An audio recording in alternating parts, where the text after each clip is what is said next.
Oh, okay, yeah. Sorry. Sound should be on right now.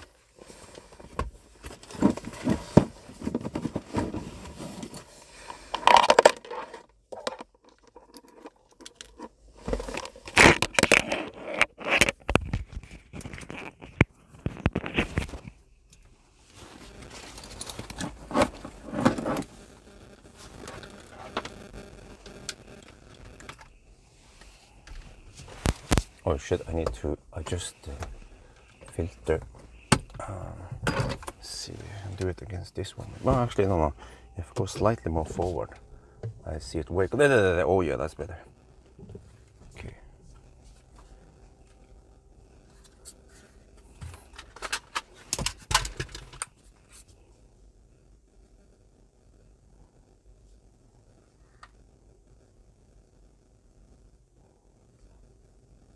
There.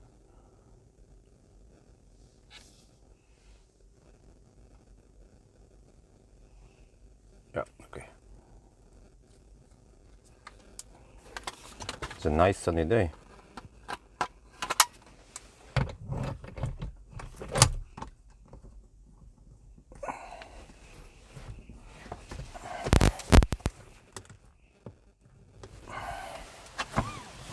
Alles gut. Okay, let's get ready. Let me reset some trip here. I could just reset all of them, doesn't matter. This one, trip 2. Not sure why this is instant. Okay, yeah, all right. Trip has been reset. Okay, let's go. Don't want to waste too much time. 11 already. Started semi-late.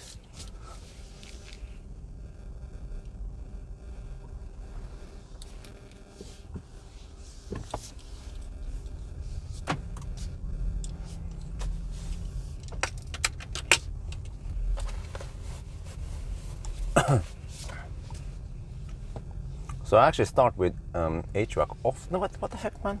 Is the thing always... Oh, shit. It's a night mode. Man, the whole night mode, day mode on the screen, and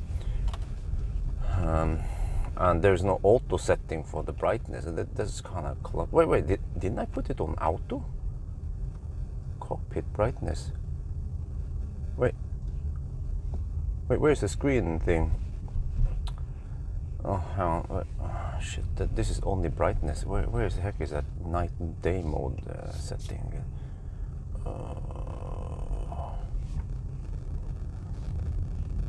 Holy shit, man. Is it not there on the...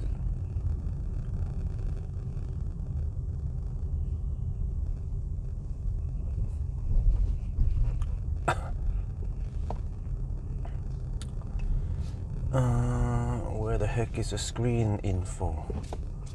Oh, no, wait, no. I forgot. It's on the Wait, no, is it navigation? No.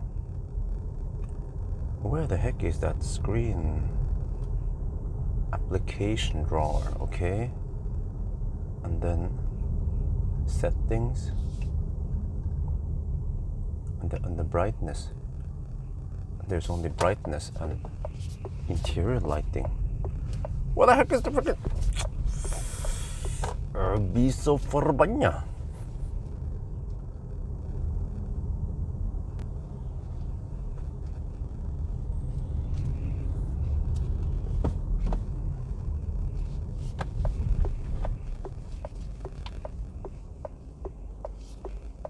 Wait, was it on the navigation after all?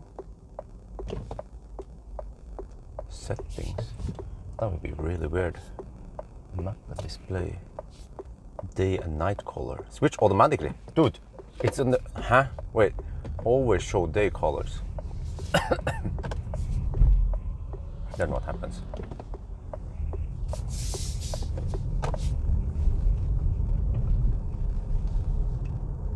Oh, then it's the... Oh, shit. Oh, I forgot there's only one mode. Yeah, I forgot with this one there's only night mode. Okay, well, that is super clumsy, man. Holy crap, software on PSA is not the strongest. Yeah. And I have to turn up the brightness manually. Okay, there you go. Well, it becomes almost too bright. Okay.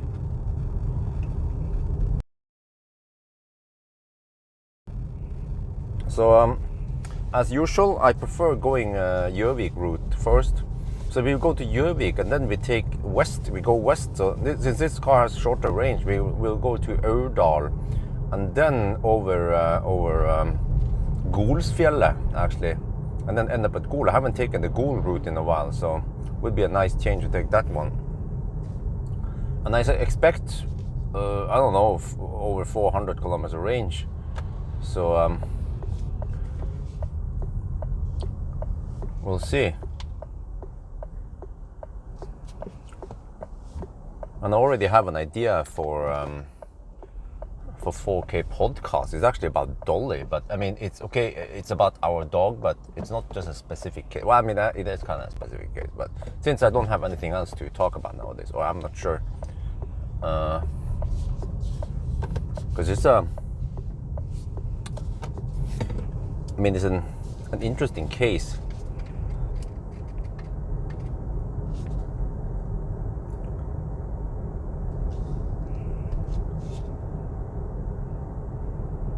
About Dolly. Okay, yeah, I should record now on my way to Europe. But actually, after, well, we'll have some of them. Or wait,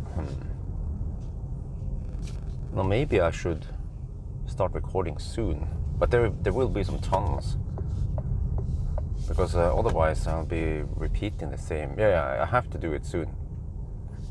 Okay, there will be some tunnels. Maybe at least after one of the tunnels. Yeah, okay. After Hagan. What's wrong with the title? Let's see. Did I misspell something there? No, shit, I can't see the title. Okay, can you go down? Can you repeat the title for me, please? What is the problem with the title? Is there a typo or some shit? Maybe I stressed too much when I prepared it this morning. Or, yeah, let me see.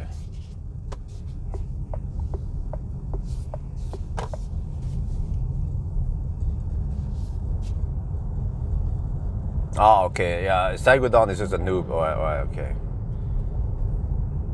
No worries, everything normal. Maybe it's your first time here, yeah. Maybe they don't have Sunday drivers in Sagudan's country. But you know, it's just driving, which is actually something you do. So it doesn't have to be related to a day. You know that? Huh? Thought about that before? Huh? I guess you didn't. Wait, shit, this bottle is annoying.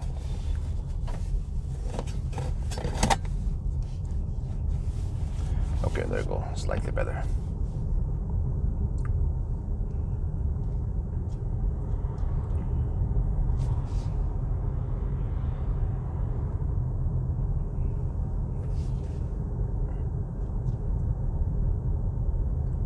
But yeah.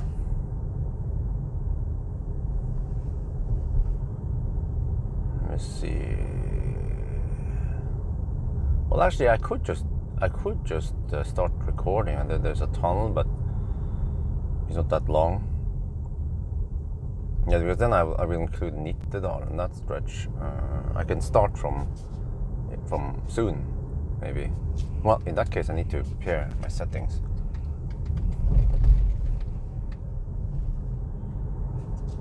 And I need to remember to switch on and off ND filter.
Or actually, maybe I should not talk about this topic. I can mention live stream, but maybe I'll just leave it outside the main channel. Yeah, on a second thought.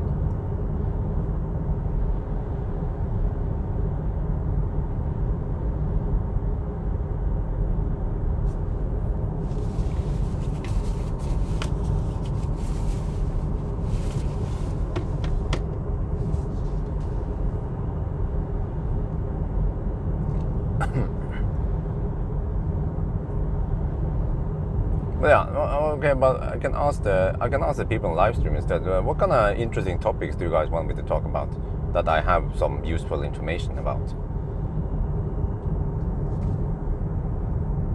Because it seems like these 4K podcasts are quite popular, and they touch into topics that I normally don't mention in the regular videos.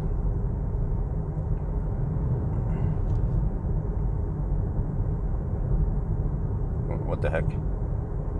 What the heck is this guy doing? That is not legal. He's not even an electric car, but even if it's not electric, that's also illegal.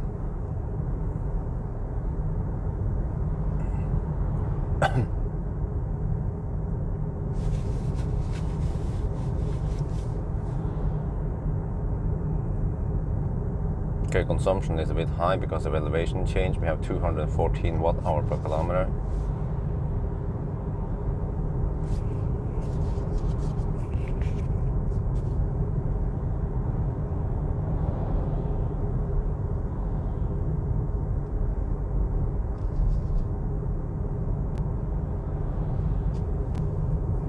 Too bad we don't have auto steer.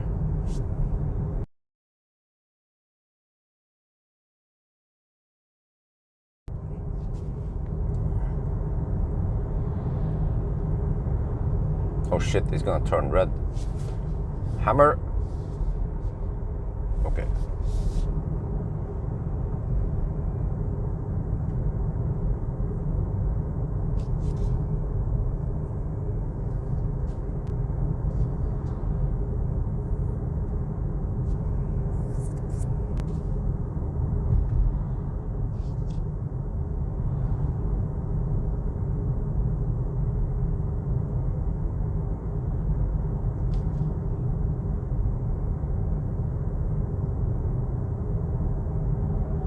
Well, people in front, they're even going slower than me. Holy crap, man. 50 kilometers per hour in the 60 zone. Well, remember that in Norway, every day is a Sunday. And in Norway, there's always someone slower than you. Okay, this is a highly realistic test.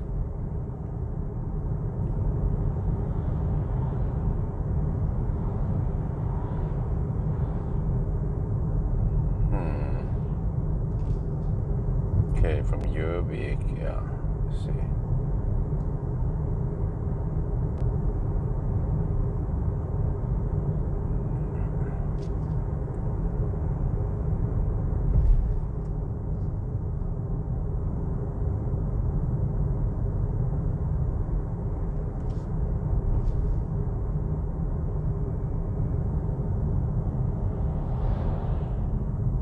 Yeah, I'm still waiting for some topics I can discuss.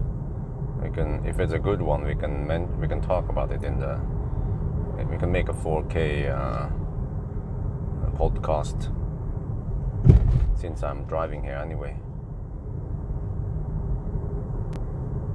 And then next car I will not Sunday drive it, the Jeep Avenger. And then the next car after that will be the Mifa. I will also I will not Sunday drive every car I test, but I feel like at least I should Sunday drive one of the Stellantis cars, and this is the one, the new test I introduced after I tested the last Stellantis car. But I should actually do a winter Sunday driving also, then with HVAC on, of course, to see how they perform during winter. It's like best case winter. Yeah, since we're driving so dog slow.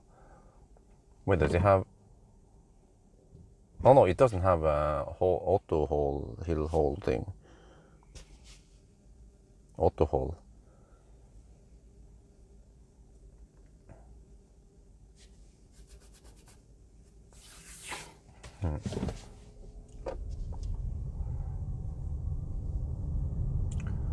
Man, there's so much stuff going on still.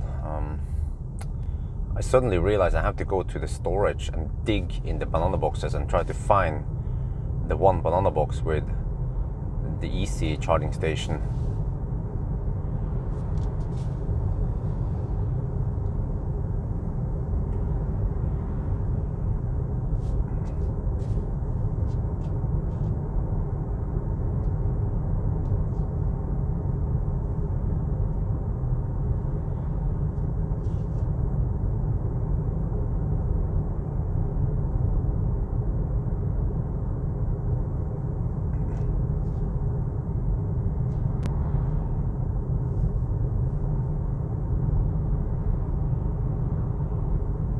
To find, well, then I have to go to IKEA and buy some lights, and then I have to, where is it again? Yeah, and then tomorrow, well, actually I'm returning this car tomorrow a little bit early. Thursday. I actually have it until Friday, but I don't have other tests. Anyway, I actually won't bother with the acceleration and braking test, noise test, since not many people watch them. But charging test is important since that one has been updated. Subject's proposal. Okay, media misleading news on EVs catching fire accessible. Okay, well, that's a good one. But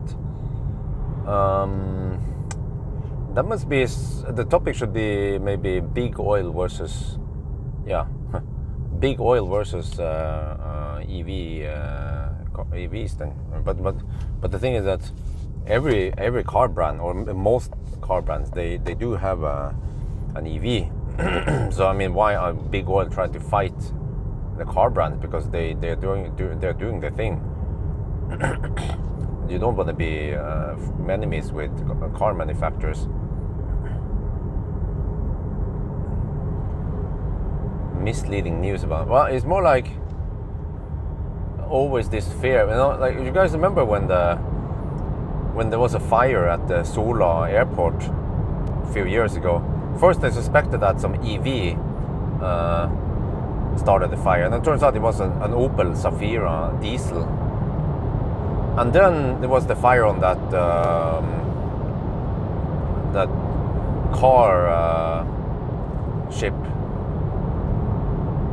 And then they suspected the electric cars to start the fire, and then by the end of the day it was actually a fossil car that caused the fire. So yeah, always blame electric, huh? But I'm not sure if I have strong enough knowledge about that topic, other than that I can just bitch about it. Well, holy crap, man, what the heck is going on here? Why are people driving so slow? Like, dude, maybe I should honk a little bit. Give a little hint there, I don't know, like, why are they're driving 50 and the 70 zone in a tunnel. Holy fuck balls. And I know some people are slow, but this is beyond slow. Even for me as a Sunday driver. I don't want to arrive too late because of this slow. Oh! Okay.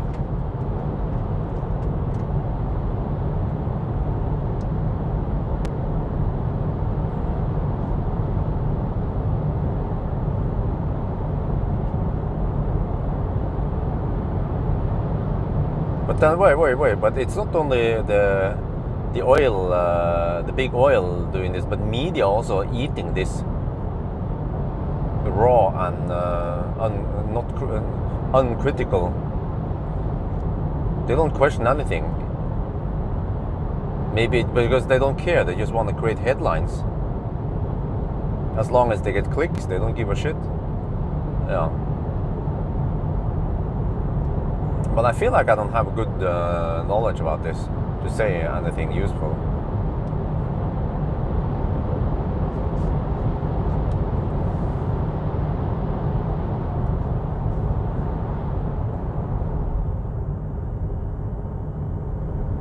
Future of Tesla. will there be a car manufacturer or a charging provider? Well, I think it will still be a pretty strong car manufacturer because they make so damn good cars. New products, any new cars besides Cybertruck and Roadster? Well, that's a good point. There haven't been any there. The future Tesla. Yeah. I mean, I think there will still be a really strong car manufacturer. They already have very good products. But yeah, they can of course. Charging provider. I mean, they're primarily making charging stations for themselves. But then, as a coincidence, they just have so awesome network that they can share it with others. Yeah.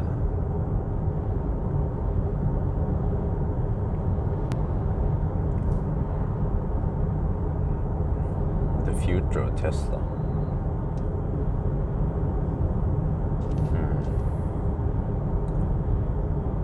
But Tesla topics are always interesting for some people. Some other people are, shit, man, it's Tesla Björn again talking about Tesla, praising Tesla.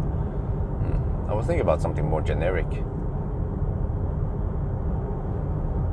But I could mention what I was thinking about talking about, but then I feel like people are bored of my personal stuff. It's about Dolly, actually. Because we have now... Well, Dolly is not here anymore. She's at a potential new home. But we don't know yet. That new home has... they have lots of animals. They're animal lovers. There's a family of 4, 2 adults, and kids are 10 and 15 years old. There's a boy who's 10 years old. He plays football. And the girl, 15 years old, she's into horseback riding. They supposedly own a horse also.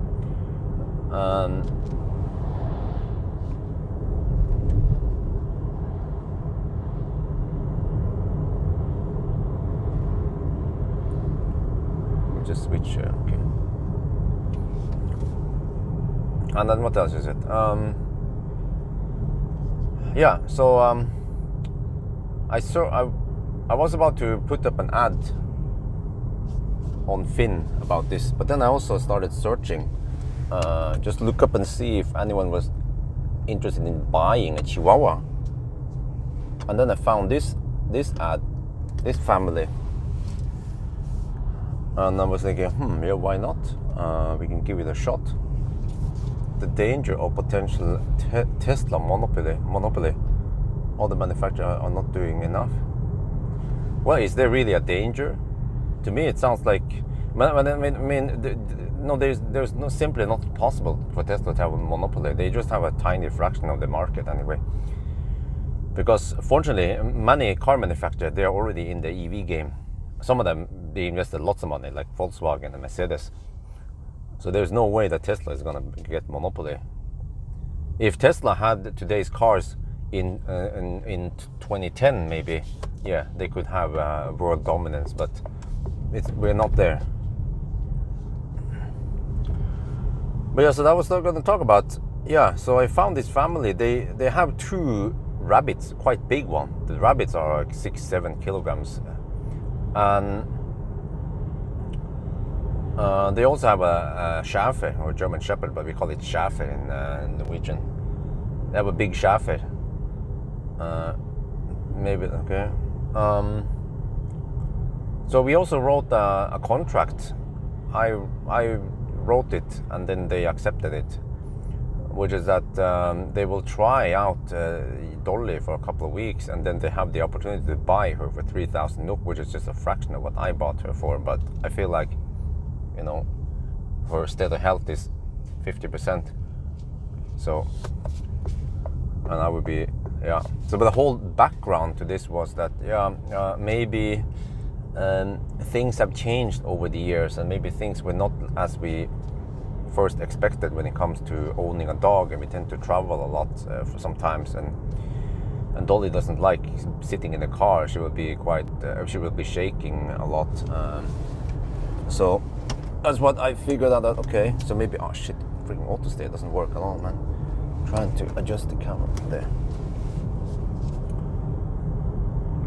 So but here's the case. Wait, is it? Okay. So here's the catch, because it looks like Dolly is adapting quite fast, and the mother supposedly doesn't work, so she's home. She has a lot of free time to spend with family and dogs and bunnies.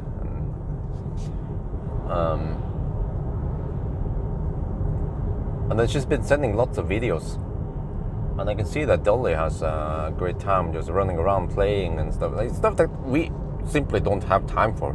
We never had that much time in the beginning because I was always busy working. But the reason why I bought Dolly many years ago was because wifey was used to having dog. Okay, maybe this could be a topic anyway. I don't know what you guys think.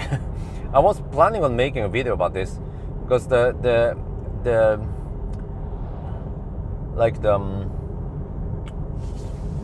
essence here, the conflict here is that wife and I, we've been talking about this for years actually, considering to donate or sell Dolly, because there are of course some things that Dolly might not, dogs will never be as clean as humans. They will rub their butt against the carpet. Sometimes they get diarrhea, and then I have to clean all this stuff.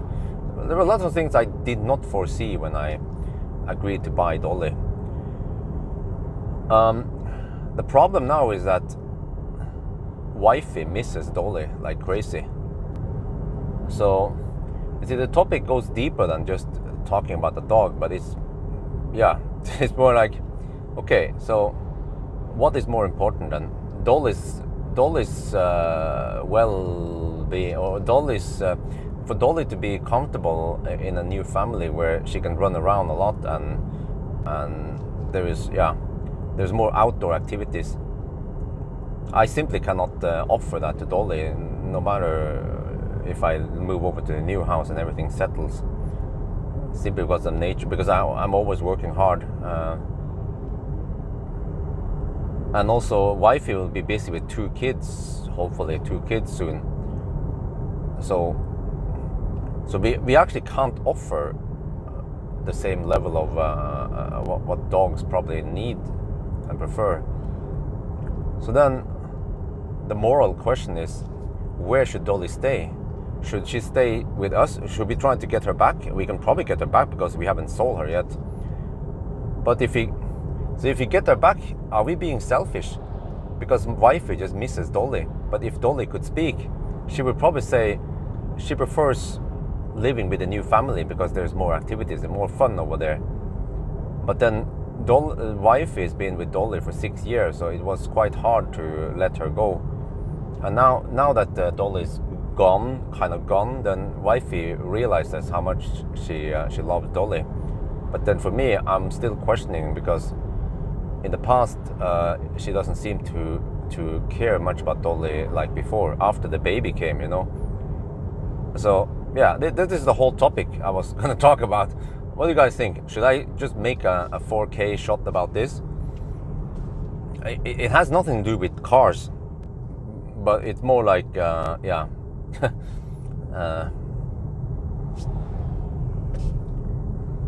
just interesting dilemma. So we've been debating back and forth yesterday whether we should request getting Dolly back, and then what about the new family? They are, of course, the longer Dolly stays there, the more attached they will be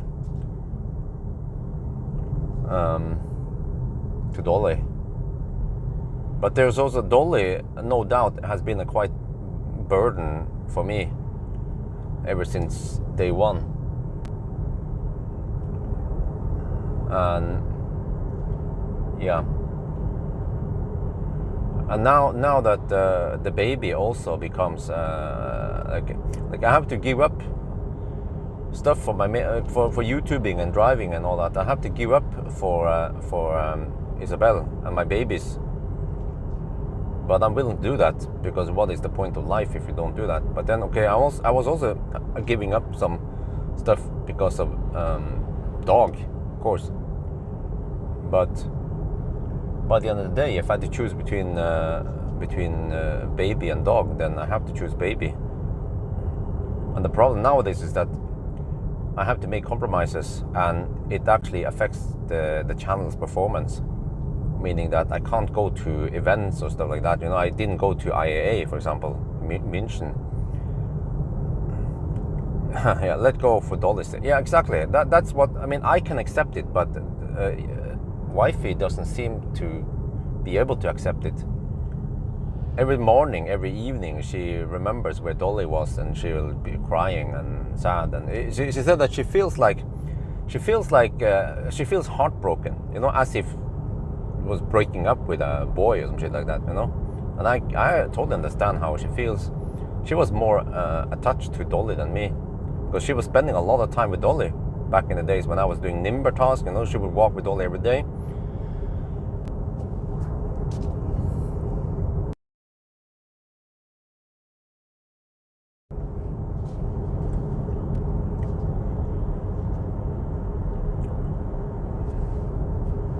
Yeah. So get another dog? No, ain't gonna happen. I told wifey that no. I have learned now that, at least for me, I don't want another dog. We go to Thailand.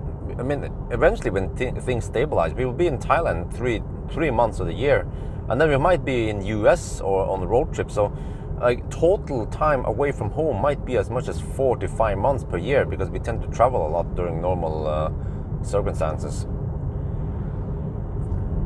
And is that good for the dog that we are away so much?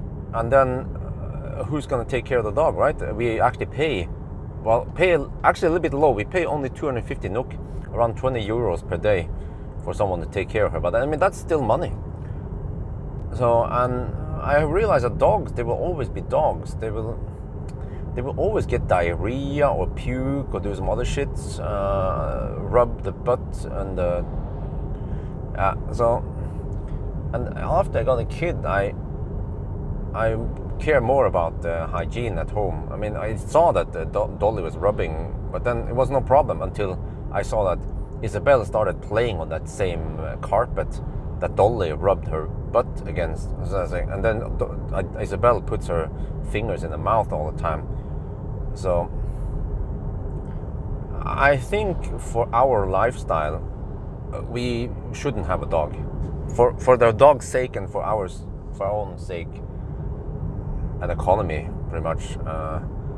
Yeah, so they say that.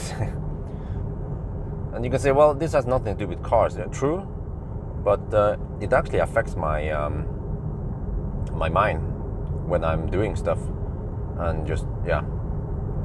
And I also had to waste time getting delivering the dog, delivering Dolly over there. Okay, so that's how it is. Maybe I'll just record a chat about this, because I felt like I needed. I feel like I need to vent about this.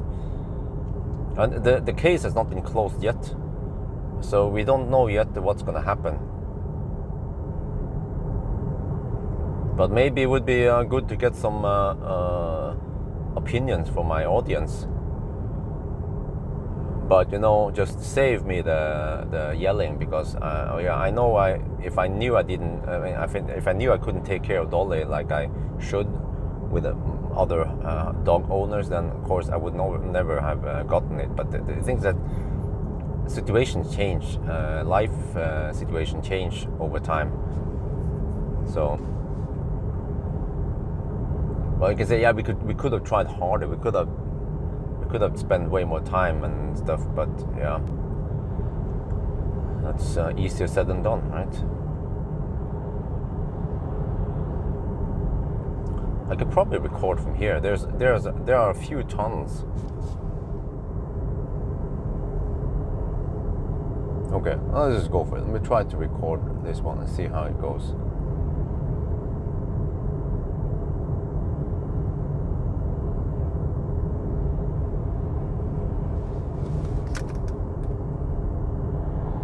sorry, you guys have to listen to something not interesting, because it doesn't seem like most people are interested in this. But it, in a way, it bothers me. Yeah, that's the problem. You know, if life was easy and I didn't have any worries, then no problem, right? But fortunately, it's not like that. Yo, what's up? We are now sitting in a Citroën ë-C4X still. This is probably gonna be the last test I do.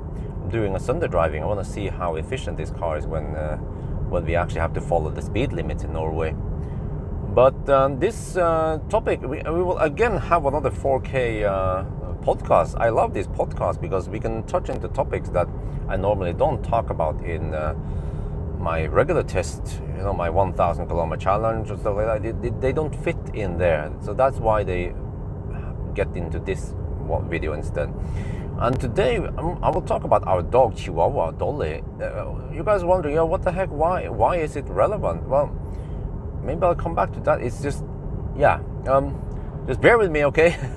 Everything affects me, you know, the house building, economy, dog, family stuff, baby, all that stuff. By the end of the day, it affects me as a human being, trying to make videos and drive around. So for you guys who don't know, we own a dog, a Chihuahua. We got her in 2017. Yeah, she was born in March 2017, and yeah, her name is Dolly. Yeah, it's actually technically it's a bitch. Yeah, okay, I just said it. No, but she's the nicest dog ever. So nice, so cuddly, playful, and we had great times with her.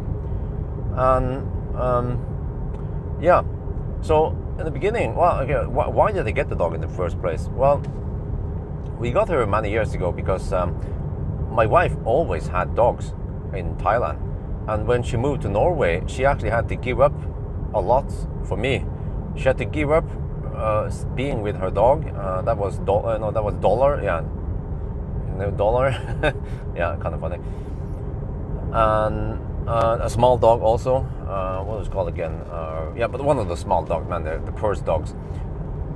And she had to give up Thailand and her family there just to be with me in Norway. So she already made quite big sacrifices coming to Norway. And that's why when after some years in Norway, actually many years in Norway, she misses having a dog. So I figured out that okay, I kind of caused this, that she moved to stay with me. So I want to give something back, and then we bought the dog. It cost 16,000 NOK, around 1,500 euros, and that was just the beginning. A dog supposedly cost a lot in veterinary stuff, vaccines, and yeah, some treatments, but not any regular stuff, right? And food and stuff, accessories, and also the biggest expense is actually every time we travel, we let some family take care of her, and we pay, well, only 250 NOK per day. That's considered actually a little bit low. It's a little bit over 20 euros per day, but you can just do the math. When we were in Thailand for 3 months, it cost actually a lot to pay someone to take care of her. But yeah, so anyway, so that was the whole idea behind it, that wifey wouldn't be so lonely. She was used to always having dogs around her. So yeah, that's how it went for many years. And you guys know the story. We had Dolly. In the beginning we also took her on some trips, but it turns out that she doesn't like being in cars. She would just shake a lot. She was just scared and stressed being in cars. We took her on a freaking cross-Europe road trip even, yeah, but what was not told in the story, because maybe people would hate on us and be like, oh man, you guys are cruel to animals, is that she would be stressed and shaky all day until she couldn't take it anymore, and then she fell asleep. Yeah, and then she woke up because we stopped at some charger. Yeah, so yeah, we tried that in the beginning, but eventually after just 1 2 years, we gave up, and every time we went on a road trip, we would let the Thai family take care of her. So people from time to time will ask, hey, where's Dolly? Where's Dolly? Well, she's actually in a house with nice big garden. She can run around, and yeah. But then things change over the years, you know, and now we have a baby. And we are expecting another baby. And the problem is that already when my wife was pregnant, okay, I forgot something. So when I did the Nimber task, I was away for a long time. I was working really hard, you know, actually way harder than today. It was just lots and lots of driving, picking up and delivering task items. But then wifey would be the one taking care of Dolly. She would walk Dolly 3 times per day. She would do the stuff, the dog care, you know, food, feeding, everything, you know, play with Dolly. But ever since she got pregnant, things were harder. When wifey started walking like a duck, it was becoming really hard to walk outside. I mean, yeah, some people say, yeah, but walking is healthy for you. Yeah, okay, but maybe, yeah. There's always someone who will criticize us for what we do. You know, whatever we do, we will not please everyone. But so anyway, so I took then care of walking Dolly. You know, in the winters when it was cold and snowy outside, and somehow it seems like I have better balance on slippery roads than wifey. So yeah, I took care of that. But then it became my burden, economically and also time-wise. And on top of that, we started the house project. Also took some time, lots of time, like insane amount of times, just to look at tiles, look at kitchen, look at taps and whatever, furnitures and floors and light switches. You know, like incredible how much time you need for just building a house and also selling the house. Yeah, when Maya was here to help us, that helped a little bit. But so I realized that, also wifey also realized that, okay, maybe we should donate Dolly or sell her. We talk about this actually for years already. Maybe already, I think we started already before wifey got pregnant even. Because we realized that we might not always be home, and Dolly sometimes it's a bit hard to take care of, but I mean, it's our responsibility. But every time we talk about this,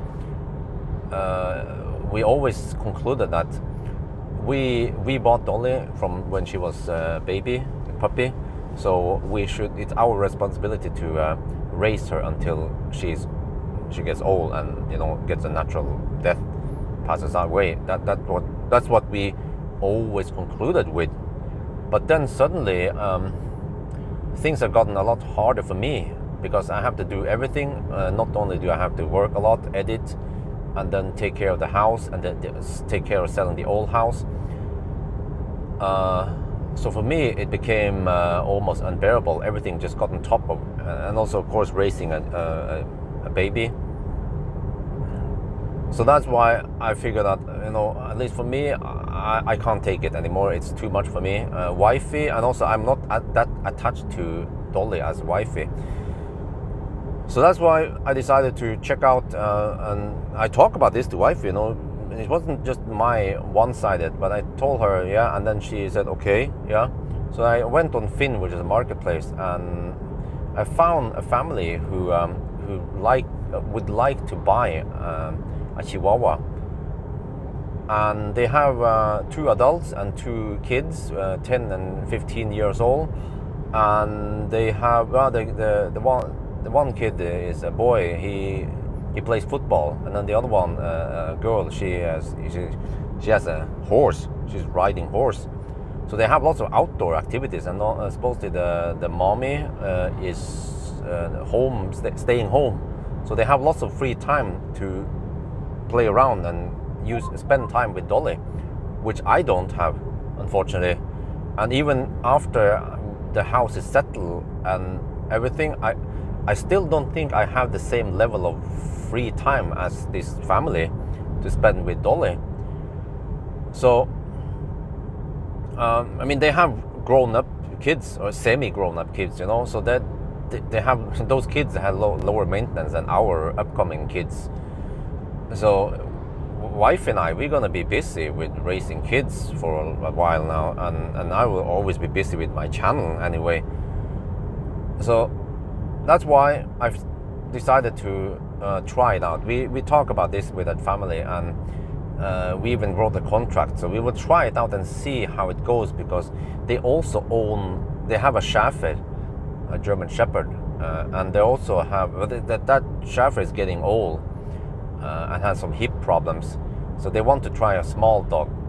And they also have 2 bunnies. They're huge, man, like maybe 5, 6, 7 kilograms. 2 huge bunnies at the home. Yeah, animal farm over there. No, but but it's great, because lately, for the past year almost or more longer, Dolly has mostly been just sitting home doing nothing, and Chihuahuas, they're supposed to have some activities. But I mean, I have to arrest myself for not being able to do much, because I always work a lot, and then when I'm not working, I'm just busy with the house stuff, or busy taking care of the baby. And at least for now, the baby is not big enough. Isabella is not big enough to play in a sensible way with Dolly yet. She will be a little bit too hard on Dolly, and Dolly doesn't like it. Sometimes she will be like, you know, almost, worn baby. But eventually, yeah, that will work out. But there's still the whole hygiene part that I just not sure about, and also the fact that Dolly has dog hair everywhere. Like every press car, let me see, I think even this one, every press car I borrow, even if Dolly has not been in the car, there will be Dolly hair all over the place, because it sticks to my clothes and sticks everywhere and then gets in everywhere. So yeah, what was the point again? Yeah, so this family, so we agreed they will try out the family, the Dolly. So I placed her there a couple of days ago, and she's been sending lots of videos and pictures, and it seems like Dolly is having a great time. She likes the whole, she's playful. She actually plays with a big Schäfer, and curious about the 2 bunnies. It seems like she has buddies there that she never will ever have at our home, because I'm not gonna get a bunny, man, or 2 bunnies. I mean, I love animals, but I'm not sure if I want to raise a bunch of animals at my home. That's the thing about me. Maybe I love animals so much that I think they should be living in their own habitat. But okay, we're gonna get in the tunnel. I have to remember to switch off some ND filters here. But so, but here is the dilemma. There is actually okay. Because wifey said, yeah, okay, yeah, she realized that, okay, we can't offer Dolly whatever that she needs. But after I took Dolly away to the family, wifey realized how much she loved Dolly and how much she misses Dolly. And even the day before, or the day I told her that, okay, we need to prepare Dolly stuff, she started crying. She's been crying a lot. She's been so like, she said that she feels heartbroken, as if, you know, like someone broke up with her or some shit like that. I was like, yeah, I think I understand what she means, because she was quite attached to Dolly.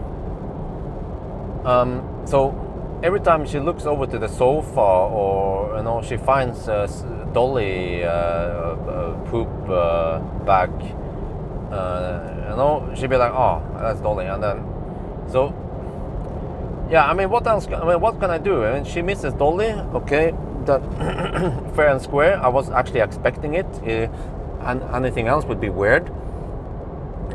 But here comes. Sorry, man. Sorry, I'm usually talking a lot, and then I get this. But you see, here comes the moral question, because it seems like Dolly has she has a better time, or she enjoys the time better, or it seems like she has a better life with the new family.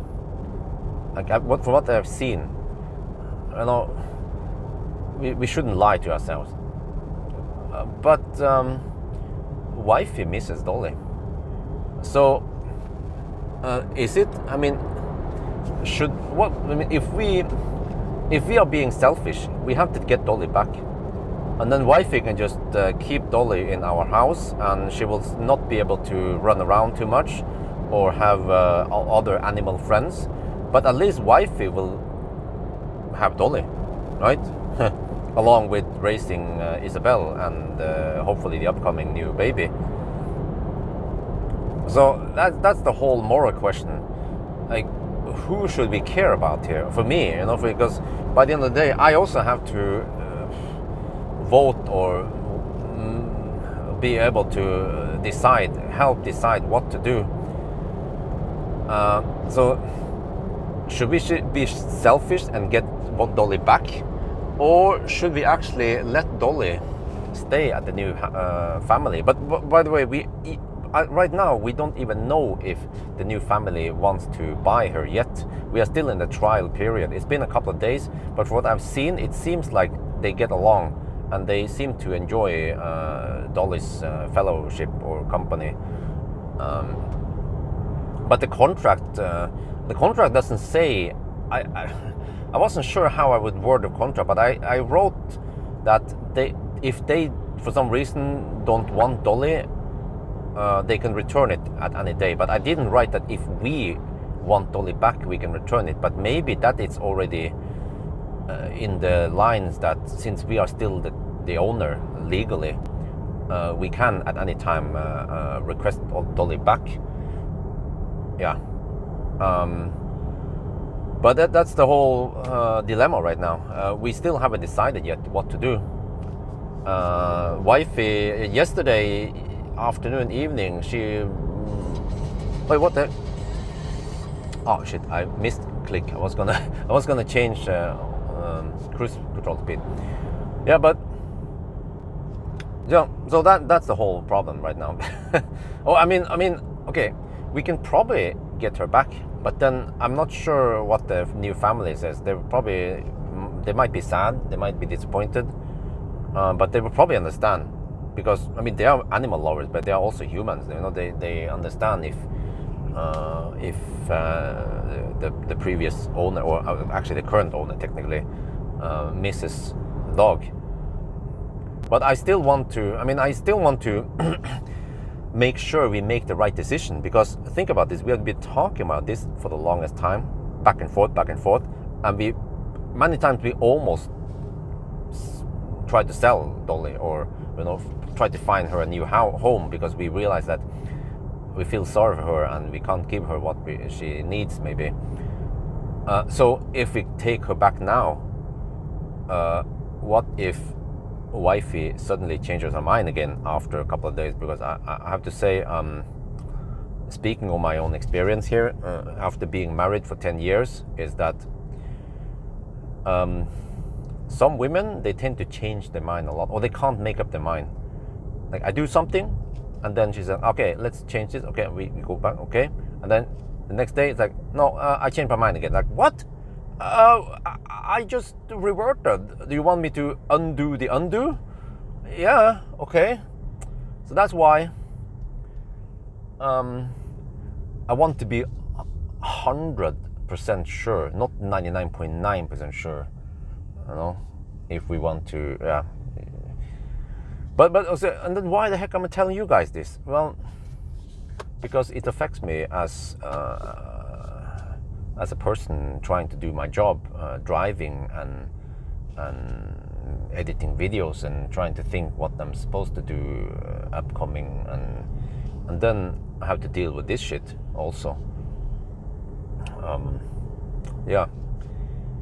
So, and also, of course, and while trying to build a house, I have to go to IKEA, buy some lights. I have to go to the storage. I had to dig out the EC charging box that we need to get installed soon. There's like so much stuff I need to do. Wait, okay, that guy is going, okay.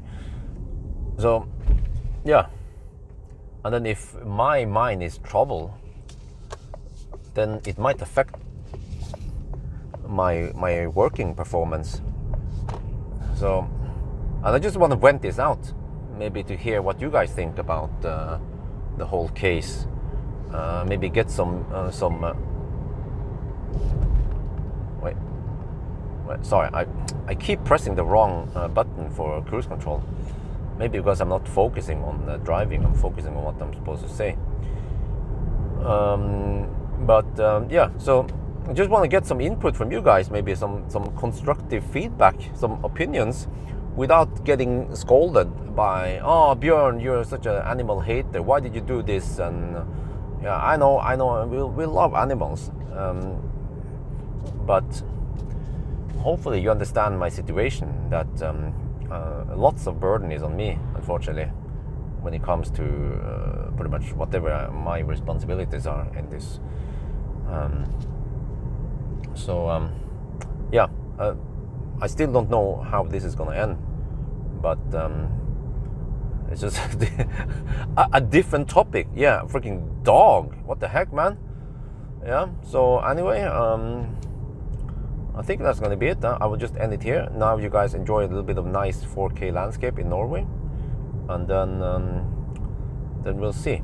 Yeah, so yeah, okay. One small detail I can mention, by the way, is that, yeah, wifey realized, okay, if we take Dolly back, then she will probably have to spend some more time with Dolly.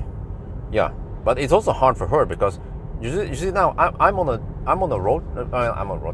I'm doing a car test now that typically takes. Well, fortunately for this car doesn't have that big battery, so. But this test typically takes 10 hours, but this one will take around 7 hours. So I'll be home. I will be away from home for such a long time, and then while I'm not home, wifey needs to take care of the baby. Okay, eventually we can hire someone, but we are not in that situation yet, because the house is sucking all the funds. Yeah, we went a little bit overboard with the house, I admit, but at least it's a very important upgrade in our life. It's the most important upgrade, the most important investment in our lives. But investing in property is a safe way to do it. Investing in a car is throwing money out the window. But yeah, so even if wifey spends more time with the dog, then that ultimately means that she will have to spend less time with the baby. Yeah, okay, so what is more important, right? For me, I made my opinion that, okay, as much as I like animals, family, that's our blood. I mean like baby, right? Children.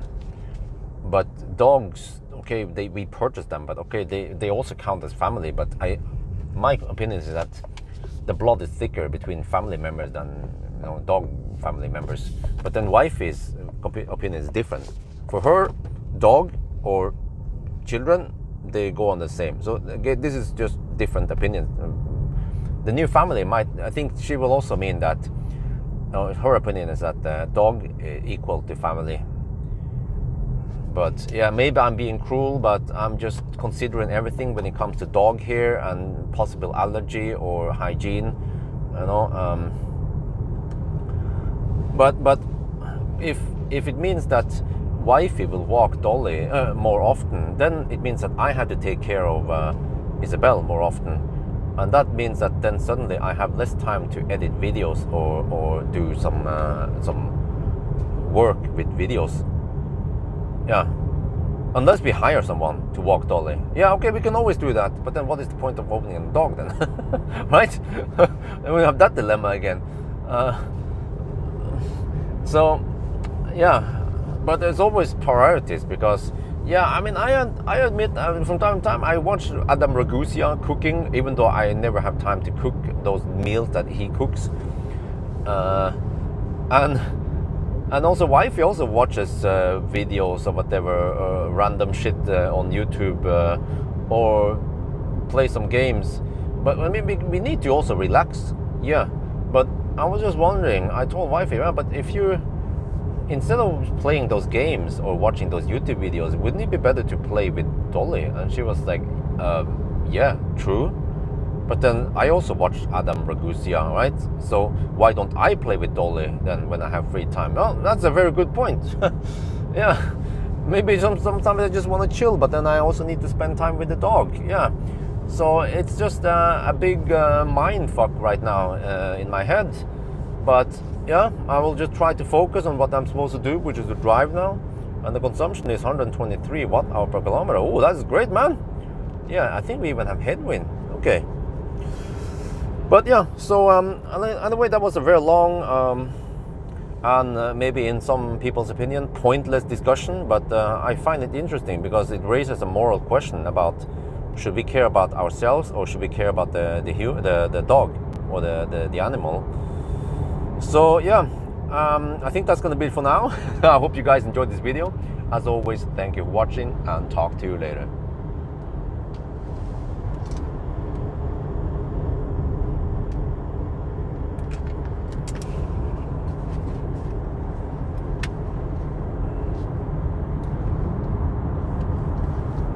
Oh yeah, so that was a different topic than normal. Actually, a lot of private stuff I talk about that was never mentioned before. But let's see. Okay, now I need to scroll back and look at the chat because I didn't pay attention to the chat on purpose, because that would make me lose focus. So I'll now scroll back and see what you guys talk about. Shouldn't be that much anyway. Let me see. Oh well, it's sad, but it might have an happy ending. Sounds okay. We have to see how she adapts. Oh wow, okay, maybe it's meant to be. Oh yeah, losing a pet can be very heartbreaking. Yeah, true. With all due respect, your wife needs to get her priorities straight.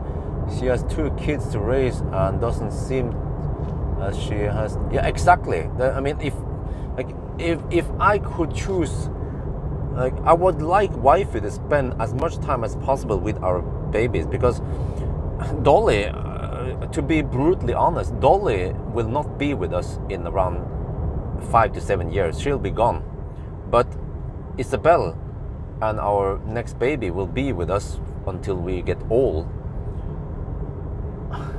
But that's one side of it, of course. Another side of it is that we should take responsibility for what we did. We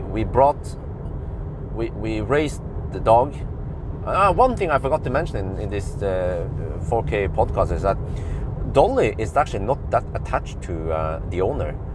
The previous dog, I mean, the dog in Thailand, she was super attached to wifey until maybe a long time passed. But yeah, so dogs are different. It seems like Dolly can adapt to the new family without missing the old, owner.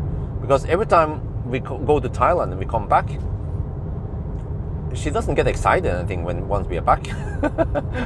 So I'm like, okay, that's how it stands, huh? And plus that before, wifey would be super like, oh, can I get some pictures? Can I get some video? How is Dolly doing? You know, she watches Furbo. Nowadays, she doesn't look at Furbo at all when we're outside or when we are not home.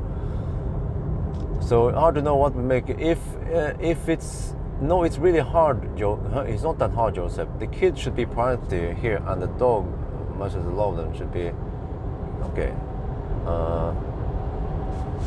Depends on, yeah.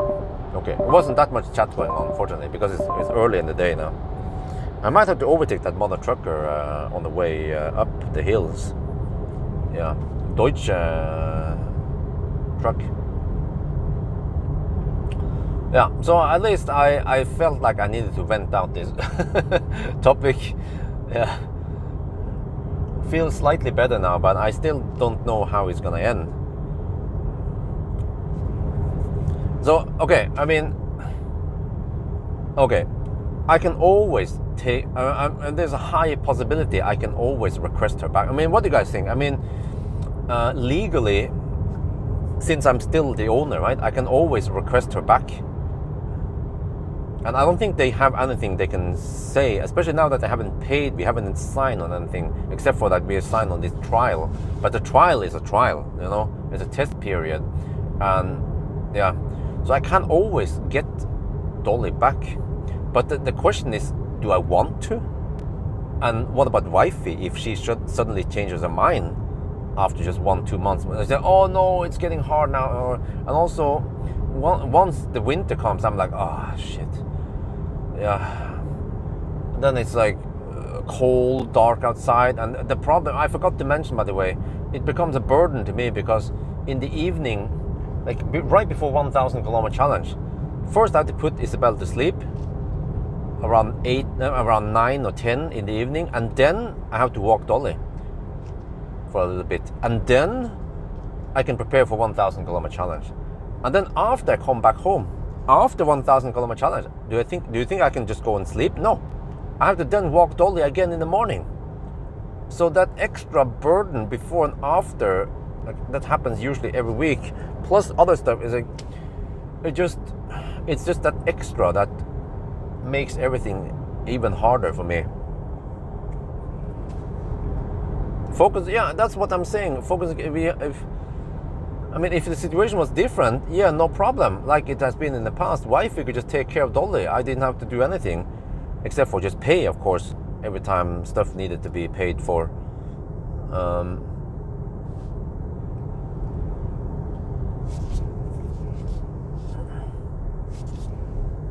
Yeah, I mean, just one, already one kid is a lot. Like wifey, she will complain big time. Like if I go to Bodø and she's left alone with Isabel for 2 days, you know, no, she will protest. Yeah. So just taking care of one kid is already quite a big burden, full time. So Maya, yeah, okay. I mean, Maya, she helped, but you know, to be honest, she was not a housemaid. She was just a family member staying here to help with some stuff. So you can say at some times she was slacking, yeah, but I did not invite her here to become a housemaid or something like that. It was just a family member who can, of course, help us with doing some tasks like walking Dolly and help take care of Isabel. So it would actually be better to hire a dedicated housemaid for doing all these tasks. And eventually next year, or even by the end of this year, once I get my economy sorted, I can do that. Yeah, you have 5 kids. Holy shit balls. Yeah.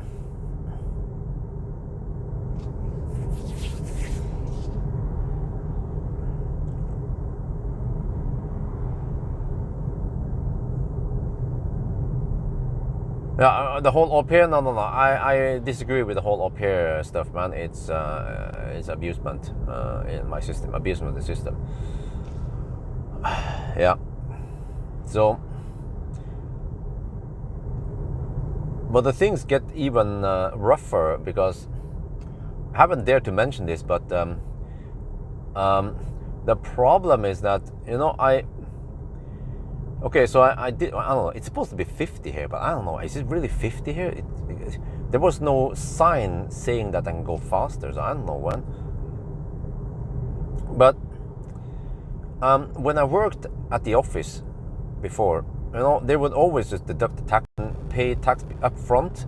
But, you know, because of those like Optimus Prime and shit like that, yeah, I should have paid tax up front like a good citizen, but I've always been paying tax afterwards because, first of all, my income was so variable. I can, of course, just set a guest income and then pay tax up front, and then I have to pay the remaining, but I didn't do that. I was not being a good boy. So I always paid tax the year after. Yeah, and it's been like this, and I've been also bad at managing my own economy in the past. So what I ended up doing is that the 2022 tax, of course has to be paid now in 2023. Yeah, and then I think we're supposed to go faster now. Man, I think they didn't put up those signs. Okay, whatever. But so yeah, but this year is the first year I'm trying to catch up properly, because I was always lagging behind in the tax. So this year I had to pay last year's tax plus current year.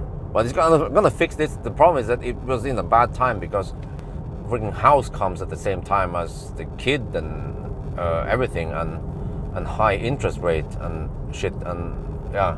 But if I can just get through this, then next year should be a lot easier. It will actually be a walk in the park, because normally I would have more than enough money, but yeah.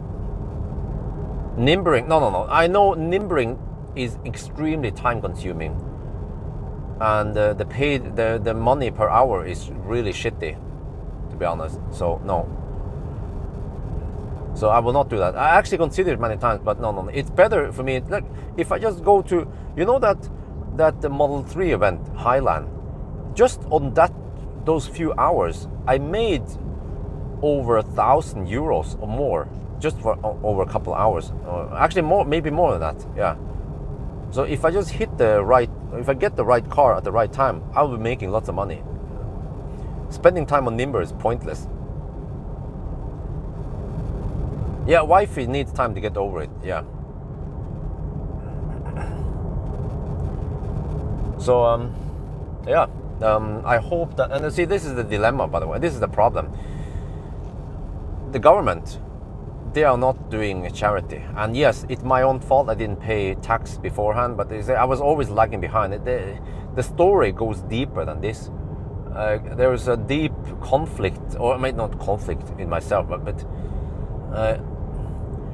there is something about the house in Thailand. I helped pay for it. Actually, I paid for all of it, but I'm not gonna require that. I'm not gonna hold anyone responsible for this. But there was some drama, conflict at home in Thailand that led into building that house quickly. So I was always lagging behind in the tax thing. Last year was also like that. I was like, oh shit, barely paid in time. Oh shit. But the problem with tax is that you can always request them to postpone the payment or some shit like that. But it will have consequences. I will be blacklisted when next time I want to take a loan. They do a credit check on me, and they will find out that, oh, you didn't pay tax on time. Yeah. So I'm like, shit. Yeah, the Polestar 2 for some reason wasn't that popular. So that was a little bummer. But I mean, it's still okay view count. Yeah. So I just have to grab the cars and try. But you see, this is the problem. But if I want, ideally, I need to work hard to get money. We need money. The house is sucking so much money, but it's so important also. So, but then time. Where do you get time from? You know how it is, right? Poor people, they have plenty of time, but not enough money. Rich people, they have plenty of money, but not enough time. So then everything counts. Like every minute almost counts. So I try not to waste too much time on social media, discussing pointless shit with people, or spending too much. I mean, when I watch YouTube videos, I tend to eat while I'm watching some YouTube videos. But I also often watch my own videos to review that they look okay. But sometimes I'm simply too bored to watch myself all the time. So that's why I end up watching other people's videos. Yeah, exactly. What if you have no time and no money? That's basically the situation I'm in right now. So, yeah. Oh, even the Zoe. Thank you. Even the Zoe donated $15. Everything will be fine. Thank you very much. So the whole Dolly situation, then I realized, she actually takes up some time and causes some expenses that is just too much. And then when I look at that she's just sitting there, laying on the bed or on the sofa all day, not doing anything, I also feel sorry for her. Yeah, Chihuahuas, they're supposed to run around and have a lot of fun. So that's just how it is right now, man. But you can say, you know, money can always fix things. Yes, that's true. You know, money can actually make you happy. But but the problem is that the freaking house is taking everything, man. Oh, it's just bad timing. It's just like when I met that BMW on the Autobahn. You know, I met him at the wrong time. I was low in state of charge. I couldn't hammer it, you know. Yeah. How? Wait. Oh, the donation scroll. Yeah, it's stuck. Okay. Yeah. So that's what's going on nowadays. Yeah.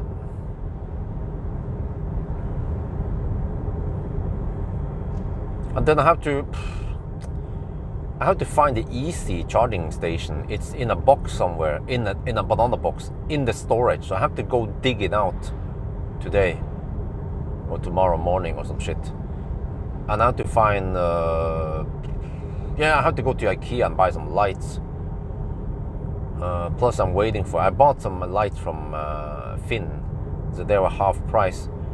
But these lights, they are roughly 100 euros each, and I need 8 of them. So like I'm trying to do my best to save money. If I can, because if I buy them brand spanking new from IKEA, it will cost me 800 euros. The lights from IKEA. Yeah. So yeah. And then also another thing, there's so much stuff going on nowadays. We have to move eventually, and I called my friend Eirik and asked him if he would like to help me move. But there are some heavy items like fridge and washing machine, and I mean he's getting a little bit, he's not young anymore, same as me. So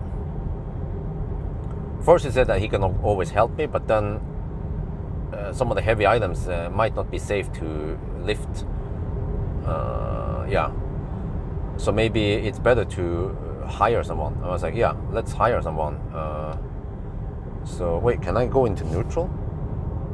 Oh, I can. Well, interesting. Wait, and then I have to stop the cruise control. Okay, let's coast. Okay, I can coast.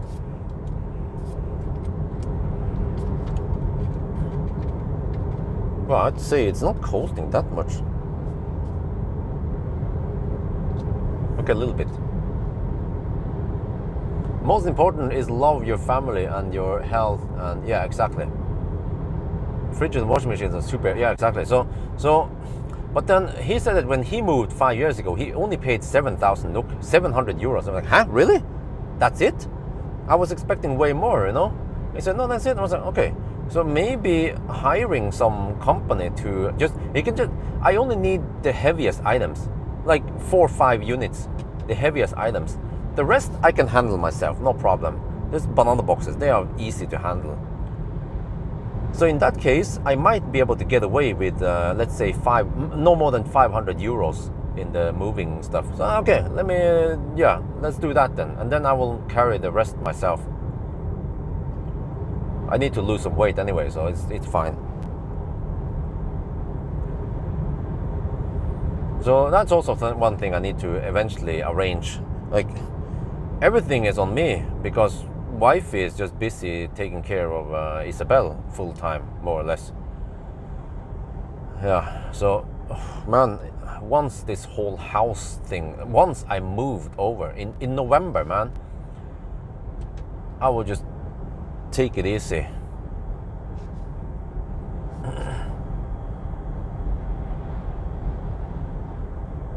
Rent, huh? No, but okay. If I hire a company for moving, they have their own truck, and they probably want to do that shit themselves anyway. So just need to move them heavy items over there, and then all the smaller boxes and stuff. They can always just be done with Millennium Falcon, but then I might be losing Millennium Falcon soon. Yeah. I mean, it's like, oh man. I have to give up Millennium Falcon. I have to give up so much for the house and for my family. But at least I will have family and house, yeah, and I can always buy back Millennium Falcon one day. Because right now, good news is that Marcus Biel is looking into buying Millennium Falcon. First he didn't want to, but then now he might consider it again. I mean, he's into it.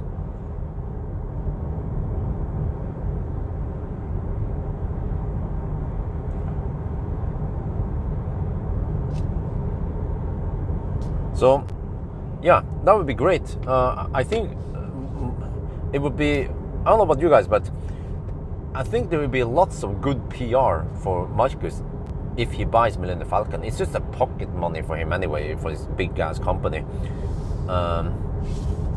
Sekketrolle, yeah. But we need to have the washing machine is in the basement. When you're moving a new house, take vacation and stay off. Huh? Vacation? Are you crazy, man? I don't have money for vacation. Shit. Also, like wifey, man. Sometimes women, they are so weird. Like wifey said she wanted to go to Thailand this winter. I'm like, what, woman? We just have to pass through the heaviest economy hill right now, and she's thinking about going to Thailand. Who's gonna pay for that ticket? What about expenses you have in Thailand? You know, it's madness. She doesn't realize that the house is the biggest investment we have now. You shouldn't waste the money on some Citroën variant, but the new cars like ID4, yeah, eventually, yeah, of course. But yeah, well, Pascu, you know, it's better. It's easier said than done. The problem is not for me not testing those cars. The problem is for me getting those cars. I'm still waiting. I'm still waiting for Lotus, for the Volvo, for, you know, the new Model 3. I'm still waiting for those cars. As long as I don't have those cars, I can't simply test them. Yeah, pure physics.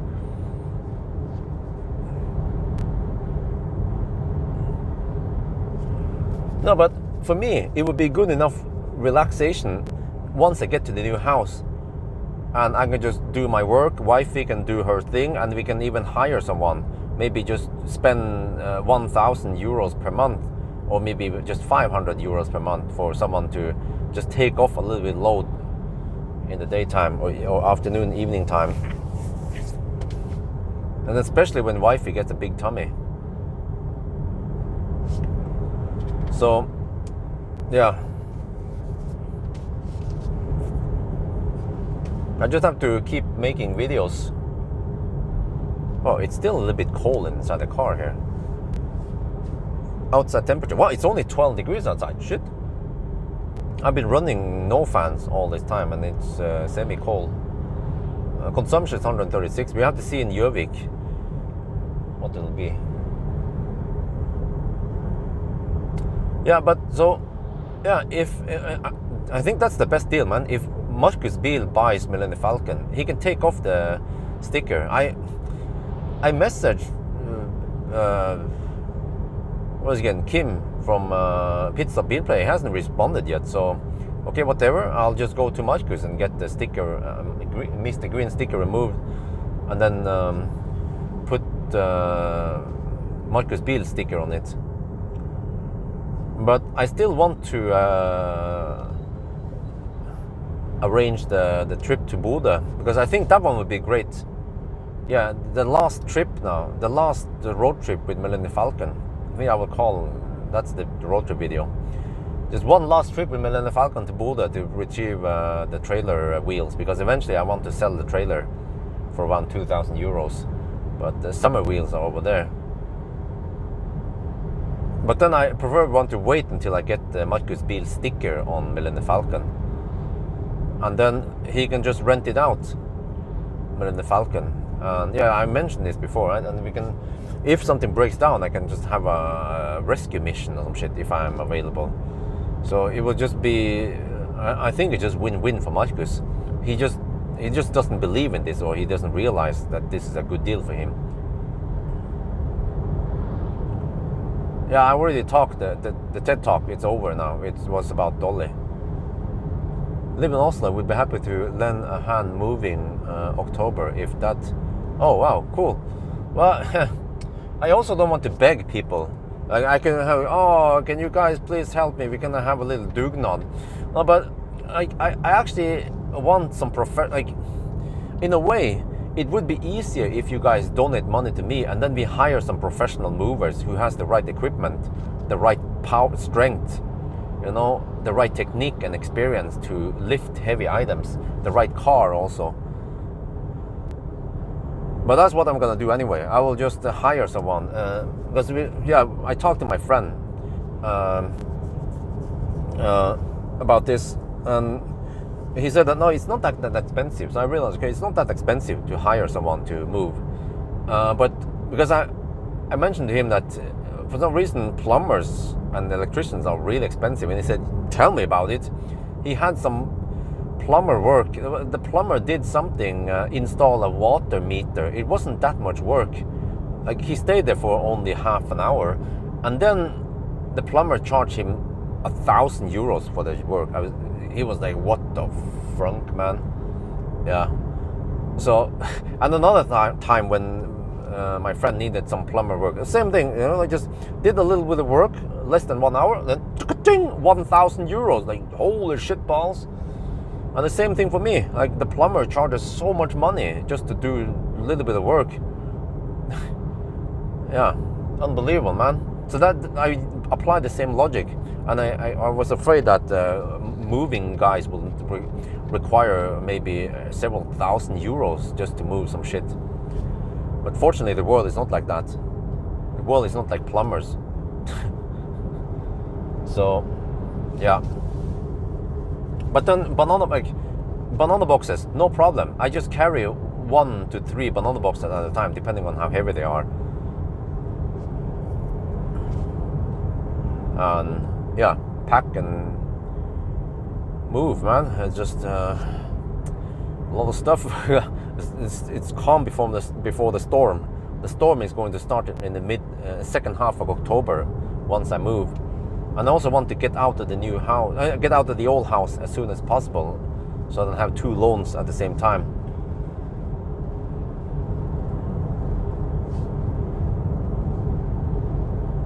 But yeah, so when it comes to Millennium Falcon, so we'll see. I need to bug Marcus more about this, because okay, he might just be half interested, and I think I need to push him into come on, go for it, man. I already said that I have time I have time tomorrow to take the sticker off, but he didn't really arrange anything there, and I might have to bug him again about it. And then also, what about the Model Y Performance? I have to do a trailer challenge with it so I can finish him, and then go to Bilkomponente and try out some stuff. Yeah. And then also there was this Chinese people, they always message and bug me about stuff. They're like, oh Björn, I watch your videos. We are this Chinese accessory company, Top Fit or whatever they're called, right? We want to send you free items. I'm like, oh shit, again? Last time I did that a couple of years ago, people were complaining, and I was like, what the heck is this shit? Battery, no. That's the same story about Tesla, is that, yeah, they said they will get the BYD one day, but I don't know, man. Like the Plaid, ich weiß nicht, where the heck is the Plaid? Yeah. But I have to reserve time in October for moving. So, but the beginning of October has not been booked yet, so I have to soon start booking some stuff there. But I still have a couple of more weeks before, yeah. Yeah, race with Pawel. Yeah, first I thought about making the race with Pawel. I thought he had that iMia. It turns out he sold the iMia 3 years ago. I was like, oh, okay, I've been paying attention. Yeah, but yeah, I should make a race with him. But that means that first I thought we can at least race our own cars, you know. But then I have to ask Marcus maybe if he has some cars. And then yeah, maybe Frankenstein versus. We have to maybe grab an iMia somewhere. But yeah, he doesn't have it anymore. But then, and if Marcus doesn't have it, then what are we supposed to do then, right? Maybe we can check out what Marcus has, if he has like a Zoe, but or whatever he has.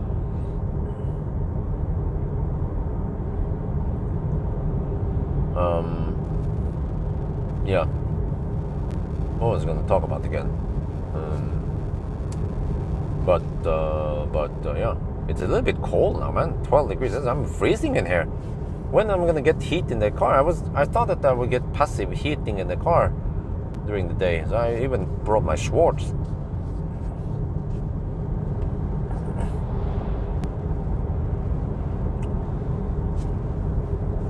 Yeah.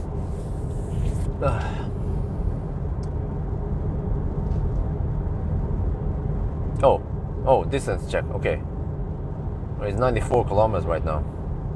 So okay, I'm actually going. I'm not going that way, Nita. I'm going to head at Gjøvik, Kallerud, or maybe even before. I'm not sure. I'm going to head towards Aurdal, Gol, from here soon. So I just have to eventually soon. I will have to navigate towards Gol and see what the car chooses. I think it wants me to take Aurdal and then Golsfjellet.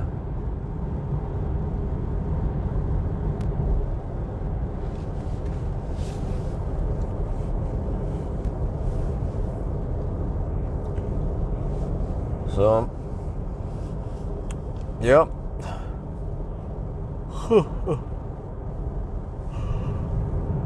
Sånn går nå dagene, like they say. This is how the days goes. And then this morning, man, or this night rather, 5 at night. First of all, man, holy shit, man. 3 at night, I woke up. I'm like, oh shit, I feel like I need to pee, and then my back hurts, so I used the massage thing a little bit, and then I found I ate some yogurt, and then I managed to fall asleep around 4 something, and then 5 in the morning, wifey came down with Isabel. Ah, shit. Yeah.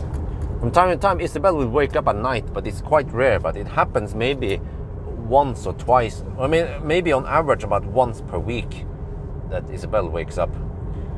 Once she wakes up, it's really hard to put her back to sleep. I usually have to spend over an hour. So, like, yeah, 5 at night, I was just carrying her. I have this carrying strap, which is better because you distribute the load better over your back and body. But then Isabel refused me to use that one, so I had to carry her by hand, which is heavier. She weighs 9 kilograms. So, yeah. And then eventually Isabel back to sleep. Wait, is it? Okay, I forgot this. That's good.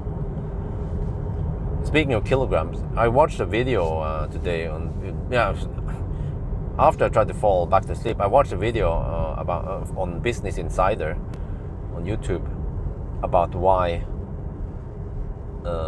vanilla is so expensive. That 80% of the vanilla is grown in Madagascar. Madagascar, yeah. That's funny, man. Madagascar, yeah. Madagascar. And I watched that video. It was interesting, trying to learn something. They need to pollinate the flowers and shit like that.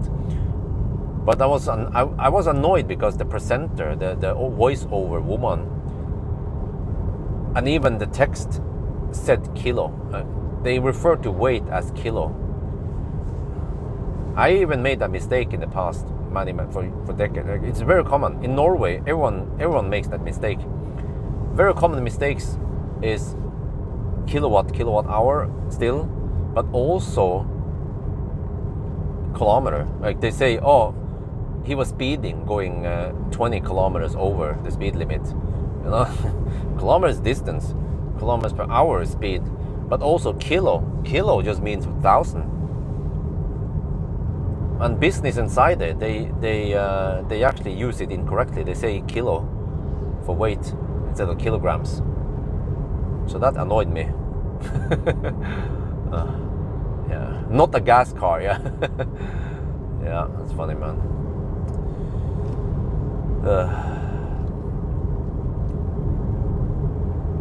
Man, once once we move to the next year, yeah, we have to wait the next year, man.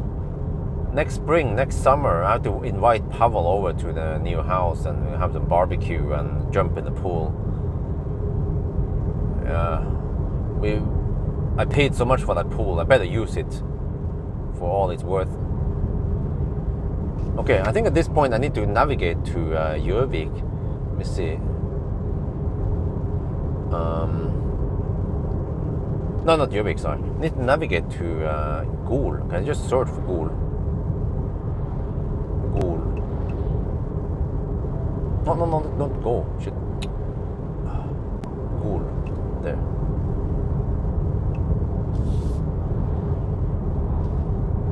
Gol station, okay, good enough. Let me see what the car suggests. Yep. Yeah, it wants me to take the route via Aurdal, but I have the shortcut I will take, not the full one. Okay. Yeah, the car says I don't have enough juice to go there. Are you crazy, man? That's only, where was the distance? 150 kilometers there. That's plenty, no problem.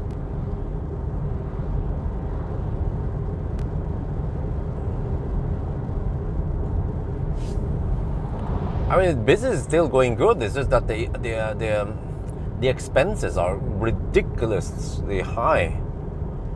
Well, I mean, the business is going slightly worse than normal. Yeah, that's true. I mean, I have a little bit lower view count than normal. But I think it just boils down to I need to get the right cars. I need to spend less time on less important cars. Like, I keep getting those Mercedeses. Even though they're nice, they are usually not giving me that many views. So it would be better if I spend the time doing another car test. But also, 100.1 to roundabout, first roundabout Gjøvik. Okay.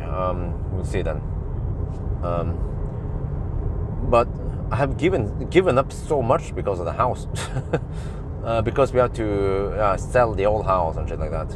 Hunndal. Okay. I will turn around at Hunndal.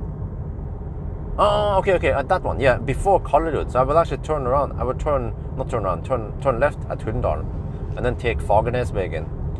And I don't know when I will stop for peeing yet. We'll see. But I actually feel like I want to heat up the car. The car is too cold now. I think it's around 15 degrees in here. I need to heat up the car. I'm freezing in here, man. We have to put it in the sun for 10 minutes to heat it up. No, I think it's actually not because of holiday. I know exactly why my income is lower. It's because the production is lower. It's because I don't repeatedly test those cars I was able to test. I actually didn't go to Arctic Circle that many times. I should have done that, of course, but I simply didn't have that. I didn't have the opportunity because when I look on previous years, I would during summer I would go to Arctic Circle. I would do lots of tests. I would get interesting cars coming, bam. I would get 50k views on E208 on interesting cars like Ioniq 5, shit like that. This year, I have to make compromises, and I would accept an EQS that I already tried before, a fat EQS or some shit, even a different variant of the fat EQS. Why? Because I knew that I have to take this vacation trip. Like, what happened? First, during spring, I spent some time going to spec up house tiles and shit. Spend time doing that. And then May, what happened during May? Well, unfortunately, I had to reserve time to go to Göteborg to run away from Russ. Like, I have given up so much this year. I had to make so many compromises, and then in June, July, it was selling the new house, and then I had to work extra hard, and then we had to stay away from the house while they were selling it. And then I still had to stay close to Oslo because we had to keep going back to Jessheim to look at stuff and discuss with the builder. And I sacrificed so much for the new house. and of course for the family and the dog, and all that stuff results in less income. Yeah. So hopefully next year, or already by the end of this year, I can go back to normal operations, and I just need to milk whatever I can from the cars. Go when it's cold, go to Folldal, sleep in the car, just hire some nanny, do that shit. I don't want to be restricted. Like I have to give up going to IAA, like who knows how much. I bet I lost probably at least 1,000 to 2,000 euros, maybe more, not going to IAA, getting all those juicy news up there and meeting the guys, and maybe get some unique videos of whatever new car coming out. Like, yeah.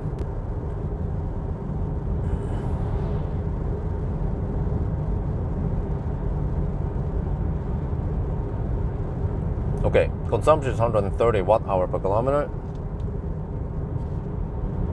Well, okay, wait, eventually I can coast. Well, let me see, how is this again? I have to switch over to the power meter. No, there it is. So I can see the power output there.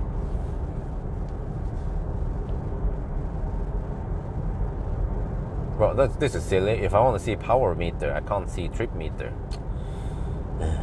Shit. What, was it useless? Really? Okay, but in general, I should have attended. But I'm pretty sure I could have milked something out of it. You know me, I'm a ninja. If I could just make a review of, if I could just sit in the new Golf GTI or shit like that, or I don't know, if I could just get access to just sit in stationary cars. Some cars, if they click, I can suddenly get 50 to 100k views. So, yeah. But on regular basis, I should actually reserve time to go to IAA. That one is important for me. Just look at Highland. I spent just a couple of hours at the Highland press event. I got a couple of videos, and I was just farming views and money on it. So normally I would get around I would get around $200 per day nowadays on YouTube revenue. Suddenly it spiked up to $1,000 just because of Highland, and then it stayed also high in the following days. So that was a lot of money I made on Highland.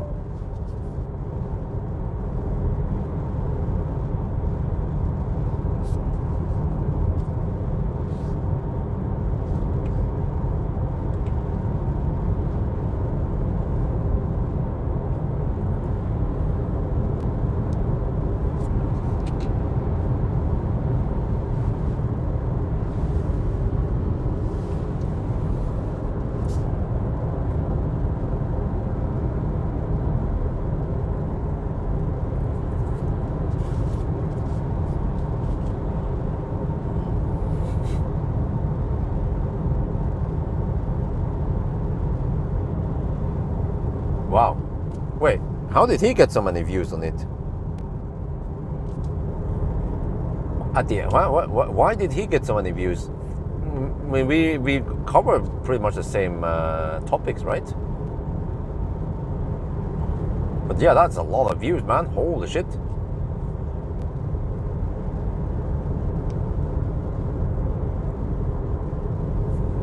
I think I'm only at around 100 something K, which is still pretty good.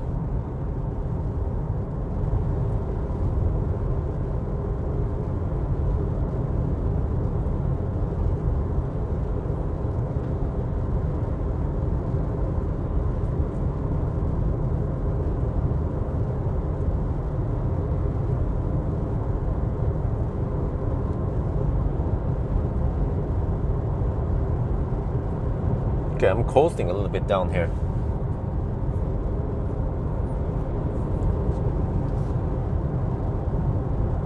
Okay, we have to turn left. Okay, wait.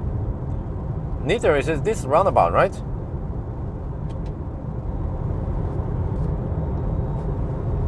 What was it again? Let me see. It wasn't too much chatting. Let's try to scroll up there. Yeah, 114.5 kilometers. I don't see I don't see decimals. 140. What shit? The thing is blocking my. There. Okay, it says 113 kilometers. I can try to guess how much it is then. Oh shit! It keeps showing me the.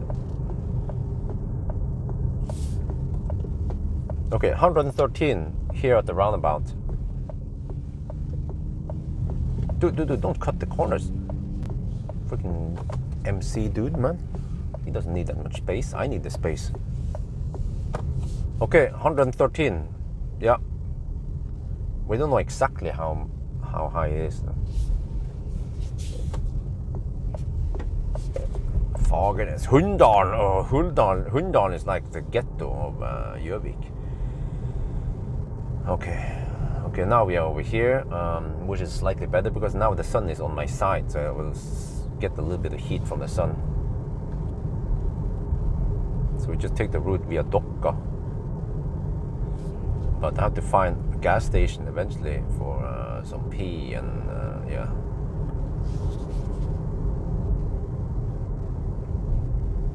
%1.3%. Oh wow. Okay, but the numbers are not that accurate unless we go really far. If I Fagernes, okay, go straight.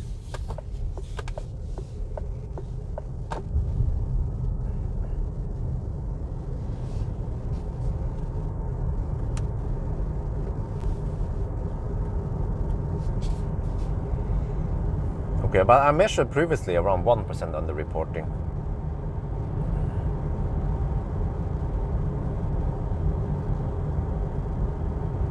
Well, it's a nice day for Sunday driving at least. I chose that one. Yeah, a couple of days ago it was raining. So I actually been just not doing any test drive for a couple of days. Just catching up with some sleep and rest and other shits.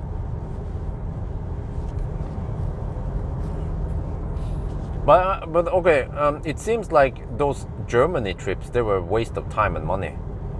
Yeah, I went there with EV6 GT. You know, it's always a gamble because when I did when I was in the EV6 GT in outside of Frankfurt a couple of years ago, no, that was about 1 year ago. Then I got lots of views, but seems like interest for it has dropped a lot. So I spent a lot of time and money. And what is that, Polizei? Or is it just a car parked there? Well, where's the laser in that case? I see Polizei, but I see no laser. Or it's just camped there.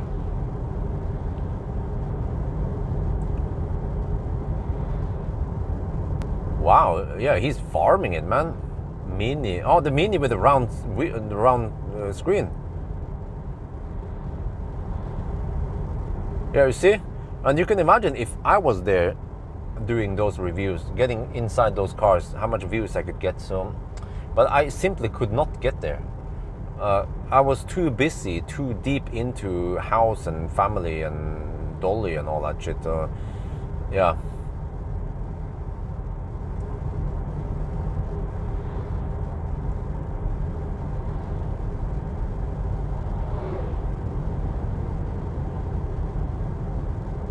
That's a bummer. Yeah. But I also saw that I was getting some new subscribers on the Highland videos. It was a big spike in subscriber count, new subscriber count. So, well, not much I can do, except for that I can, of course, learn from the past and try to plan the future better. But what I can do is I can catch up this year by getting those cars, those interesting cars. I think, for example, many people are interested in the Xpeng G9. And yeah, I have a whole list of cars I need to request borrowing.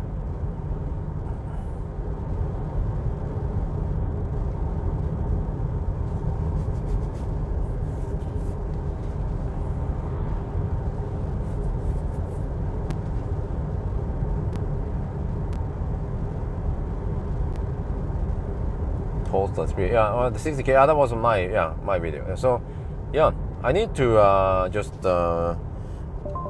be more active on what could be interesting out there. Try to grab the opportunities. But there's always a try and fail, you know.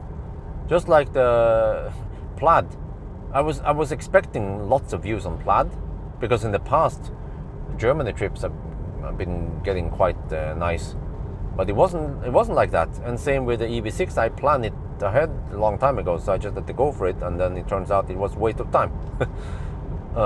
But one trip that might get lots of views is Mirren Falcon's last road trip to Bodø. So I just have to invest in some, just hire someone, maybe the neighbor's kid,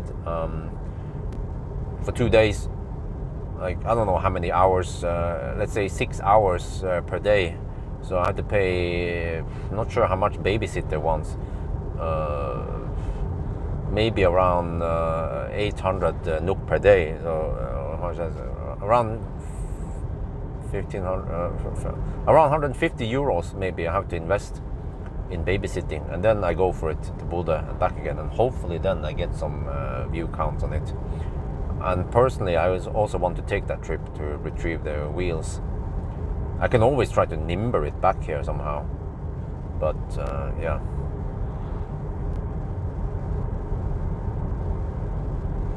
I feel like I need to have more variation in my channel, more races, more like, they tend to just be the same 1,000 kilometer challenge, range test, you know, banana box test, you know, like, yeah.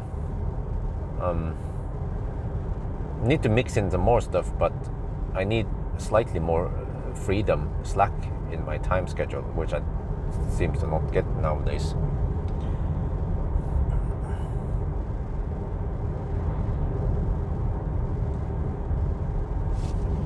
But I'll try to get some race with Pawel going. But the plan was to only, like Frankenstein, I should also milk Frankenstein while I have him. The race would only go from Oslo to Kjellkoppan and back again. That's long enough.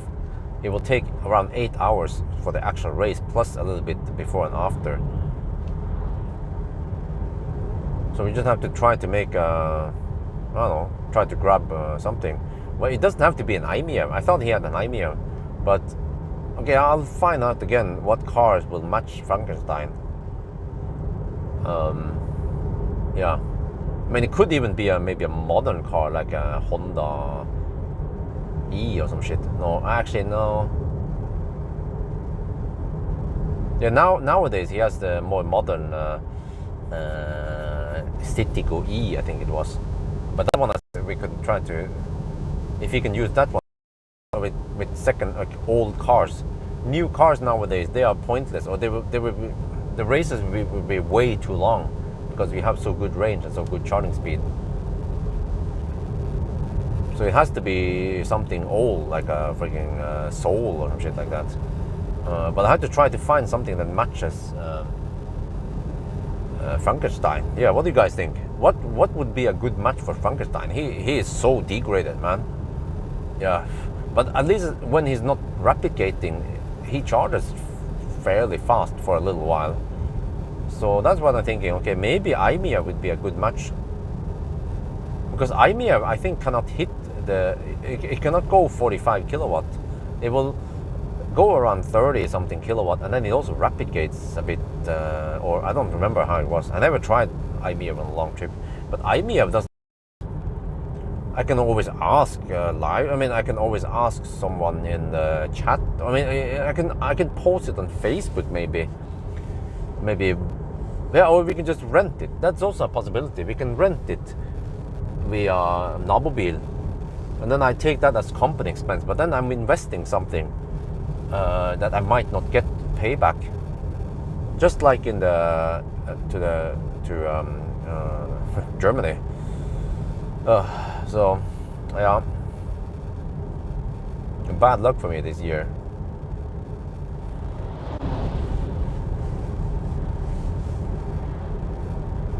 Okay, at least now I get sun from the side, so I get a little bit of heat in the cabin.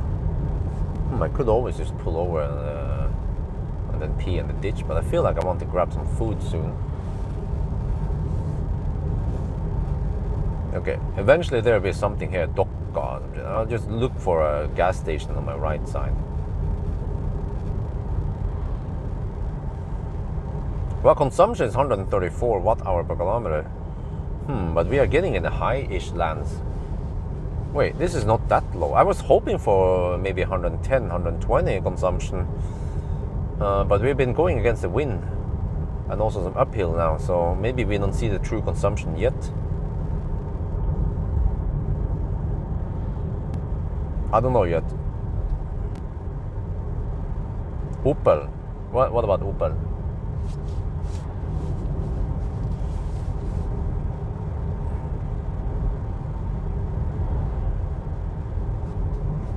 Maybe I should shoot the video here. Let's do that.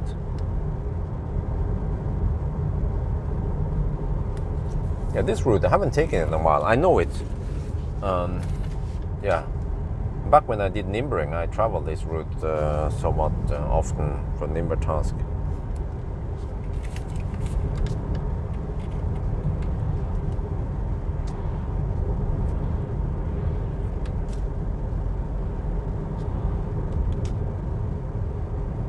We've been driving for 2 hours. We just passed Gjøvik a little while ago. So yeah, now we're going to head towards Gol. See, we'll take this route here, actually go over a mountain, Golsfjellet. So far the consumption is a bit higher than expected. You know, I was expecting around 120 watt-hour per kilometer. Oh shit, can you read that shit? There maybe, yeah. But we have headwind and also some uphill, so we don't see the true consumption yet. Yeah. So hopefully I can finish the whole loop without running out of juice. Okay, we'll see about that, but okay. So yeah, so far so good. Yeah, it's a nice day today, but you see, I've been running no fans. Because remember that no fans is better than only fans, but it is a bit cold outside. Look, it's 12 degrees Celsius outside. You know, winter is coming. We are in the mid of September now, so even though I'm relying on getting some passive heat from the sun, it's still a bit cold, and I even brought my Schwartz, you see. So I'm semi-freezing in here.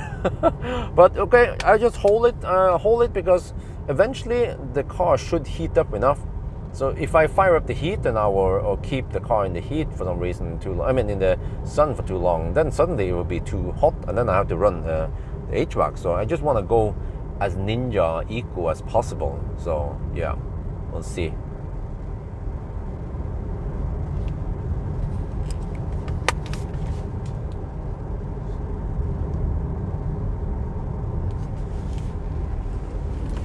Well, yeah, maybe.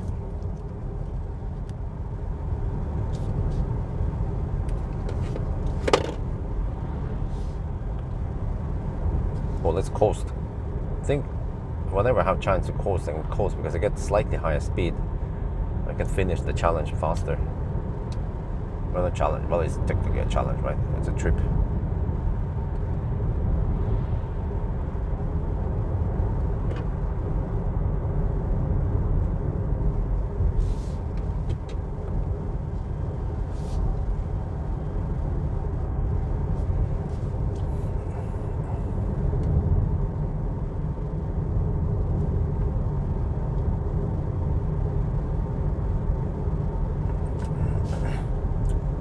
Well, since I'm not planning on going to Thailand this winter, I actually have a lot of time. Yeah,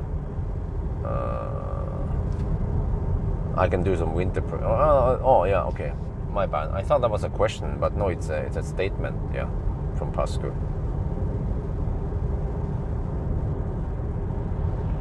Yeah. Well, I will probably go to Folldal when it gets okay. But well, hopefully they have the try. I should go to my friend with a farm. I haven't talked to him in a while, and try to do some off-roading. I mean, there's a Jeep, well, you know. Okay, I have to ask you guys: Jeep, are they known for off-roading? You know, like Jeep Wrangler or whatever it's called. Like it's like the king of off-roading, right? The ultimate off-road vehicle, the Jeep. So will the Jeep Avenger be able to live up to its name as a true Jeep? Is it a worthy Jeep? So it's a freaking front wheel drive, but it has some kind of traction control helper shit you can use supposedly. So we can try that on a steep hill. Yeah, let's try it, man. Anything that helps me gain views and doesn't cost that much time. He lives about an hour away from my home. Will actually be better once I move to Jessheim, then he'll be closer. So yeah, we should try that. Yeah, let's give it a try, man. Freaking front wheel drive Jeep. Yeah, I have to try to do stuff like that out of the ordinary. I also talk about to Marcus that I should go to Volleybahn and do some track driving and see if the Tesla will overheat, either with a, I don't know, a Model 3 Performance or a Plaid. Yeah, more like amateur driving, but of course trying to get okay pace to see if stuff overheats. Not freaking Mishka, yeah, Nürburgring hammering. Yeah, so I have the Jeep for 1 week, from Friday to yeah, this Friday to next Friday, or whatever it was. And then I have that Mifa, the Maxus Mifa 9. That one, supposedly Thai people are also interesting. In Thailand it's called just Maxus 9, I think. But that one I will have to shoot in Thai also. I have been super passive in the Thai channel because it takes too much time. Yeah. But then some people carrier. So I'll just do my normal stuff there, I guess. But that one needs to have the full package, man.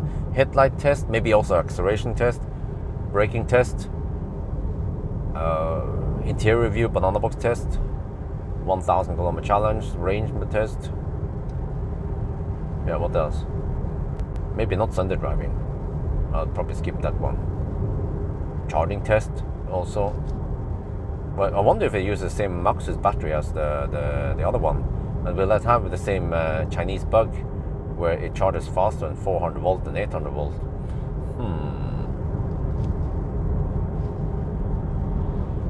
I have to get some videos. I have to record some, get some videos where stuff fails, you know? Yeah.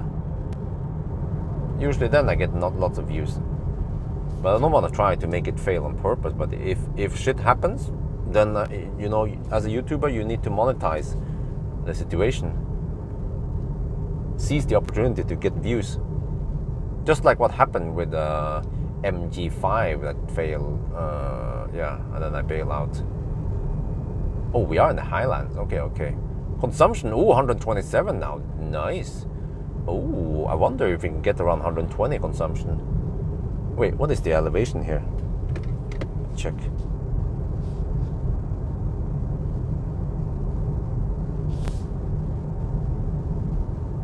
You know, I was waiting for the next gas station, but I realized we are in no man's land. Oh, 350 elevation, okay. We're in no man's land and there's not a gas station in sight here. If this was 1,000 kilometer challenge route, especially the Norway route, there'd be gas station every 5 minutes. But not today, son, not today.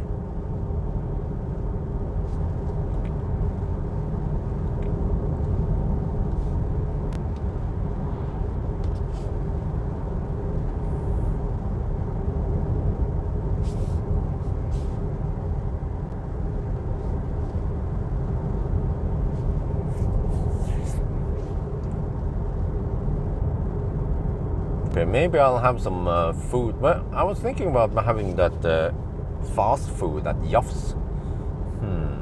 Well, the former owners of the other place downtown. Yeah, maybe it's region. Yeah, I'm gonna try to coast downhill. Requires a little bit of control. You have to put the car in neutral and then disengage cruise control.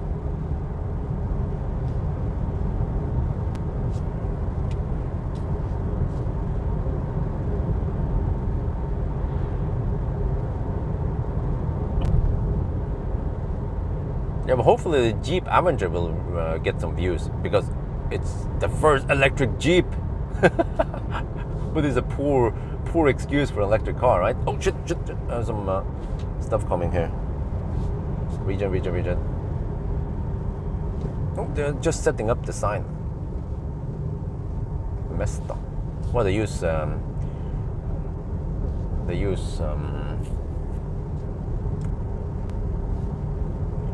ID bus for the task. Well, I think it's 50 here. I need to slow down. Langsam.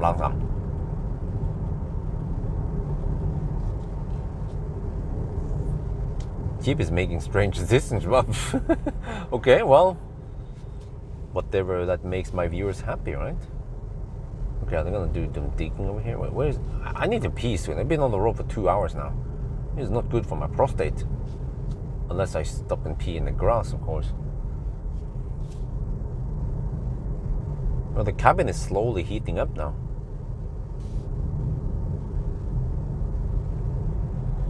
It's getting better in here, not so cold anymore. Oh, there's another 50 coming soon. Shit, why do I even accelerate now? When you're driving over here, man. I have a red Tesla behind me. Probably wants to hammer me. Wait, where's the wind blowing now? Oh, almost feel like we have tailwind now. Wait. Huh? Oh, okay, let me see. Okay, so then I just go in neutral, and then take control it as well. Oh, in neutral, wait, okay. Now I just let the car roll. Coast, yeah, always be coasting. I remember coming here when in the early days of Millennium Falcon, it was quite snowy. No, wait, maybe it wasn't this route, yeah. But I also driven Millennium Falcon and Optimus Prime here many times during my Nimber tasks.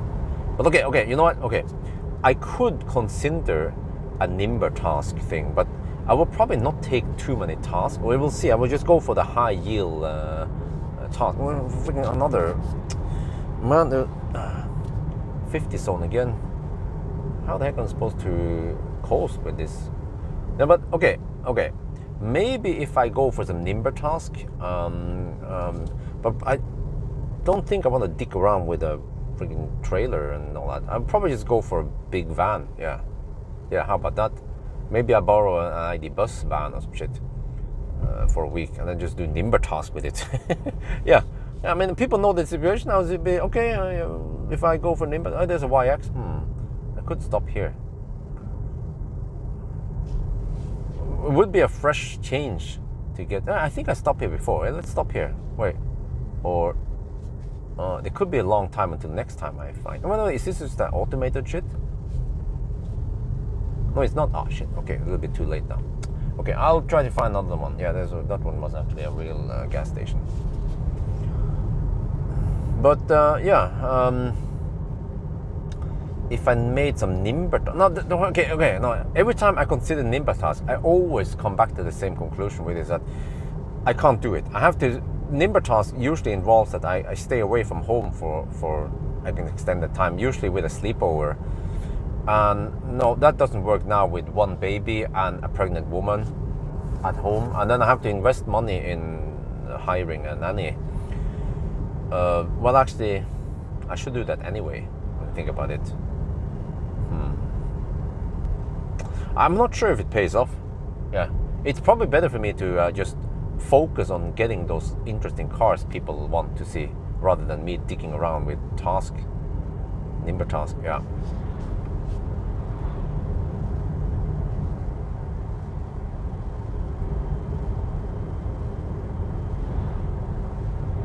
Wow, this dude is even slower than me.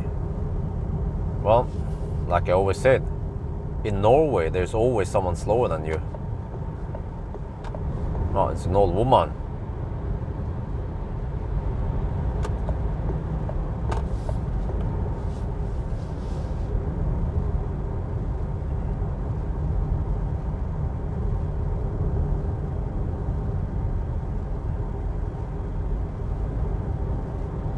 Yeah, well, that's actually true. The last Nimbering windmill and the Falcon, that could actually be quite epic. Yeah, just yeah, that is a good point indeed.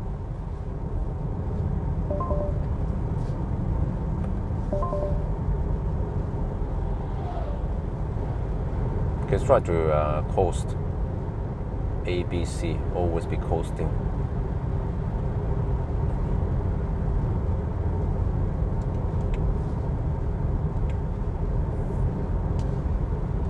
But the problem is that I can't do much now before the house moving stuff, or actually I'm not sure. Maybe I should just go for it, YOLO it. No, come on. Man, the timing went wrong here when switching from neutral to drive again. That would, if I would do this, I will then have to go soon, but I have booked cars, so it would possibly be, I mean, I could do that in the beginning of October, but I'm not sure if I can. And if I should, because maybe I should wait until the house is done and I have moved over. But that would be in November then. But then, yeah. So I think I would just go for something that people are interested in, but doesn't involve me going too far away from the house. Or it doesn't involve sleepovers.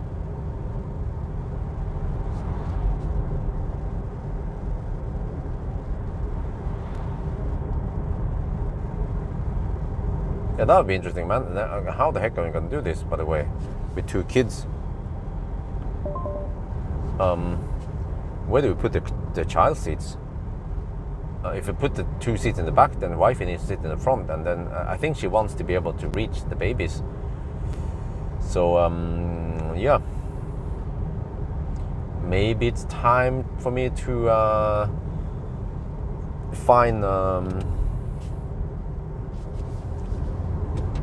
like a long-term like I should try something. Yeah, like no, Chris got it.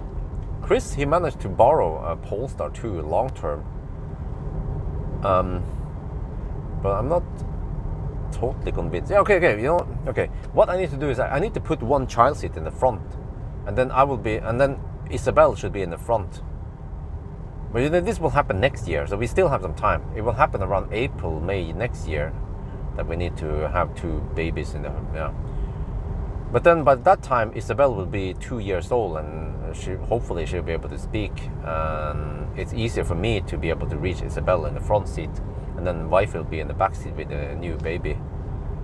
Yeah, but I know the reason why I mentioned Polestar is that they have Isofix in the front. And also, Chris was able to borrow Polestar long term.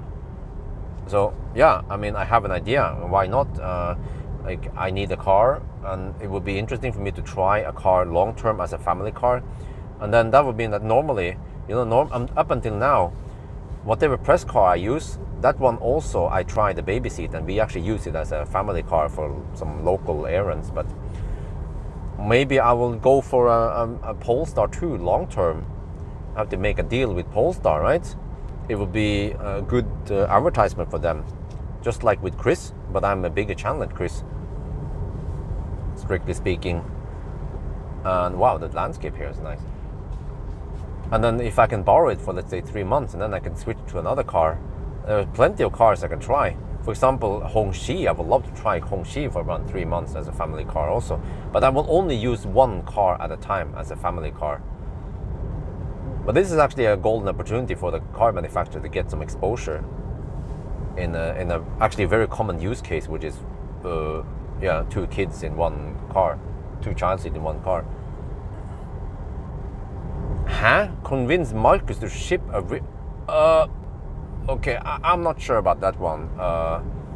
Yeah. I mean, I think you're aiming a little bit too high, Mister. Yeah. Just think about this, Mr. Vince. He needs to invest lots of money in something that might not be a hit or not. And then if we don't get lots of views, who's going to take the bill? Marcus. Do you think he's willing to take that risk? No.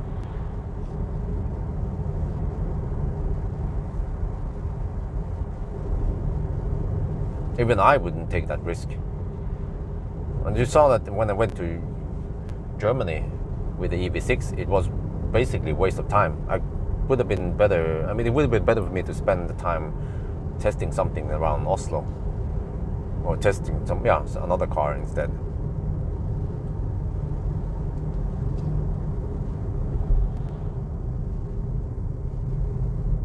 Well, actually, yeah, there are many cars that has front. Let me see. What about this one? Well, this one doesn't have it. Well, but I think Volvo also has it, and one of some of the German cars also. What was it? ID family? I don't remember, but yeah. So there are several cars out there that has it. Or if I go for some 6-seater, you know, like what the heck is this? Oh, it's a camping spot. Wow, lots of space. Or if you go for some 6-seater like Hongxi, then wifey can be in the back, but then she might have to unbuckle and move in case, yeah. So that's also not ideal. Ideally, we need to have one in the front seat and one in the back seat. So one parent will reach each baby. No, well, it will probably not get that many views. Like it won't be like 100K view video, but at least it will be that I'll be able to make those stories from time to time. Like just try to make more active vlogs and some Sunday drive, some family trip or family dinner travel or whatever, right? Yeah.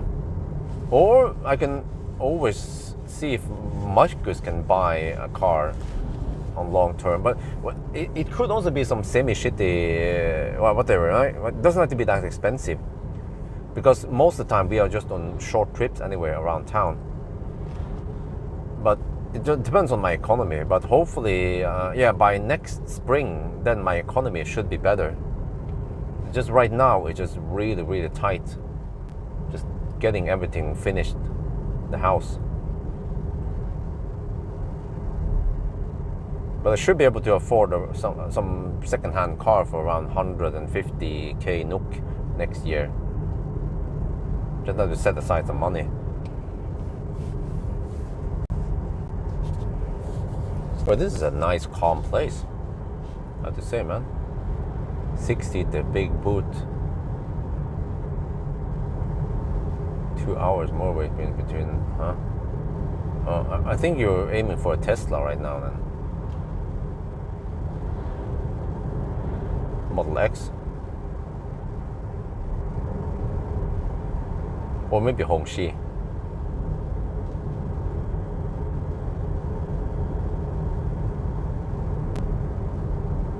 Oh, ID4. Ah, yeah, wow. Well, that would be great if I can borrow some Volkswagen long term. And also, you know, if I borrow those cars long term, it could be more than just testing child seat. It can be using the app. It can be just living with it day to day.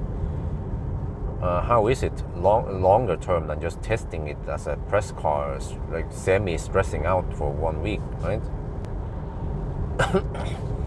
So it'll be interesting. I have some good relationship with some of the car manufacturers like Volkswagen or other brands. There must be some brand out there who is willing to lend me a car for, let's say, at least a month, but preferably somewhere between one and 3 months. See how it goes.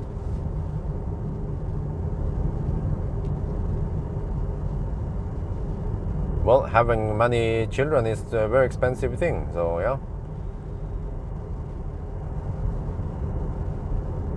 I don't remember all the 6-seaters available on the market. You know, you might have to go for something cheap than like some Chinese stuff, man.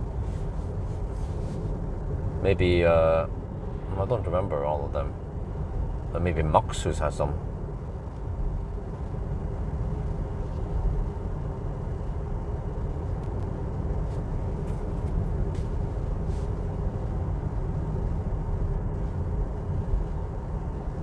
ID Bus, yeah.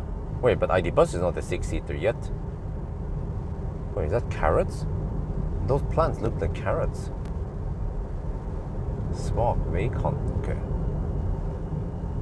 Well, this valley is really calm. Gotta say, man.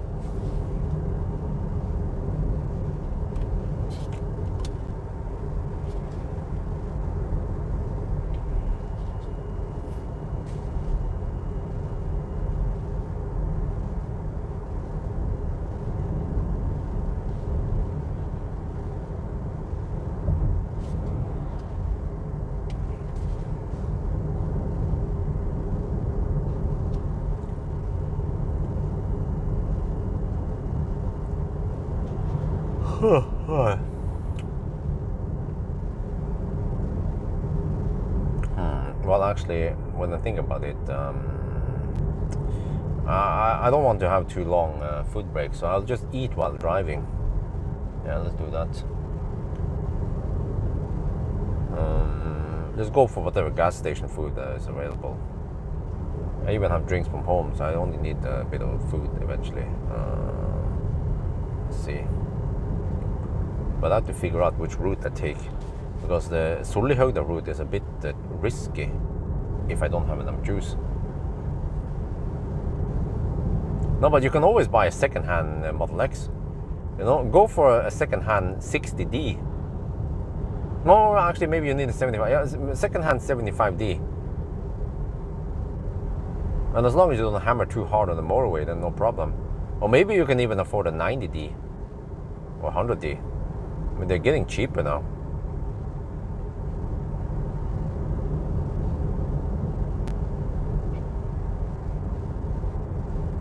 Wow, consumption is 119 watt-hour per kilometer. Wow. And we even have some underreporting here.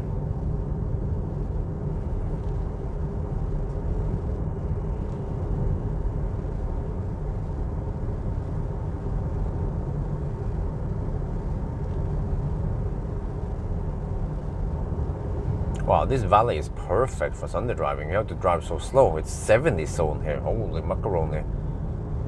Even when, once we get over to Gol, then there will be a lot of 80 zones over there. But actually a mix, yeah, some 70, some 80, but mostly 80. But here, 70, man. Yeah.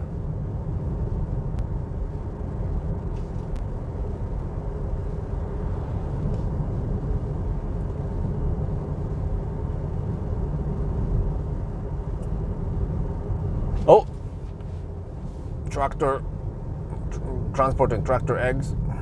Okay, musk hammer.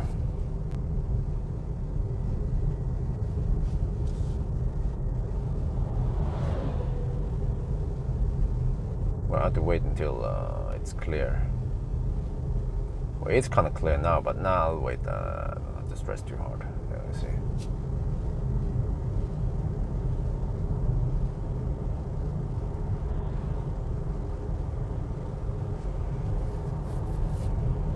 Well, there's supposedly a resting area in 3 kilometers. I don't remember which one that one was.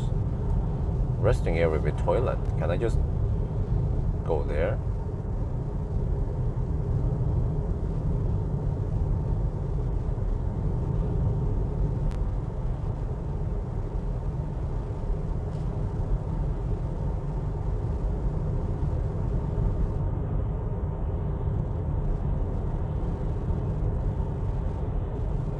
Cheap off-road, the same place as an Optimus Prime. No. But I'll go to my friend's place. He has a nice grass field, and he has a tractor that can rescue me if or when I get stuck.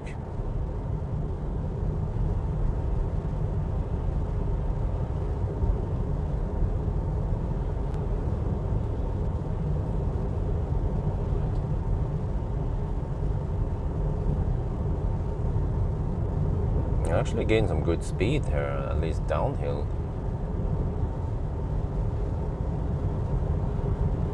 Oh, it's not a tractor, it's a truck, yeah.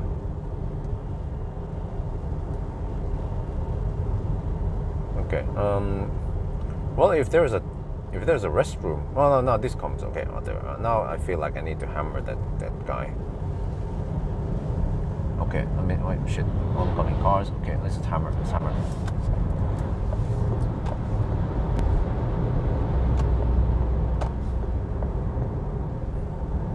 then we're at this point, then I should just keep going then. It would be a little bit pointless if I hammer him and then I stop to pee, right? So I'll hold it a little bit longer, right? And also the standard on the freaking public.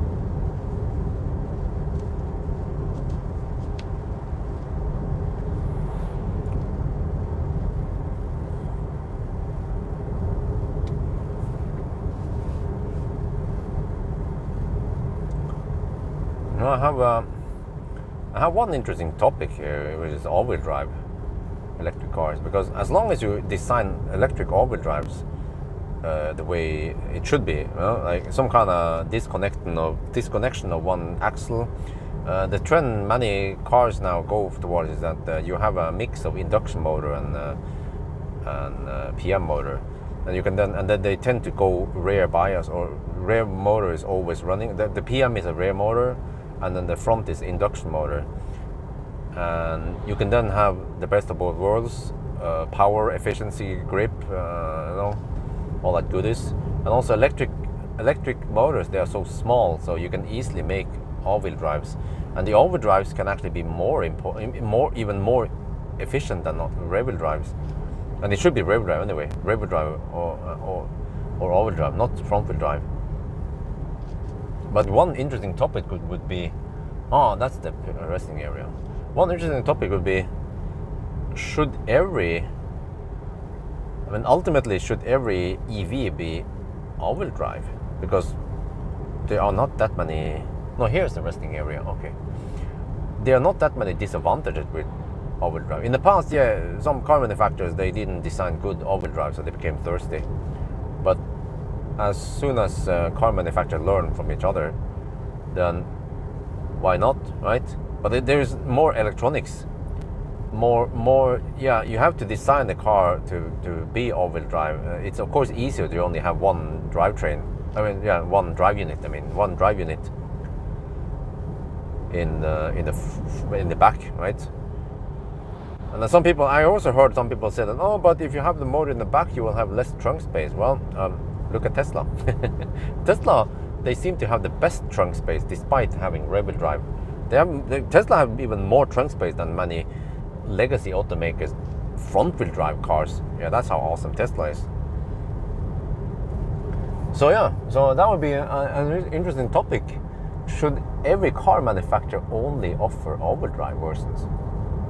Because they're all-wheel drive, they have advantages. Like you can say, well, between all-wheel drive and rear-wheel drive, the all-wheel drive, they are better, right? Why would you choose, if the price was the same, if the range was the same, why would you choose rear-wheel drive? You get more power, you get better grip, better acceleration, maybe even better handling, depending on if you have some kind of torque vectoring. Smart One, well, it's coming, some event coming soon about it. But you can say, you can make rear-wheel drive a little bit cheaper than all-wheel drive. True. Typically, you will have maybe one type of motor, and you can then add or remove one type to make it cheaper.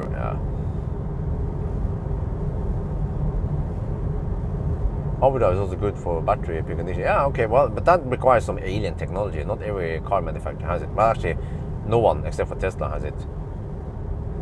Front-wheel drive might be a small advantage down slippery hills. I think that's not really a problem. Front-wheel drive, some people, they just praise front-wheel drive, but I was never a fan of front-wheel drive for electric cars. All-wheel drive is the way to go. Most people don't need all-wheel drive. Well, that's because maybe they don't have an experience it. But that's also a good point. Maybe most people don't need it, but there are countries where all-wheel drive might be useful. And then maybe it's also better to distribute the load over two motors rather than one. And then you also have the safety in case one motor breaks down for some reason, like Tesla could happen, and then you can just limp on the other one.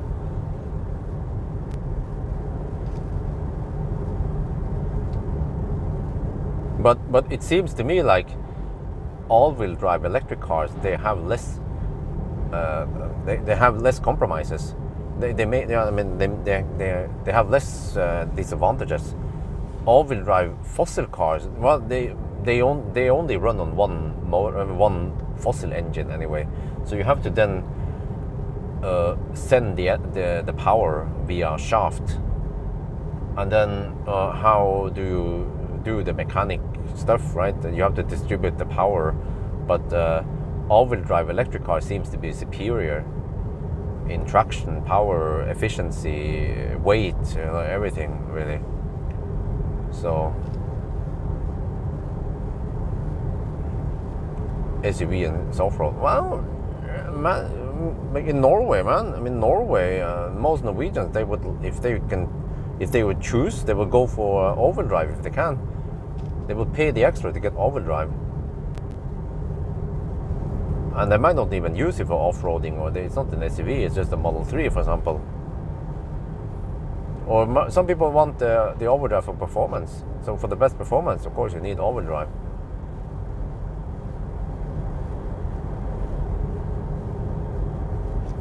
But yeah, electric drivetrains, they are so small. You can just put them somewhere. Weighs 50 to 100 kilograms. Versus, yeah, fossil.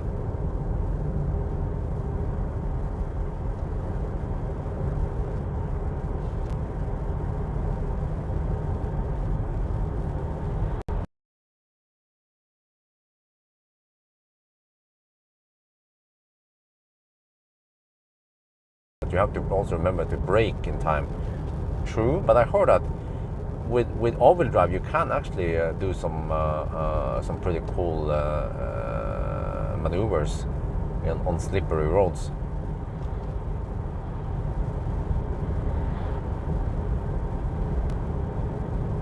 If current all-wheel drive drives, you could drive with the back. Okay, yeah. Hills and snow. Yeah, exactly.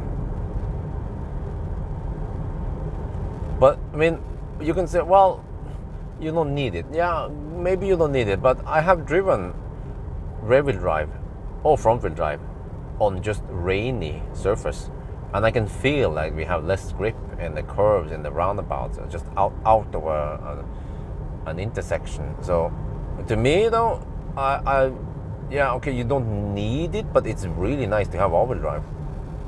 And since there are few disadvantages with all-wheel drive for electric cars, then why not?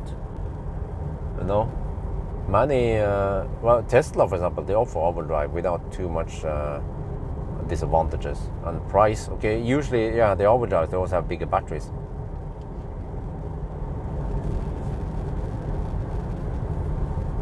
So instead of, let's say, 200 horsepower in the back, right, you can have 2 times 100 horsepower, right, even.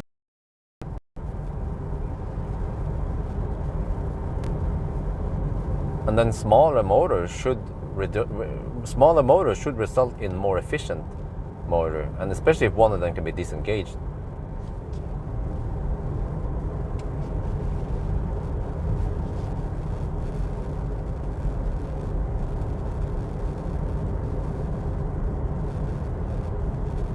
What? They need that often service?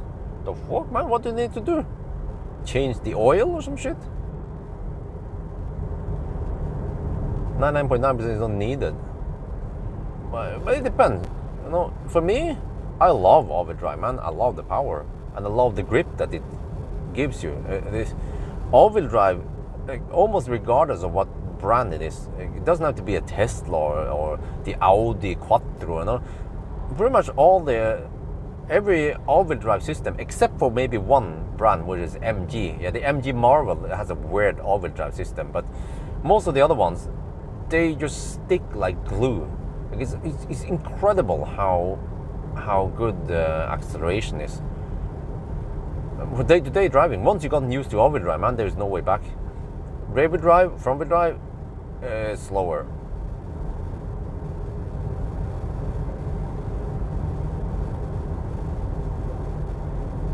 Polestar 2 40k, with all, yeah, you see, yeah, exactly. But in the past, yeah, many legacy automakers, you have to give up some range and efficiency for all-wheel drive system, so that's a bit the bummer. But as long as people design the cars correct, like Tesla or Mercedes, then no problem. In the early days, the overdrives were even more efficient than the front rear-wheel drives.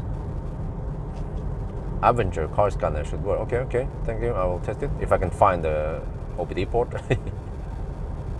Man, it's still cold here. Shit, 13 degrees Celsius. I'm going over the mountain now.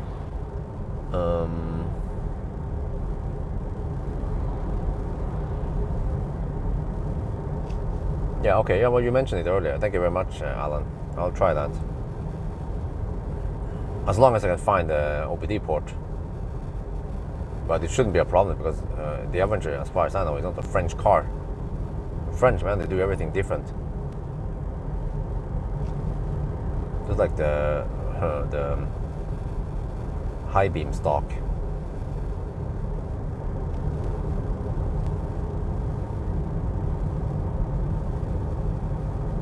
Okay. Someone's gonna come to my home around 5 this afternoon to pick up an IKEA mirror and pay for it. 300 NOK only, but then I get rid of it. Yeah. But I'm not sure if I'll be home by 5. But if I can't be home in time, then no problem. And actually, it's maybe better if I'm not home too early, because then I get stuck in the stau, afternoon stau. So I'm just thinking, should I stress or should I just chill a bit? As I'm thinking about, there was a bakery at Aurdal. Yeah, we will come to Aurdal in around 15-20 minutes. I could stop at the bakery and have some lunch there, and then let the car bake in the sun. Yeah, no pun intended. But it's a little bit cold, and once I drive over Golsfjellet, it's also going to be cold there. I could take a 15-20 minute stop at that bakery. Just check it out, what it is. There must be some food there. Change more tire, Austin. No. Yeah, you know, I always wondered that, because I noticed that on Millennium Falcon, the rear tire wore out faster than the front tire. Same with Optimus, which was a little bit more rear heavy. But yeah, I'm not sure. Maybe that's the case. Yeah, that overdrive, you get a more even tire wear.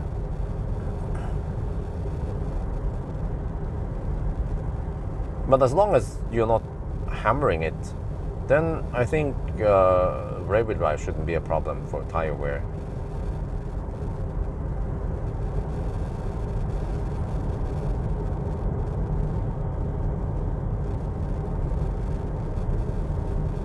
Okay, consumption goes up again now. 132 watt-hour per kilometer.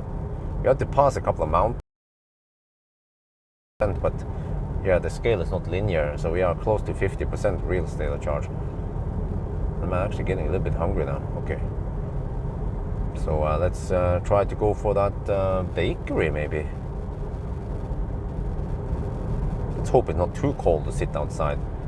Well, in that case, I had to sit inside the car while eating. Or I could sit inside. Yeah, I forgot I can sit inside the bakery. Just want to try something different than a gas station like I always go to.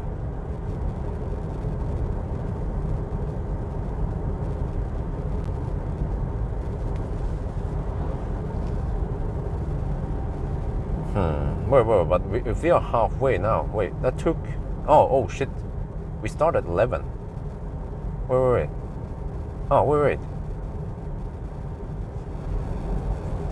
No, wait, so halfway, yeah, okay, we need roughly 3 hours to drive it down to half battery.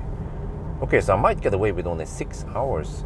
That means I'll be home by 5-ish, maybe. Yeah, as long as I don't dick around too long at each stop. And I have to find a place to take the, okay, thumbnail might be at Golsfjellet. Yeah, I'll find a spot at Golsfjellet. Take a break? No, what? You've been driving for 2 hours. No, you're lying. I've been driving for more than 2 hours. Constantly. Dude, car doesn't even know the time. I've been driving for almost 3 hours now. 2 hours and 40 minutes roughly. How do you think ë-C4X moves test? Oh, I'm not sure about that one, because I immediately felt it when I started driving this car that the tires are not that grippy. It's Michelin Primacy E, and they seem to be not so grippy compared to other tires. And only 195 width and 60 profile tires, you know. So that one also in combination with soft suspension, I think this car will not do it well in moose test. You can try, like, see, it wags like a boat, you know. You can hear the tires squeal almost a bit. So yeah, that's why we are just doing Sunday driving now, in case we need to break from moose. Well, but this road has gotten pretty nice.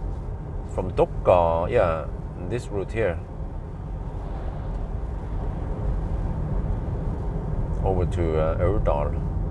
Well, we are in the highlands, so we're gonna descend soon and get some energy back. So in Aurdal, we get a better idea of what consumption to expect, but we're still in a high-ish land in Aurdal.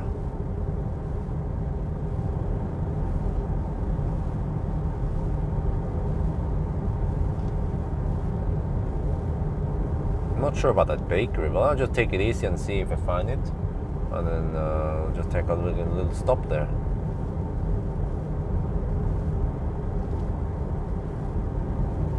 Oh shit, but there's some clouds here. I want to heat up the car. It gets cold again here. Shit, 11 degrees outside. And I didn't bring long pants. Maybe I should have done that on hindsight. Why you put those two dots on the E like a Swedish alphabet? Doesn't Citroën is a French brand? Oh, maybe it was a wrong one. Yeah, I think I used a wrong dot. It's supposed to be the other one, the triangle, right? So that's my mistake. Wait, can someone explain, correct me? Which one was the correct one again?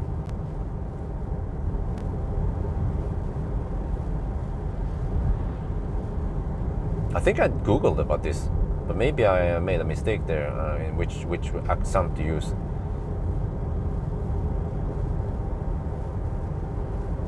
Oh, it is correct. Okay. Oh, it was the correct day. Okay, I think I already googled about this. That's the way to type it. I should know this because I had French class in school. But there are different accents for different, you know, like cafe. Cafe, the E, cafe. Otherwise it would be cafe, but it's cafe. You know, André. You have to have those different accents depending on how to pronounce the vowel. ë-C4, yeah. So that's actually the correct way, but I'm too lazy to type that in the main channel. Yeah. And also the Citroën is the E with the accent over it. I don't remember. They have different names also, each accent graph, accent this and that. I don't remember what they were called. I'm trying to coast now. I see coasting opportunities, but I don't want to have too high speed. Actually picking up speed quite fast now.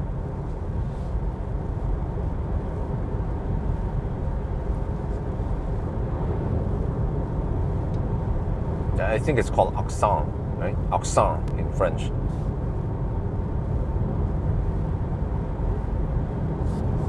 Okay, now I have too high speed.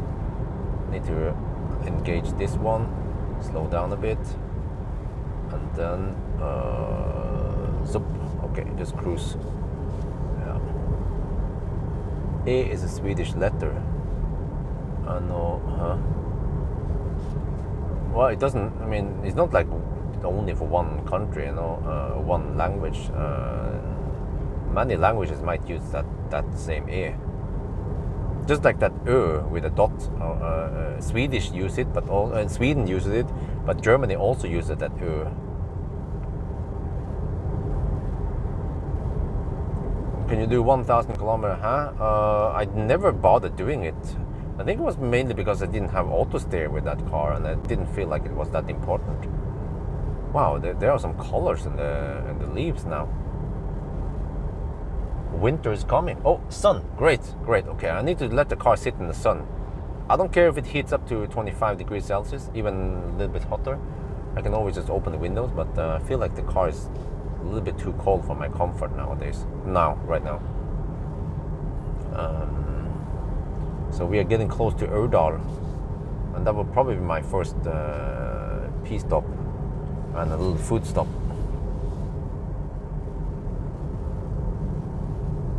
No, the Ö is the Ö with the dot. That's Swedish. That's what the guy originally said.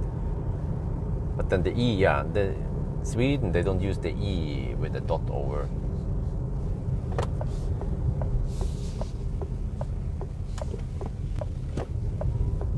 Okay. E16. We joined up with E16 momentarily until we leave it again. Go over. Yeah. Let's see how Golsfjellet is now today. I also thought about going straight, the regular, the regular route via, Gol route, Sollihögda, Hønefoss, Gol, and then back again. But that would be a bit boring to go back and forth. So at least I'm taking a ring. Yeah, I tried to take a ring route on the Sunday drives, make it a little bit more interesting. Plus, then I get the sun in the back, and I was hoping to get the sun in the back so I don't overheat too much, but then it became too cold in here. But I had to be careful so I don't overheat the phone. So maybe I should take the phone with me. Linearity dropping. What? Well, I'm at 55%. Okay, Stats 127 watt-hour per kilometer, 55%, 191 kilometers done, and GOM claims 190 kilometers left. I think cruise control did not see that one.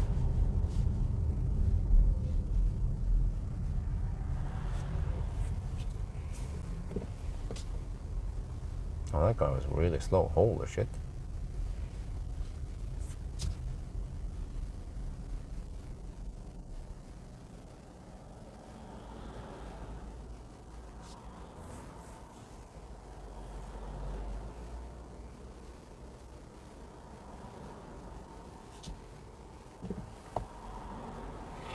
Okay, so 55%. Yeah, we can calculate, by the way.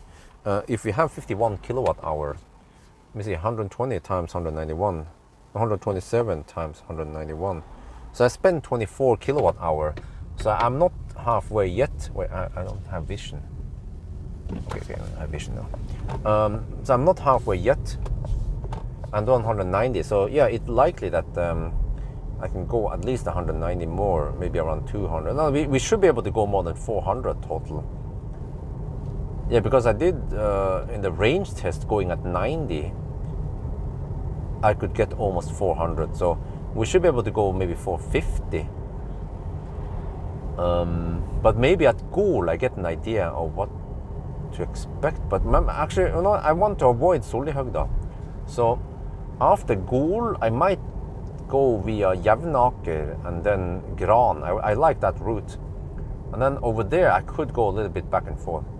Well, I can ask wife if she wants pad thai.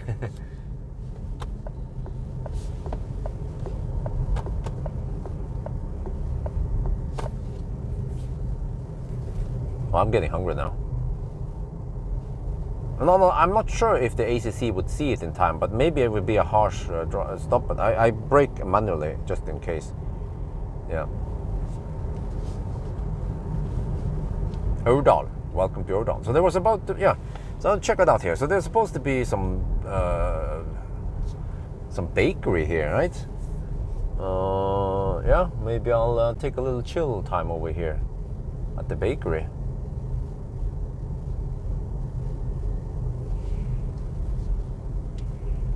We have Kiwi and YX, yeah, but I will purposely avoid gas station for now. Well, they have Thai food also. Holy shit, man. Okay. Now it gets hard, man. Thai mat. Okay. Ananas biter. Yeah, there's some Thai food. Wait, where's the... I'm supposed to take left soon if I want to go for that one, but... let me see, what was this one? Where do I park then? Åpen restaurant. Ørdalstua familierestaurant. Wait, no, I was looking for a bakery. I'm not sure what that one is. Oh, this is the place I'm supposed to exit. Oh, wait. Oh, no, but I think further ahead, that's the bakery. Okay, and then I can just exit here for the shortcut.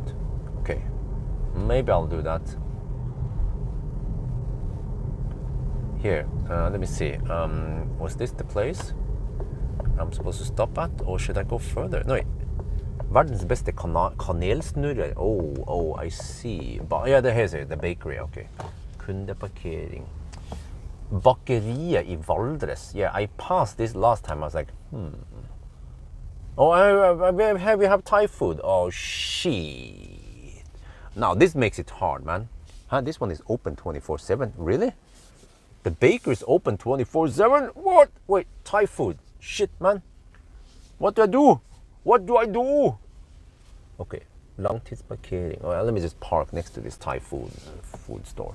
But with the back against the sun, so I don't overheat it too much. But I want to be in the sun. Okay, so we're parking here. Well, all right, let me see. Oh, let me just get...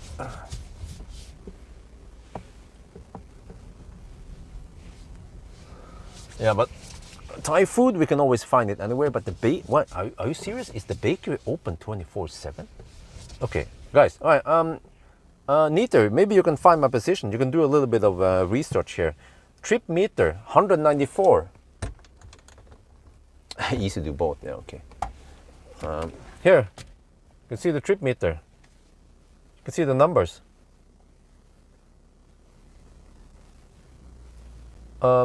So if I do the math, we haven't consumed half the battery yet, and we are in the highlands. So we are in a pretty good position to go over 400 kilometers. Okay, but I should bring you guys with me because the phone might overheat if I keep you guys in here. And yeah, I'm not sure. Okay, maybe I go for both, but then let me shoot the video here first. Oh, it is a bit cold in here.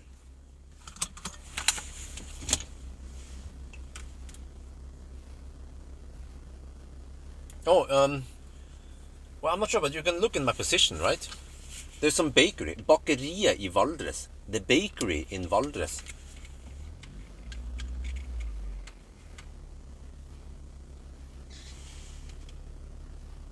We are now in let's go again.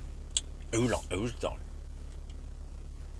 We are now in Ørdal, and I've been driving for around 3 hours. I feel like taking a first break now. See, so far this is the consumption, and we are even in the highlands. So yeah, this state of charge scale is not 100% linear, but I see that we haven't spent 50% of the energy yet. So it seems like we can go over 400 kilometers, maybe 450 even. Yeah, so far so good. And HVAC is still off, but I want to heat up the car a bit. Over here it's 16 degrees Celsius. It has been so cold here, and I know that over the mountain here is going to be cold. So yeah, let's show you guys outside. Oh.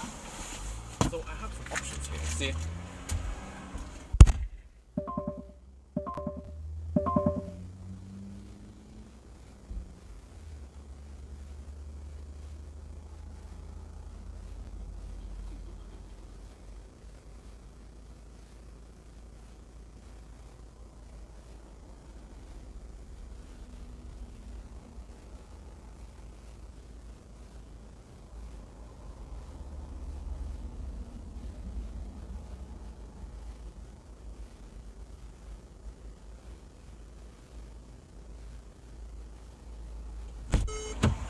Wait, maybe I should move the car slightly more forward.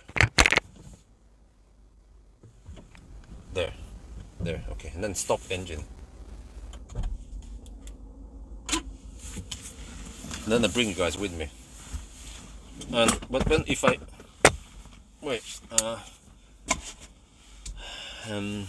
I could go to that same Thai store as last time.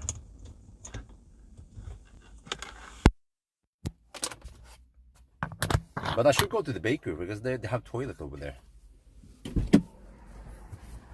16 degrees Celsius outside. Okay, it's not the warmest day, but it will do. And then I get this now sun in the back. Well, or oh, well, maybe I should point this. Maybe I should point the car towards the sun. But I'm afraid that if I do that, it would be too hot. But well, I'm not sure now. I mean, the car will heat up, but it might not heat up enough. Because it is a little bit cold outside and it's windy. Okay, let me think here. Maybe I'll just face it. Okay, let's face it against the sun. After all, yeah, let's do that because it is cold inside here. Okay, let me see. Yeah, okay, let's try that.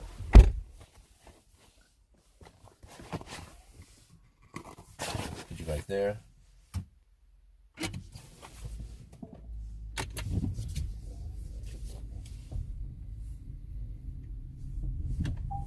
I could even just park on the side here, but whatever. I feel like I just wanna back in like this.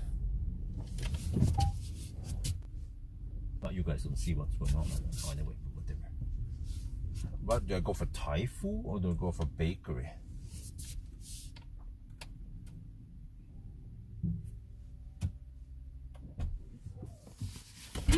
Okay, now we should get good heat.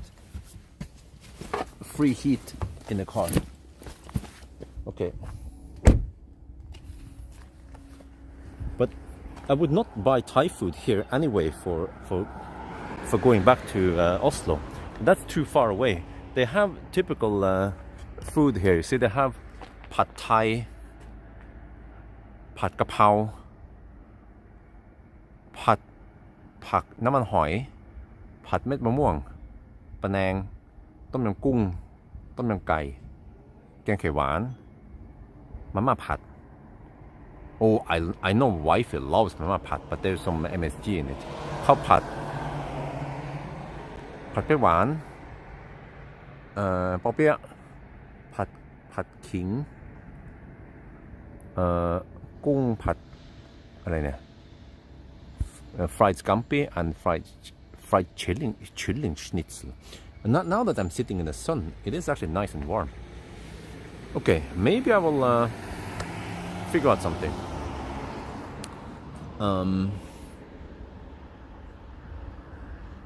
Yeah. Okay, what about the bakery? Let me go inside the bakery and check it out. Yeah, here we guys see Urdal. It's a nice, calm place. Right in the middle of the highway. This is the ë-C4X that runs all the way to Filefjell eventually if you drive that route.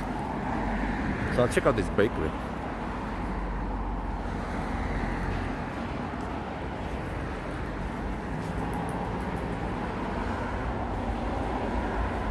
Oh. Hey.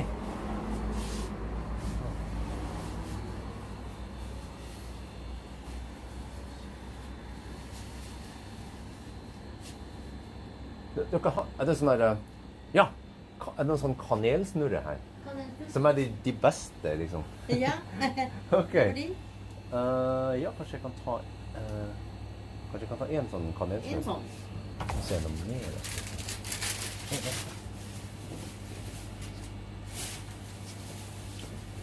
Jeg har ikke toalett her, forresten. Nei, dessverre. Okay, men Kiwi borti gata her, det har det. Der har jeg offentlig toalett. Okay, skal vi se noe mer. Jeg tror jeg går for den. Ja. Kanelsnurr, betaler med kort, vær så god. Kan jeg få kvittering? Takk skal du ha, det skal du få. Vær så god. Takk skal du ha. Ligg på det.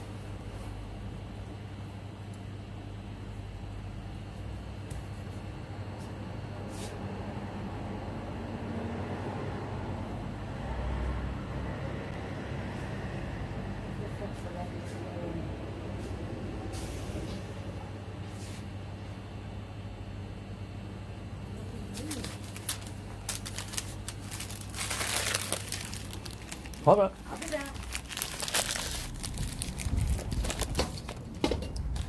Okay, so I have to go to Kiwi for the toilet.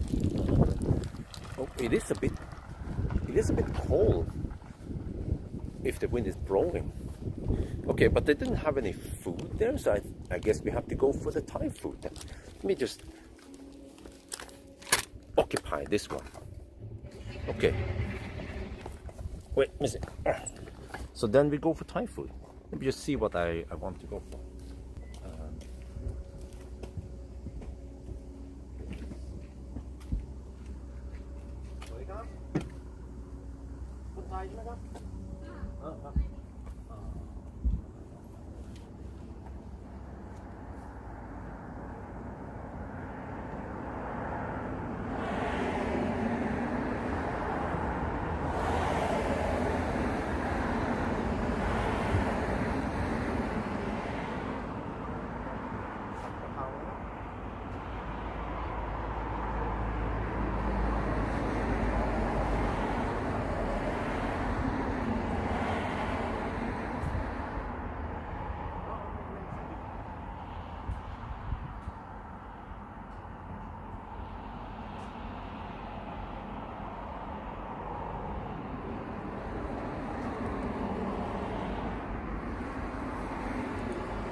Okay, there are no toilets here. Maybe. Well, I could go there and then come back, or I could just hold it. But it's gonna take 10 minutes here anyway, so maybe I'll just take this. But it's not the warmest place to sit and eat, but I guess I nøden spiser fallen flue, så just see how far away Kiwi is right now.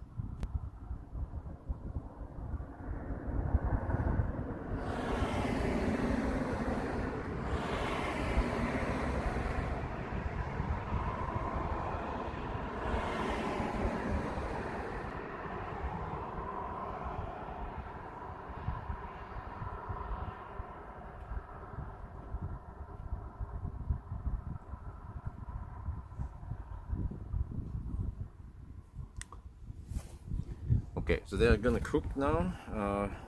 Just want my little break, food break. But let's see if I can get some kiwi done. Kiwi. I have to drive. Oh, okay. I have to drive 2 minutes over to Kiwi and then back again. Yeah, I might do that. Okay, let's. Maybe I can just go for that one. And I'll just bring the condenser with me. So I have to go to Kiwi and then come back again here. It will take 10 minutes, so there's not much for me to do anyway, right, while waiting.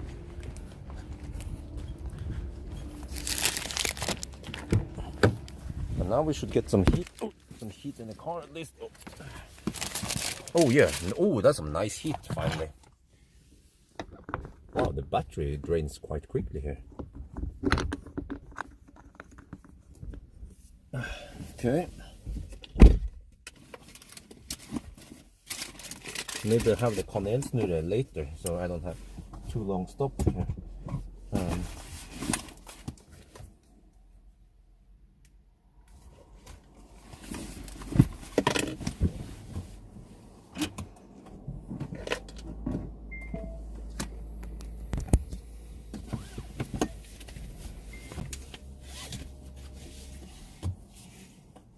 Sorry, that hot shit right here.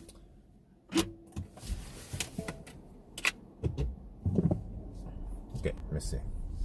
go to Kiwi and then come back. I'll just eat around. I'll just eat in front of this one. Or if it gets too cold, I can always eat in the car. That also works. Wait, now I don't see sheep. Where is that?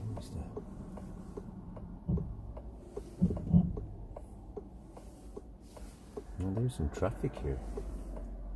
To my big surprise. Traffic in Ørdal. It's the Ørdalsstau. I would expect them to have some toilet, but no such luck. Okay, let's go to Kiwi. Both of these, both the Thai store and the other one, they said go to Kiwi. Okay, maybe this one, Ørdalsstua, but that's a restaurant. But Ørdalsstua, oh, they have some. Okay, whatever. I wanted to try that bakery. Now we tried it. Okay, I got the kanelsnurrer. There was supposed to be some advertisement for it somewhere. Okay, I'm going in here. Kiwi. Okay, let's see. Oh, there's a gas station or something. I was like, okay, I'll go over here. Oh, wait, is that, huh? Wait, YX? Is that a gas station or is it? Okay, whatever. Let's go there. You see, I don't want to end up at the gas station every time I go stop somewhere in my trips. Well, it's actually getting a little bit warmish now in the cabin here.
Yeah.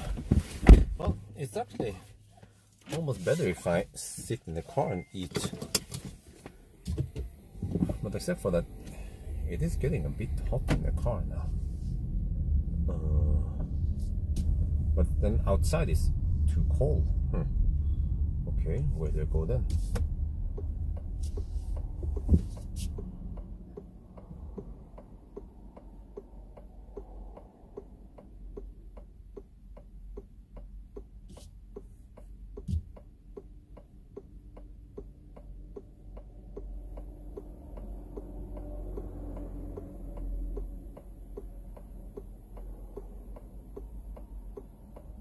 Around the Ørdalsstau.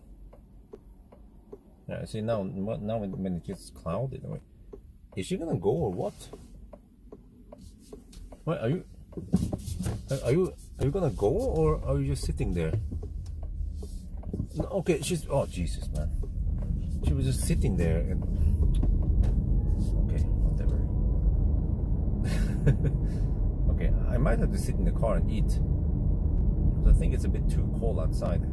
16 degrees Celsius outside, and windy sometimes, and then not, yeah.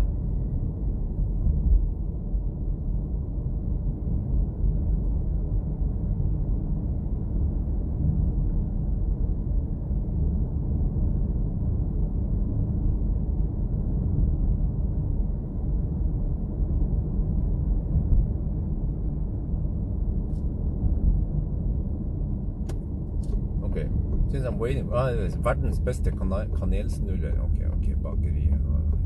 We went for that one. We followed the advertisement. Okay, I fell for it.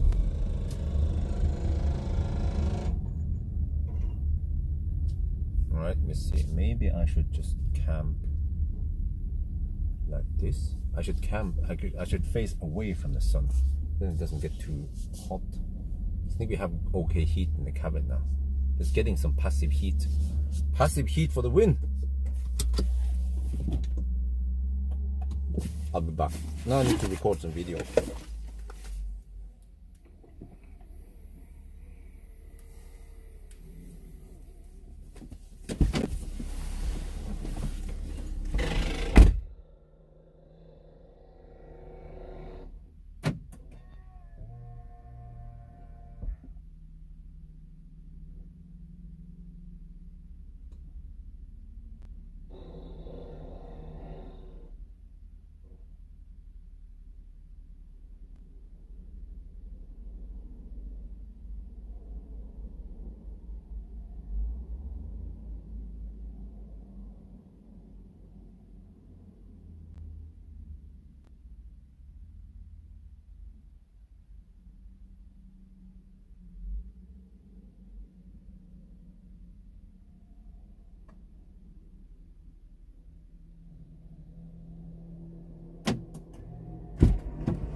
Okay, all right. I changed my mind again. Let me get my phone.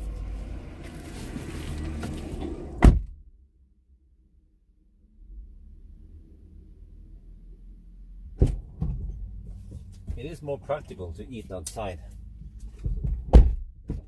because of the table. So yeah, okay. I will take everything outside. Yeah, set up there.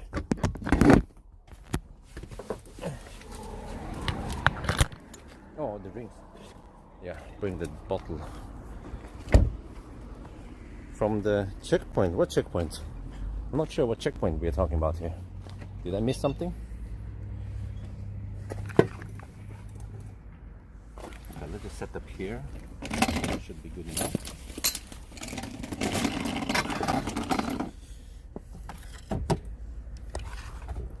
Okay.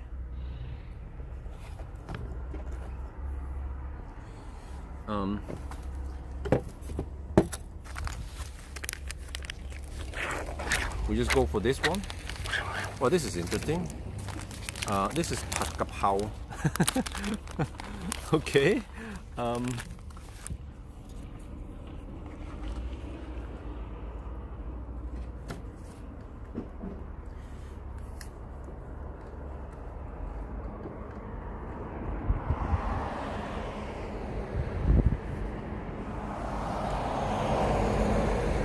Well, we're now sitting right next to the highway, the main road. Yeah, this one. So I decided to sit outside, even though it might not be the warmest day. But I went for pad kap pao.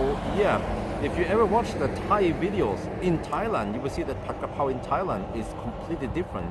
This is the Norwegian version of it, I guess, with some white rice. And then I have my Stormbike bottle with some drinks in here. And then the live stream is there. And then the car is just sitting here doing nothing right now. That's the part of the challenge. Well, the test, rather. So let's try now. How good is this?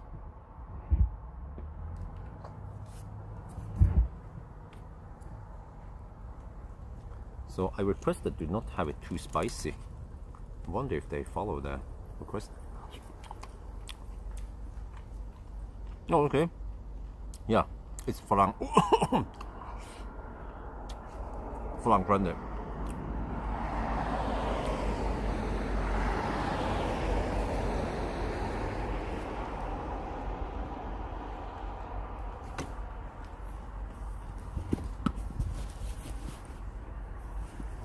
Or is it too cold out here? I mean, every time the sun shines, it's okay, but then I can show you guys the food maybe. The food is probably more important than looking at my face. So just some Thai food. Just want to have a little rest. Well, I was hoping to go to the restroom, but I did eventually. I had to just drive there, but whatever.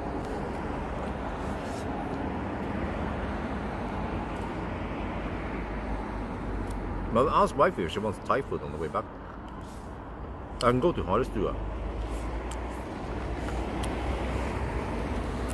But I see it's more practical for me to eat it here rather than inside the car, since we have a table here, and as long as the sun is shining, then it is okay. Yeah, it's nice and warm as long as we have sun.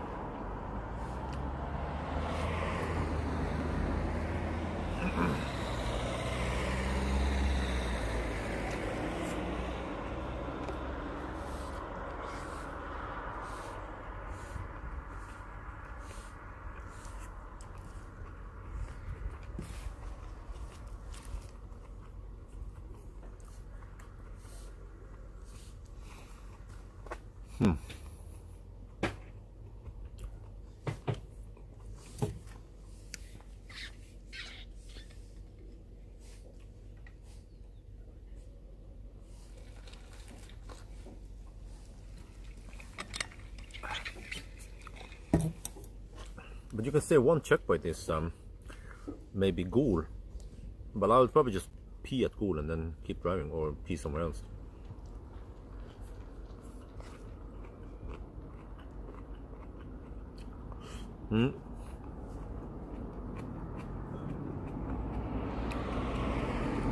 One checkpoint would be, wow, it's noisy.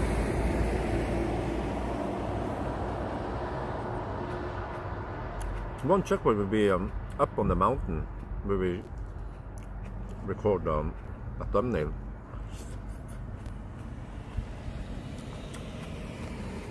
Yeah. And then I just drive Hønefoss and then Jevnaker and Gran, that route.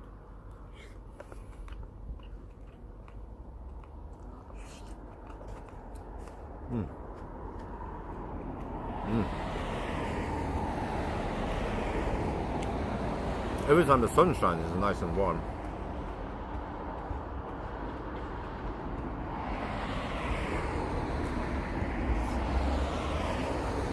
Oh, okay.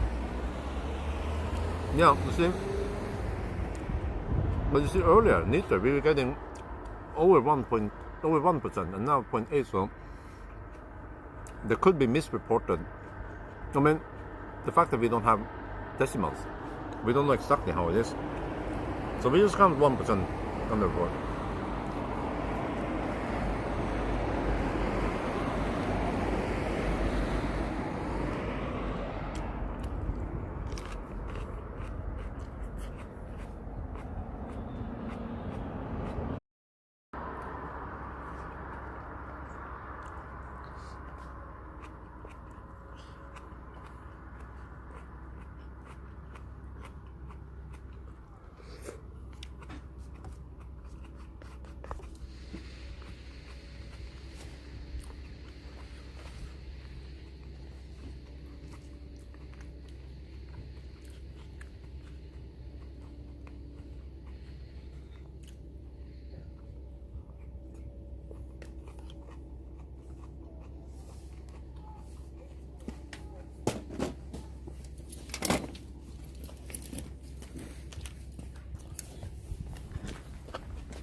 Getting a little bit too cold outside.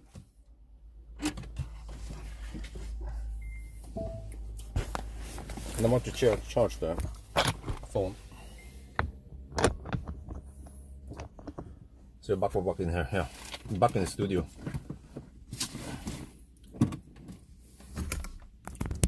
There we go. Alles gut.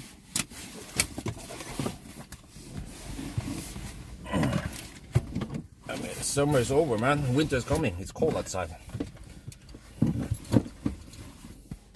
But in the car, you get the greenhouse effect.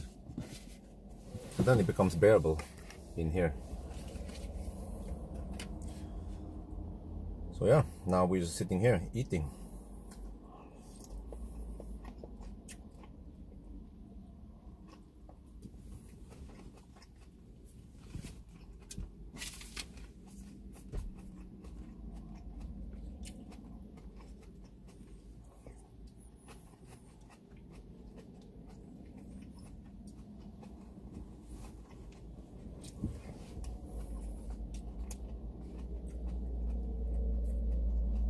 Soon we have to go up Golspjellet.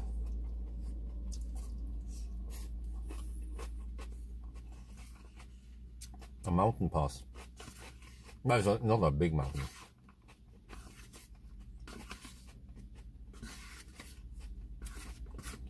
This was interesting Thai food, but you see, actually, I have to say that most places, the Thai food you get in Norway and actually throughout Europe, it's not that great compared to Thailand. Like, this is way off the authentic Thai food it's supposed to be in Thailand. And many people, they might not never have been in Thailand, so they taste Thailand through these shops only. But if they get the chance to go to Thailand, they will taste the real Thai food.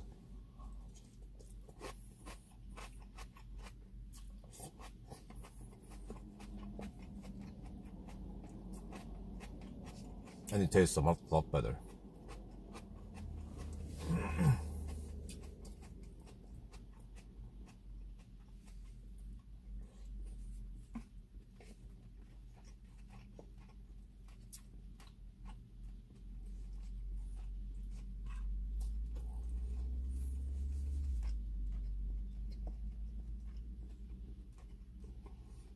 Well, it's a nice place, but probably not the place I will just stay on. I mean, it's not a place I will visit on a regular basis.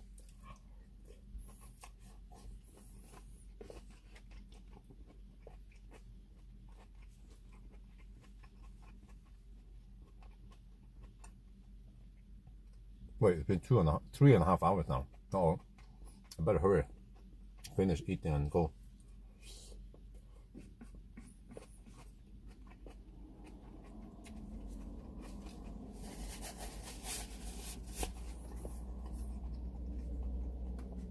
Right, guys, do you know? See your mind, I've done it already. They did it okay.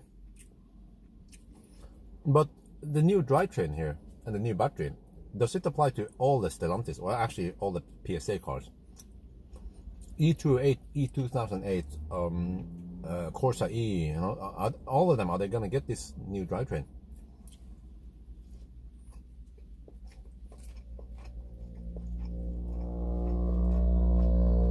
And battery.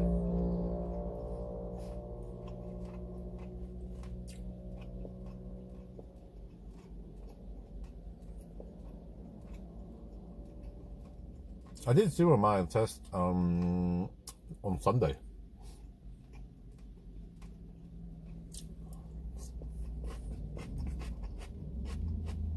And the car actually stopped right around 0%.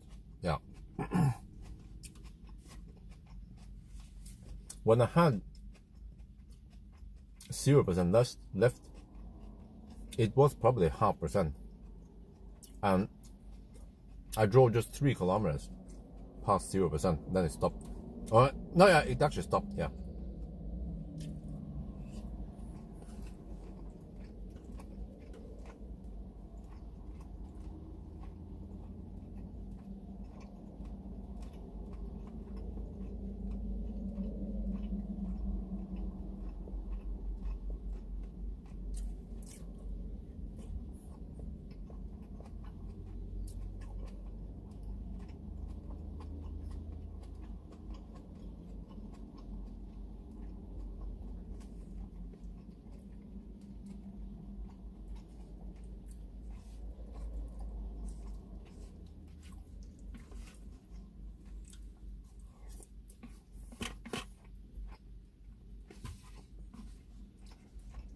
Well,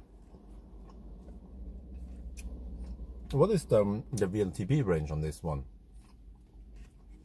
It should be around 400, right? I suppose we can drive 450.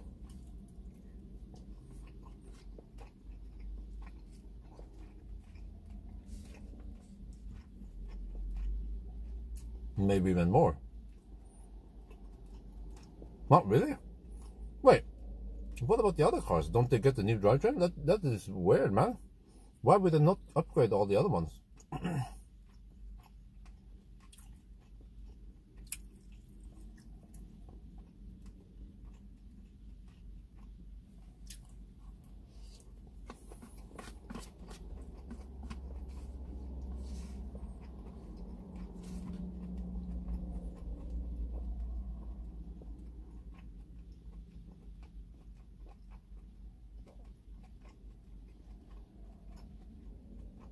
Yeah.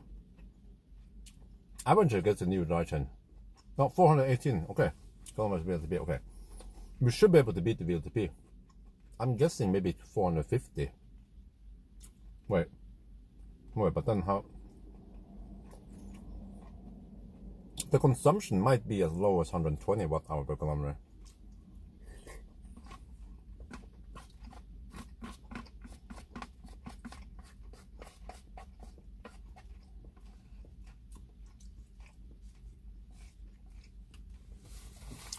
And then based on 51 kilowatt-hour.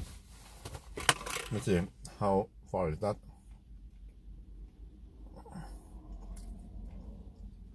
Oh, 425 kilometers. Oh, okay, not that much, not 450, okay.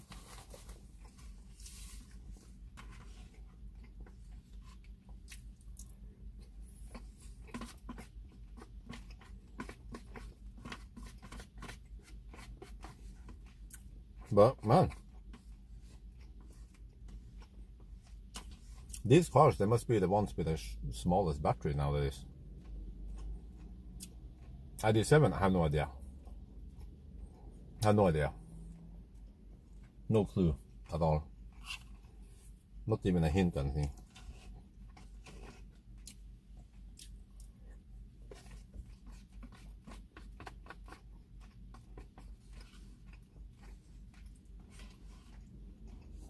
This was the weirdest Pawel ever. It didn't resemble the Pawel in Thailand at all. Yeah. But I wonder why Thai restaurants never make them like in Thailand. I mean, don't they know how it is? I think they know because they don't seem to be born in here in Norway. They were probably born in Thailand. I'm guessing they make them the way Norwegians want them.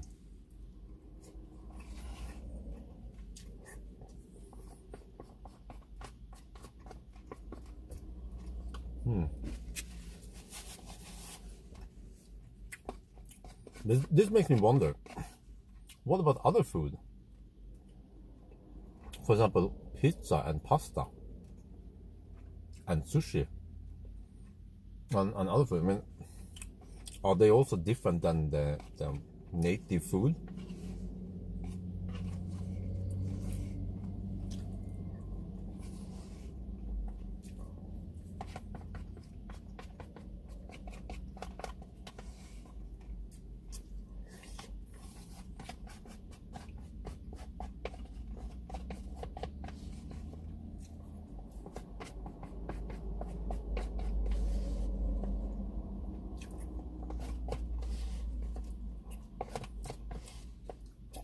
Done. D1.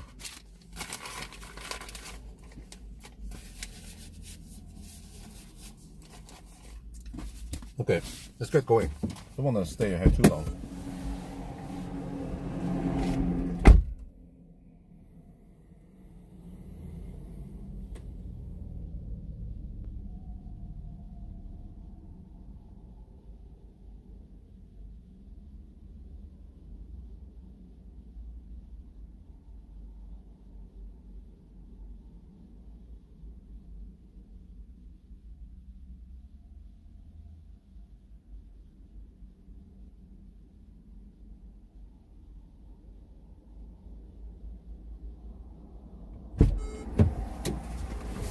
Wow.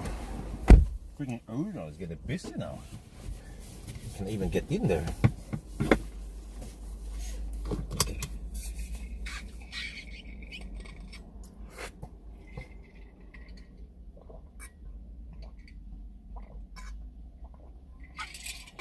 Yeah, true. Only 5. So I saw that they open Tesla cleavage is open for all the brands now. But only 5. Tesla only. So it seems like there is good success and probably not too much overrun stuff or whatever. Wait, the car went into some stingy mode. Okay, let's get over to the valley. Still have the mission to finish. We're not even halfway.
Oh, the songs. Let me see. They are called. I had to look up on the playlist.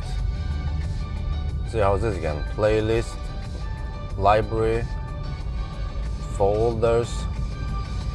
Wait for the lag. Music test. And the first song is called Jumbo Mambo, Riverloom. The next one is called Kickoff by Evening Traveler.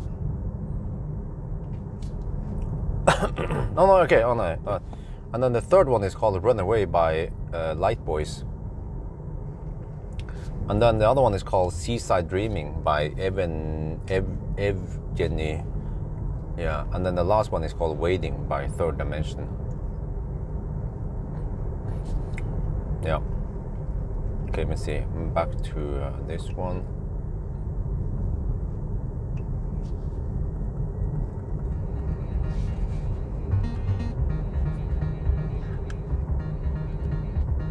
Oh shit.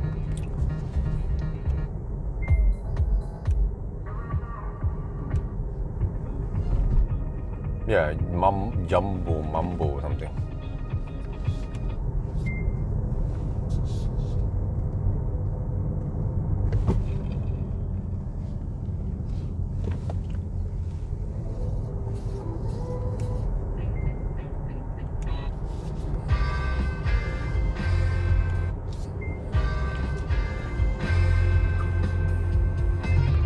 Yeah, this is the place I camped with the fat e-tron. I had the whole setup with waffle and cooking shit.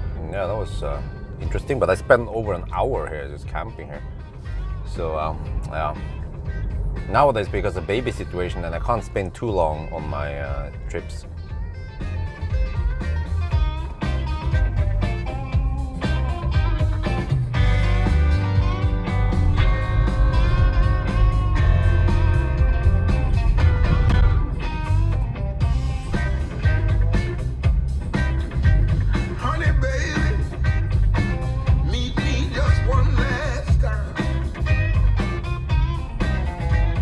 Honey, baby, talk to me.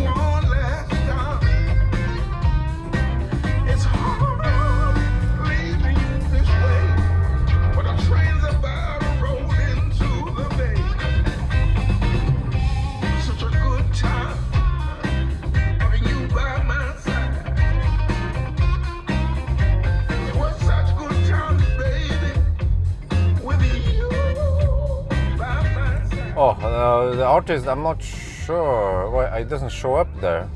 I have to look up at my home then or something. It might be in my playlist, I'm not sure. Maybe I will added it there.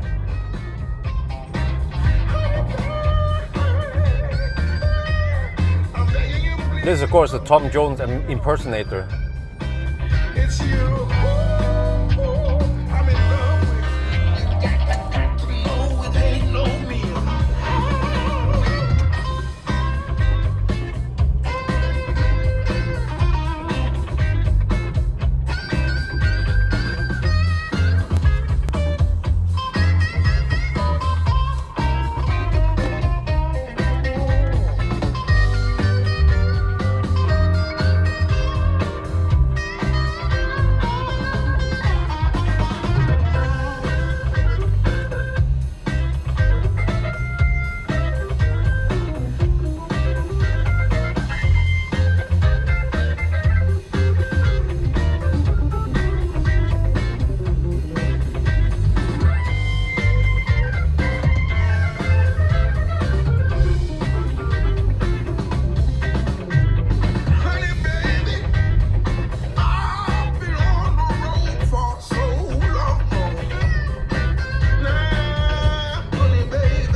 Oh, you found it. Oh, wow. Nice. Thank you, Neater.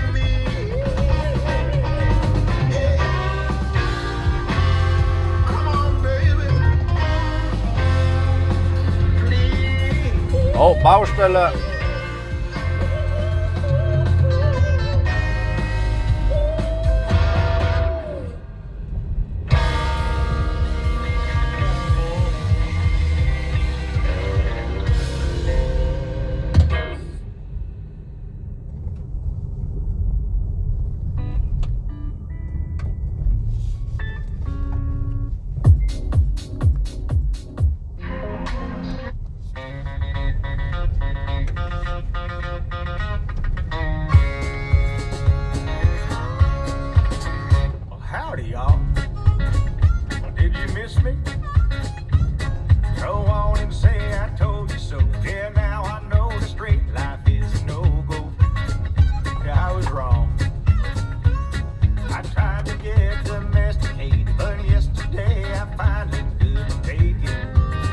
Oh, you found all of them, okay.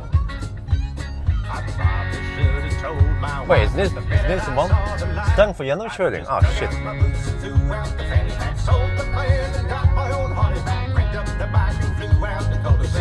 Straight to the nearest bar.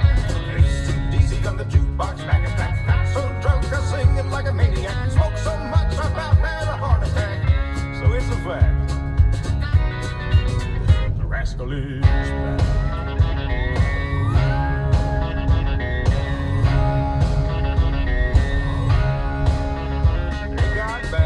Here, supposedly. I ain't gonna lie. Okay.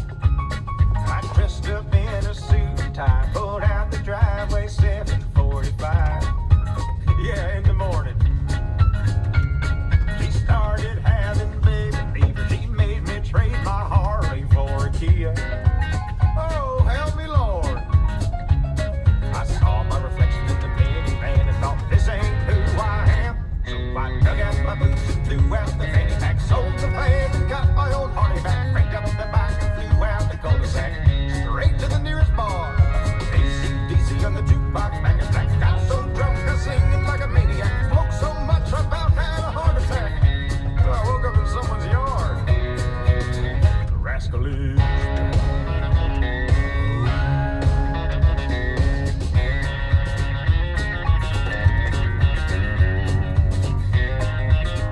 Well, I recommend this car. Well, I'm not convinced. Why buy this one when you can buy a Model 3 instead? and I dug out my boots and threw out the fanny pack, sold the van and got my old Harley back, cranked up the bike and flew out the cul-de-sac.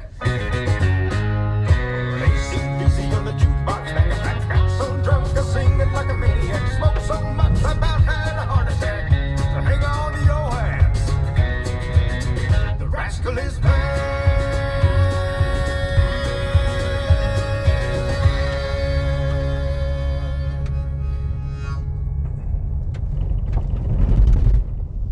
Oh shit. Freaking gravel road, man. Fortunately, the suspension is nice and soft.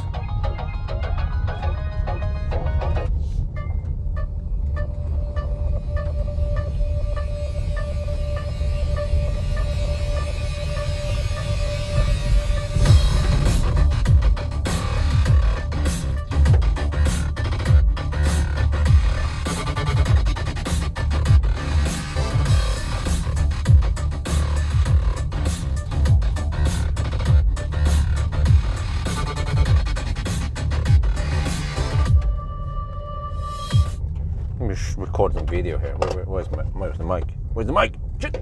Where's the mic? Mike, get away! There, okay.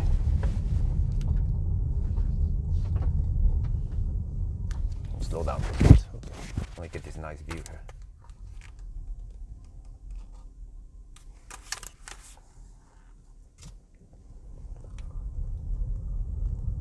Okay, we're back on the road now, and we are now on the dirt road. Oh shit, there is some Baustelle and some closed roads. We had to take a detour. But look here, even in the highlands, we have 126 watt-hour per kilometer. Ooh, wonderful, man. My guess is that it might be as low as 120 watt-hour per kilometer. So, yeah, next checkpoint will be Gol. We'll drive over Golsfjellet now, so... Oh, man, okay, still, this is a bumpy road. But the suspension is nice and soft. Oh yeah. Citroën suspension for the win.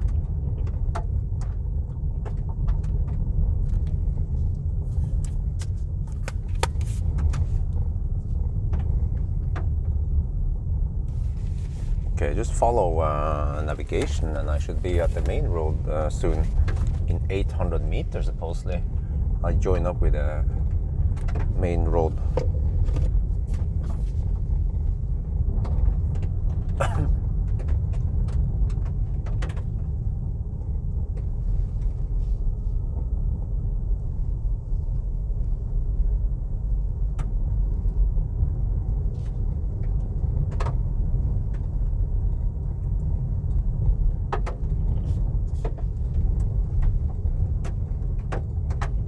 Well, doesn't sound like there's a lot of soundproofing here. The wheel arches, you can hear the rocks, you hear the high frequency in the rocks.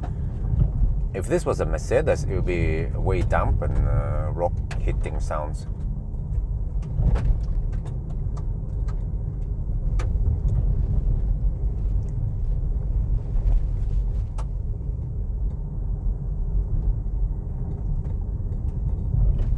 Okay, finally, I think we join up with the main road now.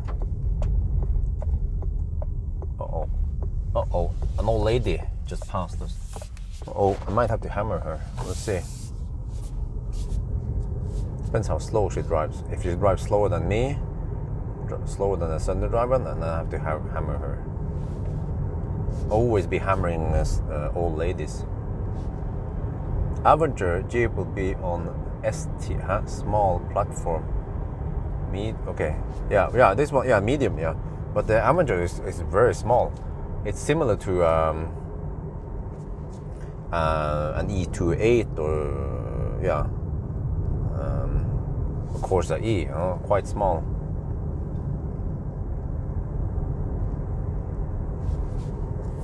Or maybe Mokka, but this one, I mean, it's one of the bigger ones out there. And this one seems similar to E2008. And now there's a new shit coming out. I think it was 3009, what it was called, wasn't it?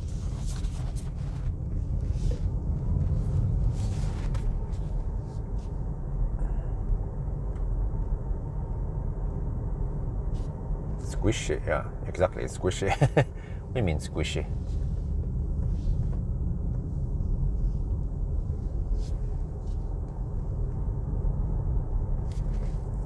But yeah, I mean, okay efficiency. We'll see if we get Tesla-like efficiency.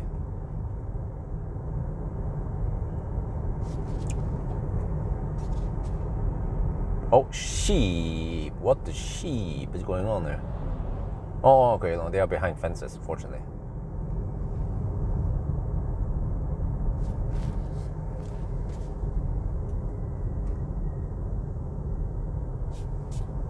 Okay, do I hammer this old woman?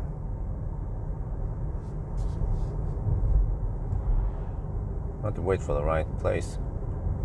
But she might start hammering it up in the highlands. Oh, it's 13 degrees. Okay.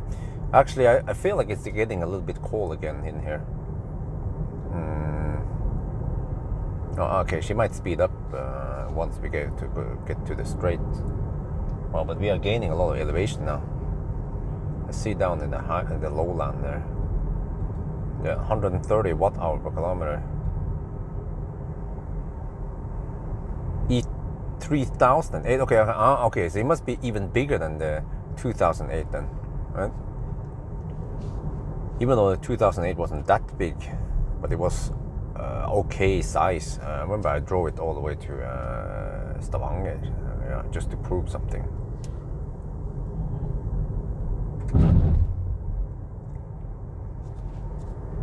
Okay, but is she gonna go schnell or no? Okay.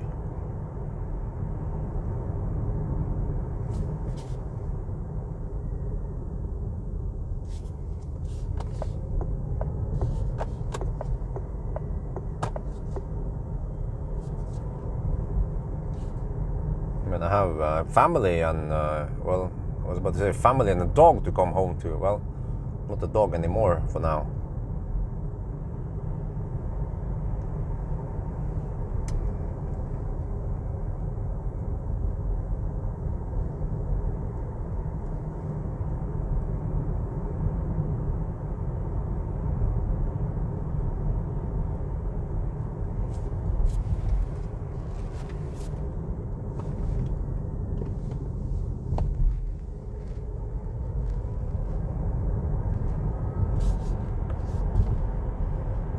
Finally, we can hammer it.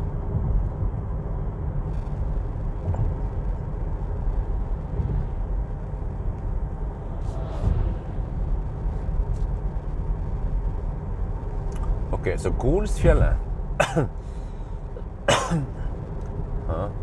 I meant soft, squishy suspension. Oh. Okay. Wait, maybe this is a place I should do my thumbnail. Or I think wait, did I do it here one day, or was it? Yeah, wait, this one. Yeah, wait. But vegan is stank. Okay, how about wait? No. Okay, it's a bit. No, okay. No, let's do it up in the mountains. Okay.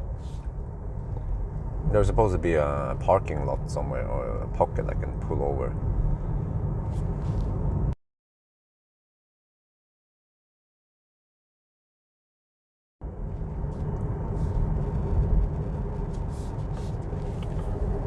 Yeah, so I've taken this route several times before doing Nimber task. I don't know actually why. Yeah, there must be some reason why I would drive from Urdal, and I usually had to deliver something in that other valley, but then I want to get over here and then Gol and then yeah. But this was before Filefjell was upgraded, so if I would take the trip today, I would just keep going and then go via Filefjell. But also in the old days, I must come here because of Gol supercharger. So yeah, it brings back memories, man. I came here during winter and shit, went over this mountain many times. And I actually, because of Nimber task, I explored many parts of Norway that I never explored for the longest time before I got Millennium Falcon and Optimus. When I had the fossil cars, I would normally just only drive to Bodø and then to Trondheim to visit my friends, and then eventually a couple of times to Kristiansand before I just gave up on that stuff. Polestar video, yeah, that was the last Polestar. Yeah, normally when you get the summary, driving impression summary, that's the last one. So now I start, but I only have 2 videos with the EQE because I didn't know what else I'm supposed to make anyway. So it was like an extended range test stuff, and then I don't remember what the last one was. Sunday driving, yeah, Sunday driving. And then we start with the the ë-C4X videos. And then tomorrow I will be returning this one. And then I have one day with Millennium Falcon. I can do some. I'm gonna transport some stuff. I need to buy the furnitures, bathroom furnitures. And thanks to all the donations, I can actually afford some of the bathroom furnitures. Now this is just so tight on money because they want to install it soon. So. And then, yeah, I could transport it with this car, but I don't want to waste my time because I suspect that they won't fit. But Millennium Falcon will be able to take it. So I have to pick it up at Cleavage and then drive it over to Jessheim. Yeah, so that's, wait, tomorrow is Wednesday. And no, today is Wednesday. Tomorrow is Thursday. I will do some of that stuff. And then Friday,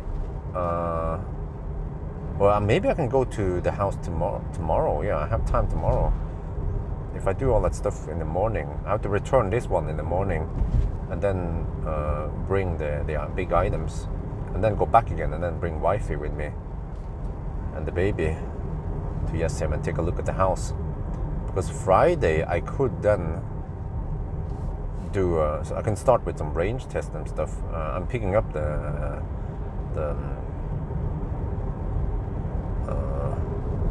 Jeep. Yeah, I could just go ahead and do range test with it. Well, actually, with the Jeep, I don't have to retest the battery. We already know the net capacity of the battery. I only need to measure consumption, and also don't need to do charging tests. So that's good. But 1,000 kilometer challenge with the Jeep, yeah, we'll do that. Yeah, okay. And then some off-roading test.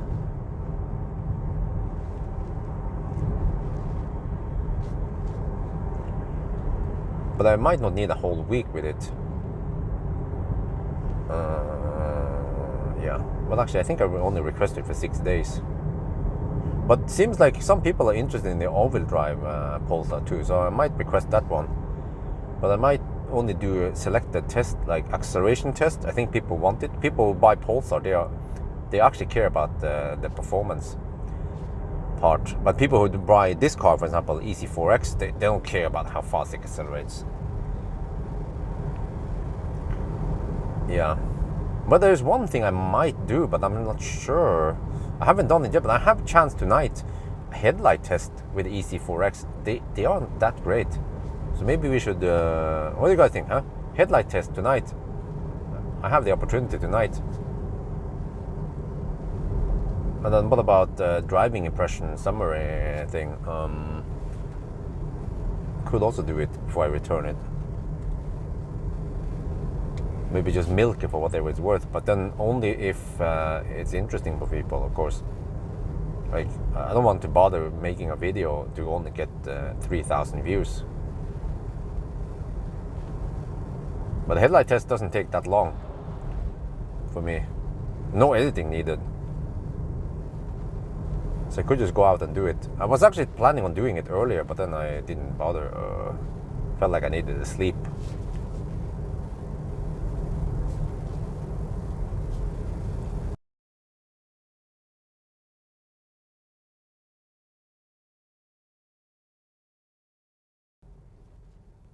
Because there are days when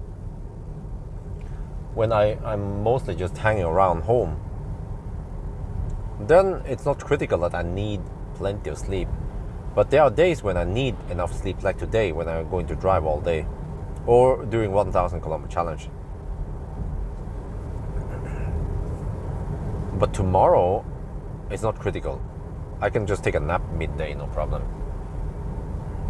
I try to take a nap when Isabel is napping at the same time.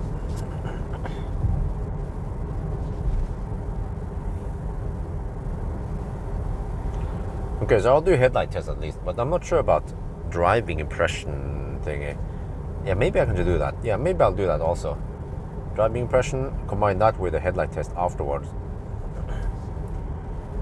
Because there are some significant changes with the Stellantis cars, like this one.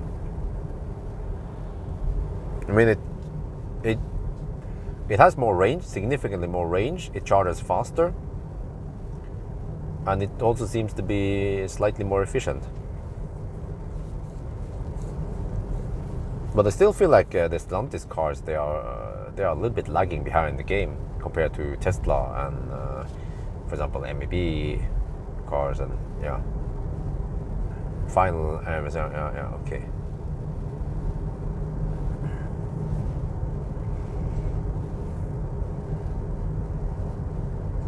Okay, I think they're up in the mountain someplace. I'm supposed to stop and make a thumbnail.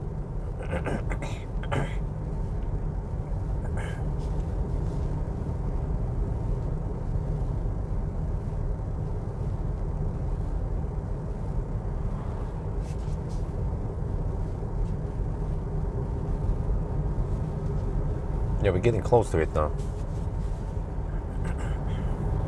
Wow, even on the top of the mountain here, the consumption is only 133 watt-hour per kilometer. This car seems to be efficient for a legacy automaker. Oh shit, it's getting cold also, 11 degrees. Better get down to the lowland and cool.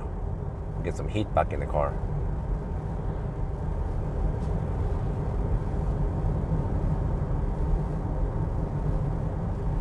Yeah, on hindsight, I should have faced the car against the sun, towards the sun, so I would get as much heat as possible. But we're running the whole trip now without HVAC, so we're saved on that one. But it was a bit cold, so it's not optimal. It would be better if it was 25 degrees outside, even if we run HVAC.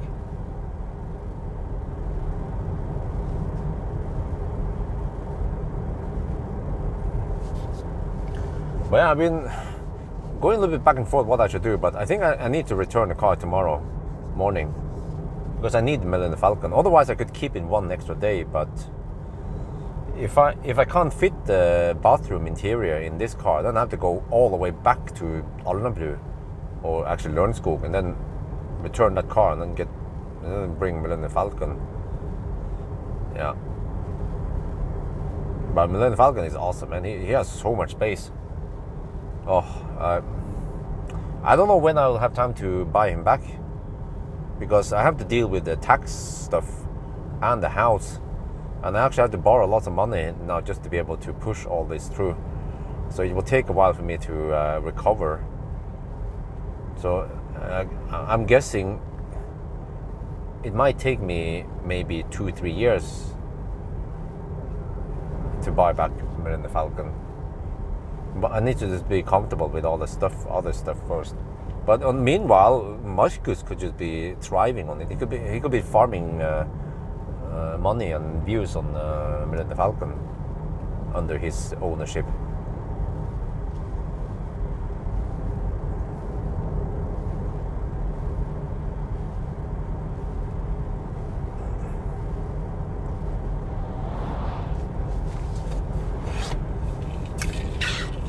Thunderstern, yeah. I remember this one. We stayed here once, wife and I, on our way to Bergen or some shit. It was a really long ass detour, man.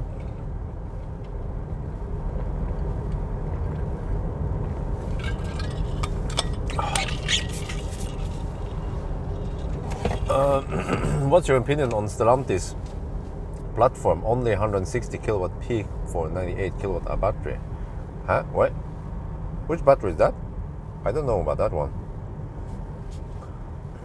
Sorry, I don't have any opinions about it because I don't know what the heck it is.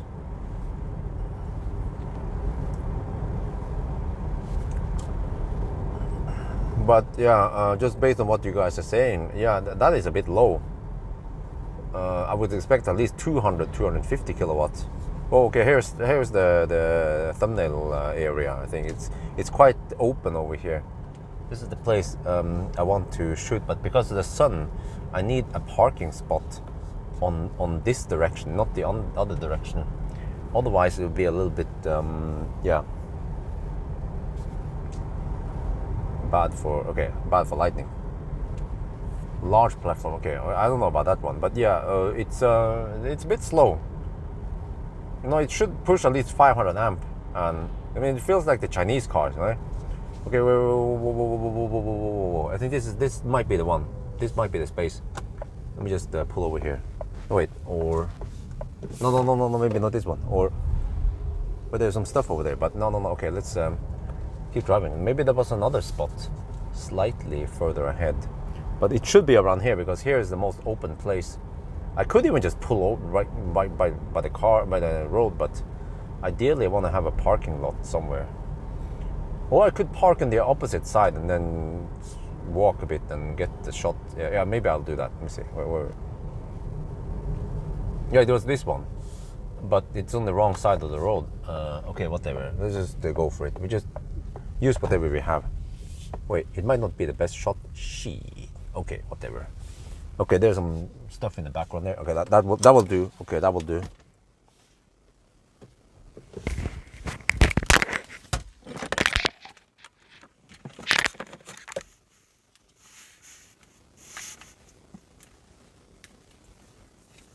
STLA, or almost read it as Tesla, but okay, it wasn't. Let me check elevation here.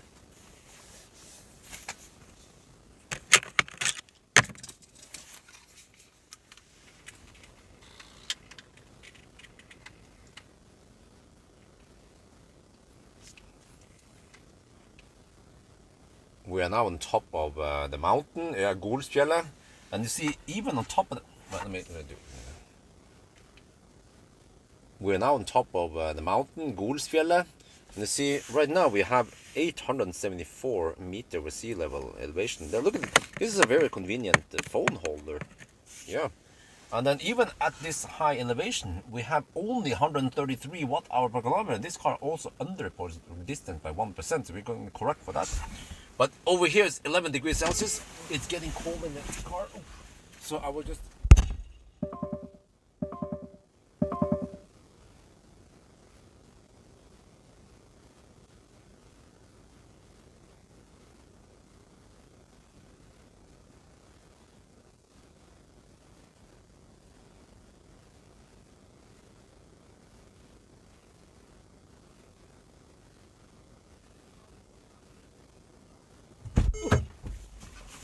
Oh yeah, 44% now.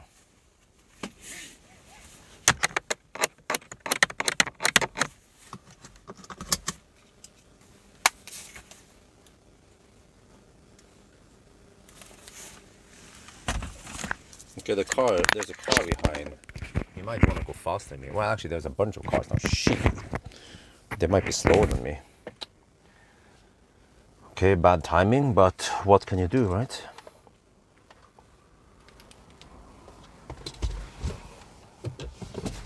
Maybe I just pull in front of. Nah, okay, let's wait. If they're too slow, I will always find a way to hammer them.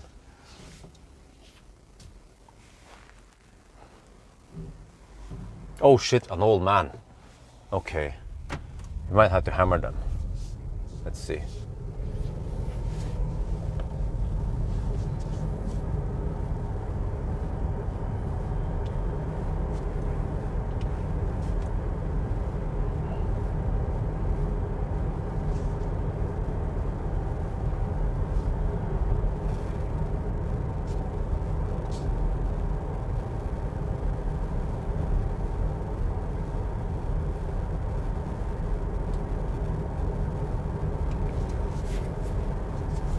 Well, welcome to Golsfjellet.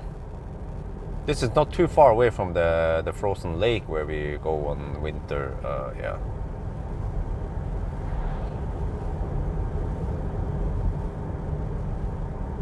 Shit, I need to hammer that old man. He's slow poking. I'm actually driving in a little bit a little bit uneven. Swears a little bit left and right, as if he's drunk. Okay, wait, there's a truck coming, but we just hammer here. Let's go.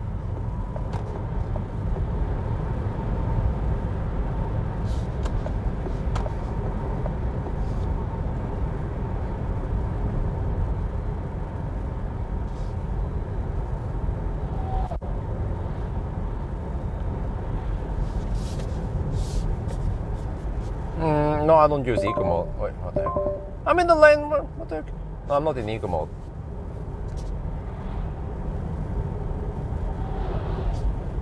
Just use normal mode. Doesn't matter. Well, actually, it doesn't matter. I might get the low power when I don't want low power. You know? I'm not sure. I haven't tested.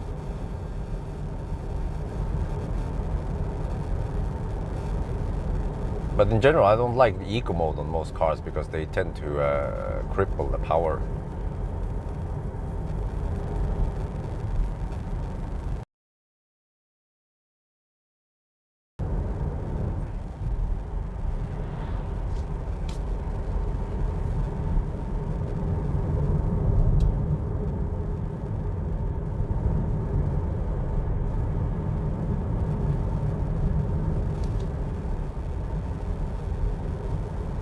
Wow, they can grow grass even in the highlands here.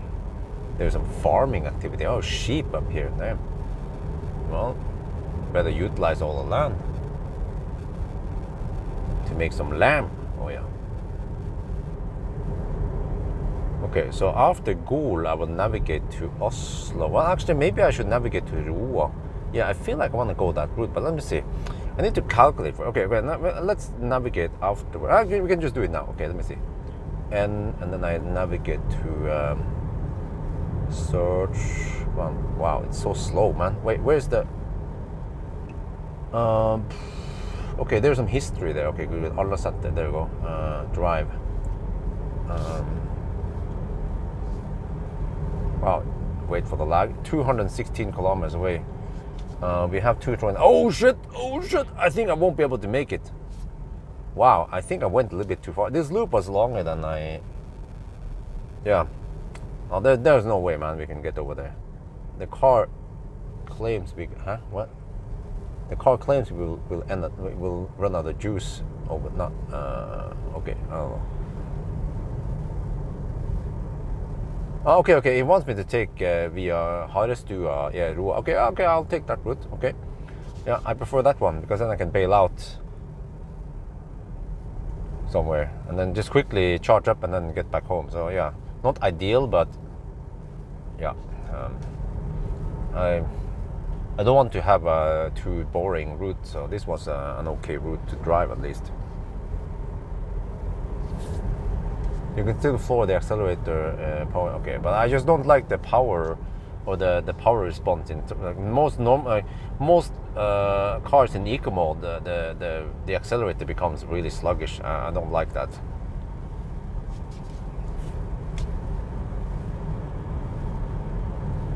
But most of the time I'm just cruising anyway on autopilot, even on the cruise control, so it doesn't matter. It's not like we're gonna save anything in eco mode versus even sport mode. Well, except for some sport mode, if you have overdrive, they might run on all-wheel drive mode instead of front-wheel drive, rear-wheel drive. Oh, what the heck? So we can do on roller ski.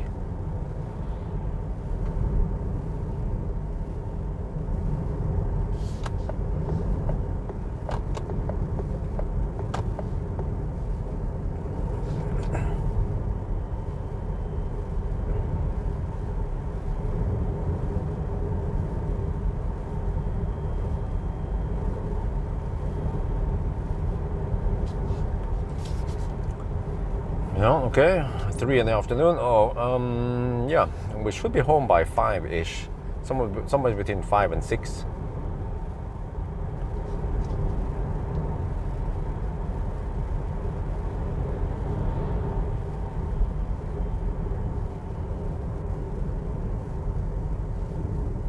Wait, I wonder if this is the place where you want to go to the frozen lake. Was it here? Yeah, I think that was it.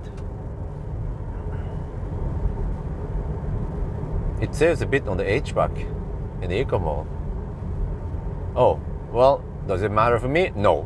Why? Because I'm running on no fans. And remember that no fans is always better than only fans.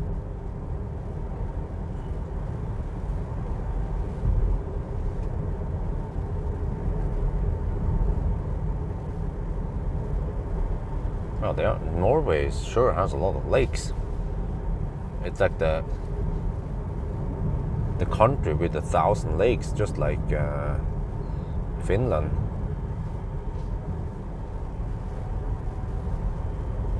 Yeah, but is it true that Finland has 1,000 lakes? Well, how many lakes are in Finland?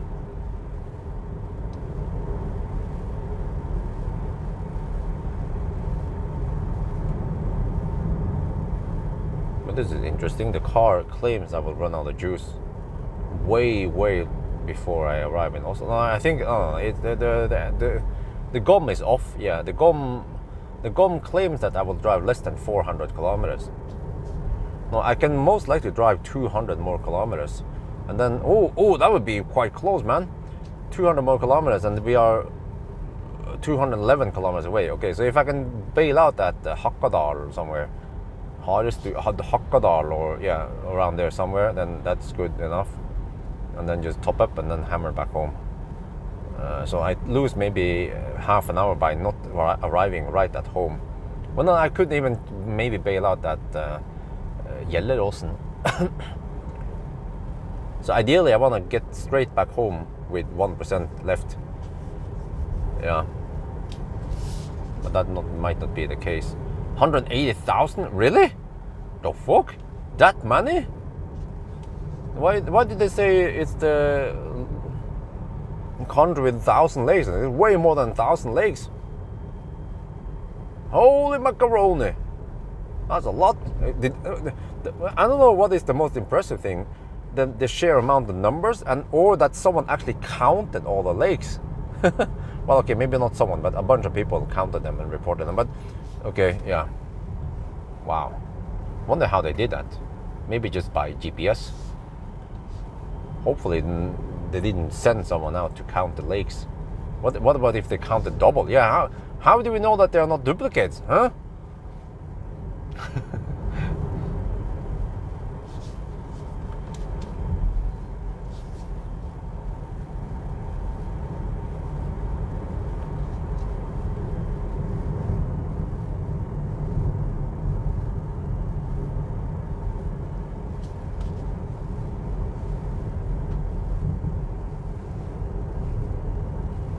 Okay, once I get to the lowland, I can chill a bit. Oh, I don't have auto steer. I want to try that kanelsnurre about that bakery.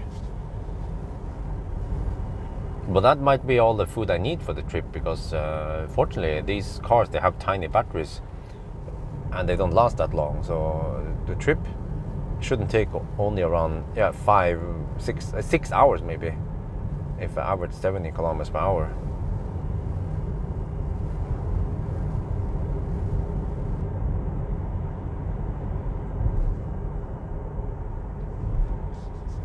$65 lakes. Wow.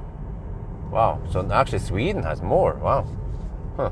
Maybe because Norway has so much coastline and mountains and shit. But yeah, so 53 kilowatt hour.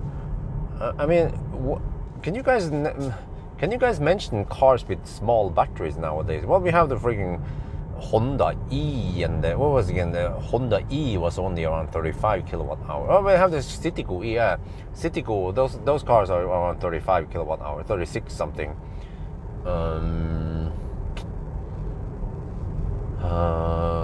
Yeah, I guess there are some 39 kilowatt hour Korean cars still, right? The 39 kilowatt hour Kona and E-Niro and those cars. And what about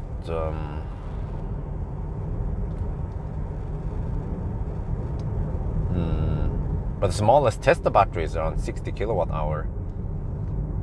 MG4 Aura. Wait, huh? How small are they? Well, we have 51 kilowatt hour MG. Yeah. Aura. Oh, wait, why do I feel like the region is weak now? Shit.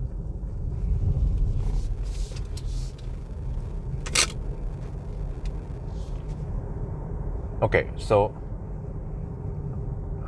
450. No, it can't be right, man. Maybe you're mixing up number and square meter of lake area. No, I don't know. Okay, so actually even today there are cars that has only around 40-50 kilowatt hour. Well, we have the poor man's Leaf. Yeah, the stripped down Leaf. They still sell it 40 kilowatt hour Leaf with some. I think that it doesn't even have triple phase charging. It has only environmentally friendly stuff. MX-30 has, okay, yeah, that's true. Wow, I mean, I can't imagine owning a car like as a main car to have that short range, small battery.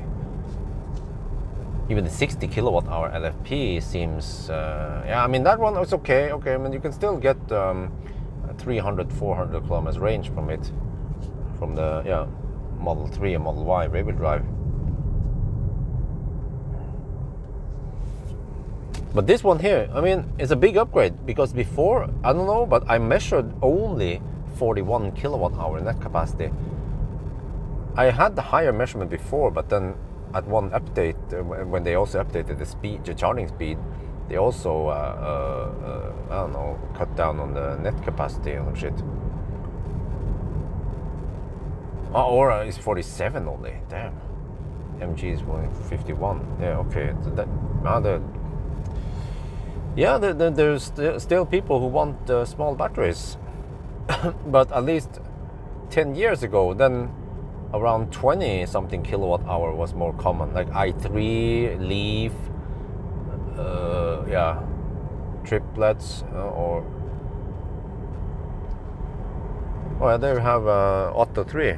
Yeah, Otto 3 also comes in a 50 kilowatt hour, 51 something, and then there was 60. So yeah.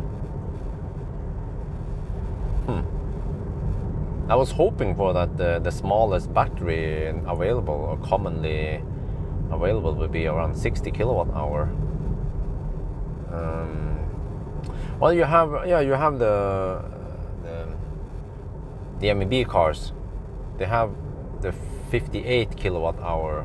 Well, I mean the 62 kilowatt hour, but also the smaller battery. The 58, 45, no, it was again, I remember it was a 45 kilowatt hour net capacity on the, that one is quite small. 20 kilowatt power, well, that's not much on a hybrid. Or did you mean 20 kilowatt hour? No, but hybrids are very inefficient, like I've experienced. So, no. In my opinion, hybrid is bad, is waste of resources, money. Once that shit breaks, then you will see how much money you really saved on it. Yeah, but the ID3, the 45 kilowatt hour, that's net capacity. The gross capacity was 52, I think, which is roughly the same as this one.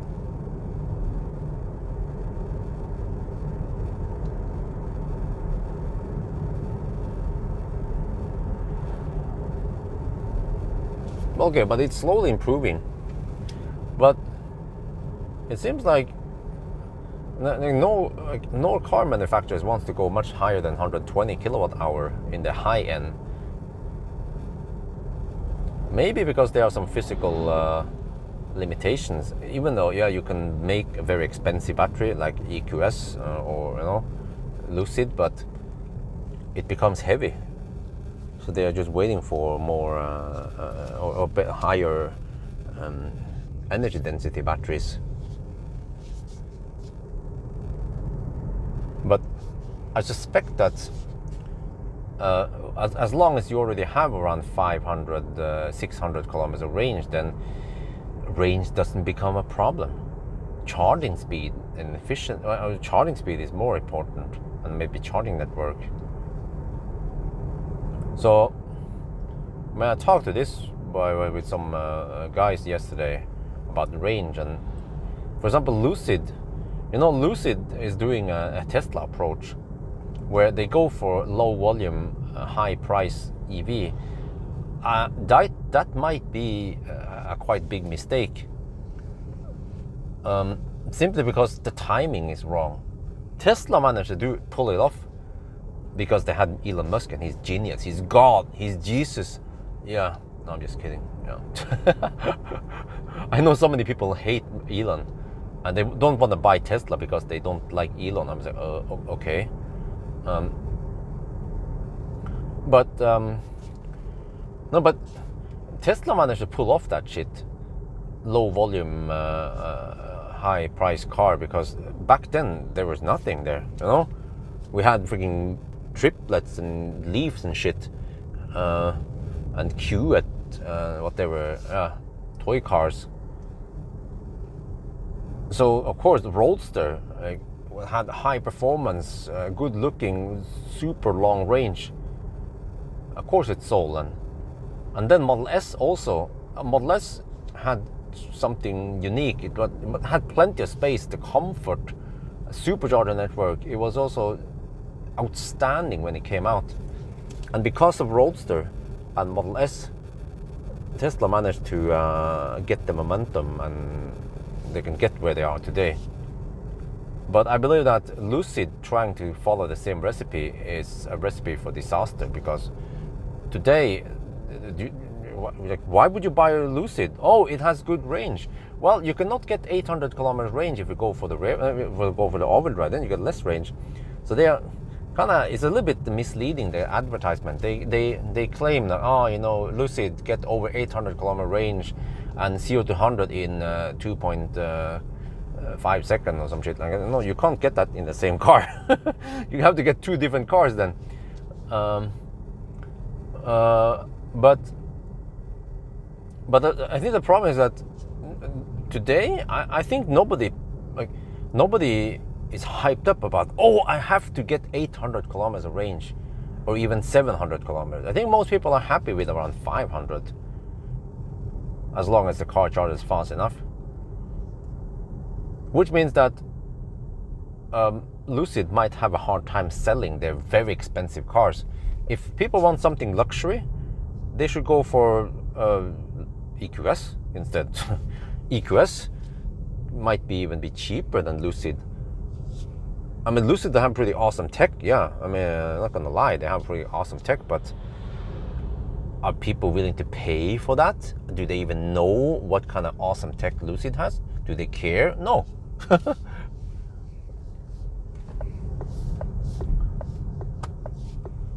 But I heard that Lucid is coming out with some lower cost, smaller battery, lower range, a more affordable EV. I was thinking, well, maybe that's what they should have done in the first place. Just go for low cost, high volume car instead. A rear-wheel drive even. If you just put that shit in a car, it would sell like hotcakes, man. The drivetrain and Wunderbox. 400 kilometers range. Oh, okay.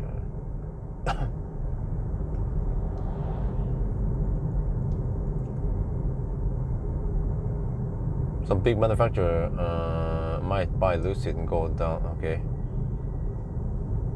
Yeah.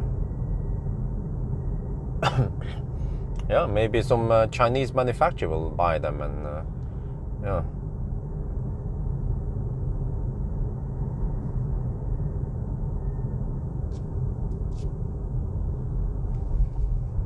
So I think, you know, Tesla's success was also based on luck and timing. Maybe it was on purpose, all the timing there, but if Tesla would try to start today, it would be a lot harder. But on the other hand, I mean, how would we know how today's car market would look like, right? I would assume that if it wasn't for Tesla, then many car manufacturers would still be stuck on fossil, because why would they change?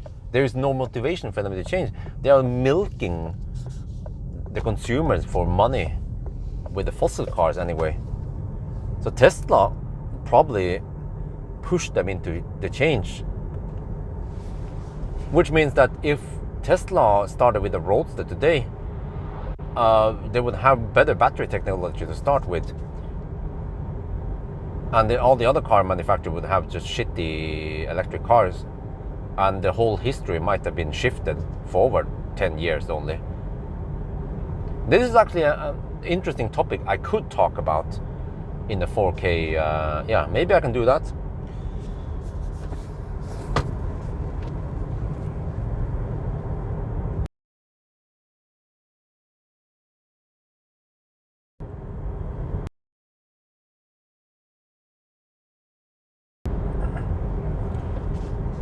Most EV startups there. Yeah, exactly. I heard that, or many people in NEO, they used to work for Tesla, you know. So annoying that we don't get official highway range figures. Okay, yeah.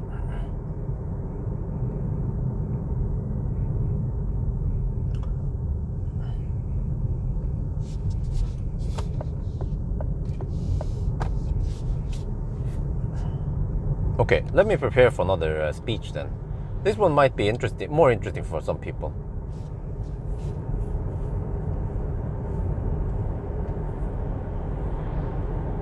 Yeah, I should. Yeah. Okay. I have an idea for the topic.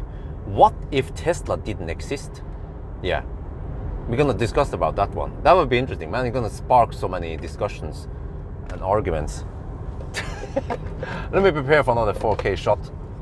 Now we are on the lowland here, so it's a bit more chill. Wow, consumption is 100 and okay. Status update: 248 kilometers, 119 watt-hour per kilometer, and 44% left.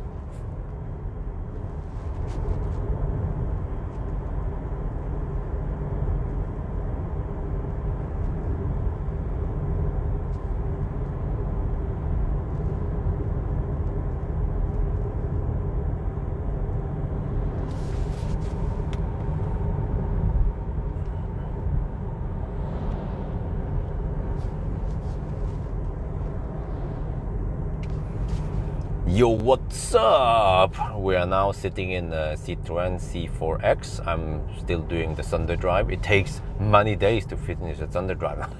I'm just kidding, but yeah, I have an interesting topic I want to talk about. I actually like these 4K podcasts because they touch into many different topics that I normally don't talk about during my normal tests.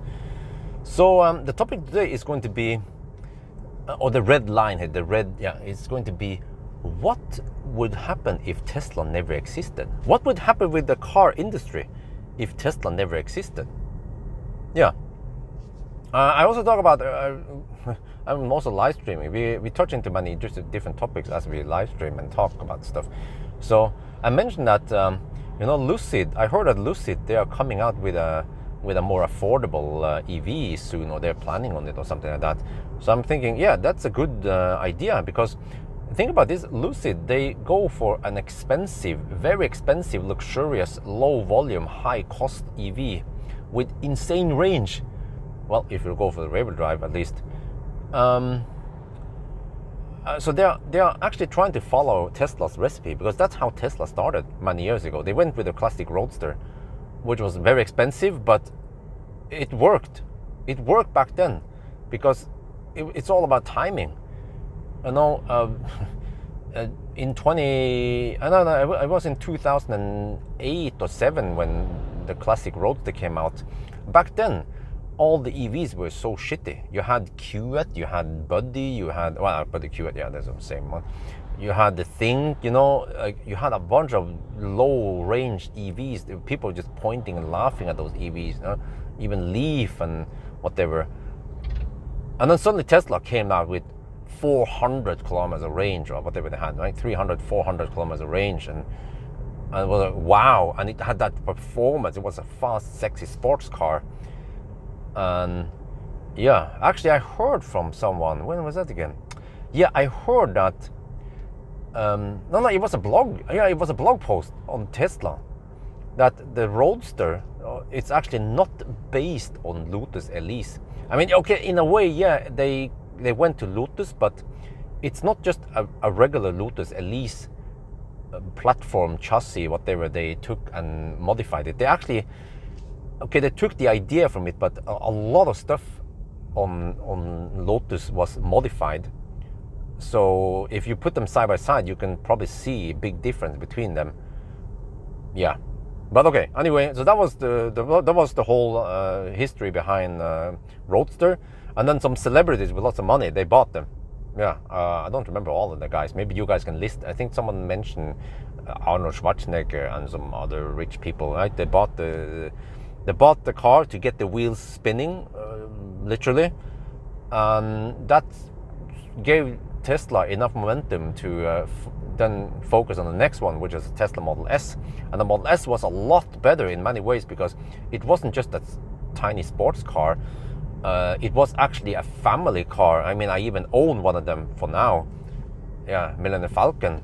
And I can tell you that it's back then in 2013, 10 years ago, it was an awesome car with outstanding range and insane charging speed compared to the competitors. I was charging 3 times faster, 4 or 5 times more range. Even the onboard charger was way faster. And also, but it was also a little bit expensive, but Norway played a really important role in Tesla getting the momentum, further momentum up there, because we have no tax, no VAT on electric cars, and fossil cars are quite expensive. So lots and lots of Model S's were sold in Norway, helping Tesla further to where they are today. You know, and then yeah, you guys know the rest of the story. I don't have to tell all that stuff. You know, when Model 3, Model Y, and all that stuff came. But then if Lucid is trying to follow the same recipe by going low volume, high price, it might not work today, because now today we have so many other EVs we can choose between. I mean, even Tesla also. So even Lucid is somewhat competing against Tesla when it comes to performance, Plaid. But yeah, you could say, well, but Lucid has the best tech. They have the luxury. Well, but I've been in the Lucid Air, and yeah, okay, it looks quite premium. I'm not sure if I would call it luxury, but I feel like I get more luxury in a Mercedes EQS. And the EQS also has pretty good range.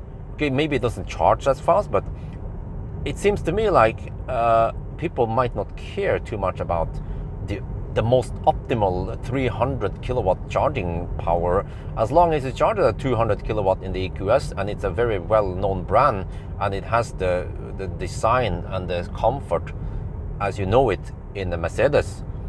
Then that's good enough for them, and it still doesn't cost a fortune. Well, it depends how you, but you can still get a pretty good EQS for similar price as the Lucid. And by the way, Lucid, yeah, you can get 800 kilometers of range, but that will be in the rear-wheel drive. If you want the performance variant, then you have less range.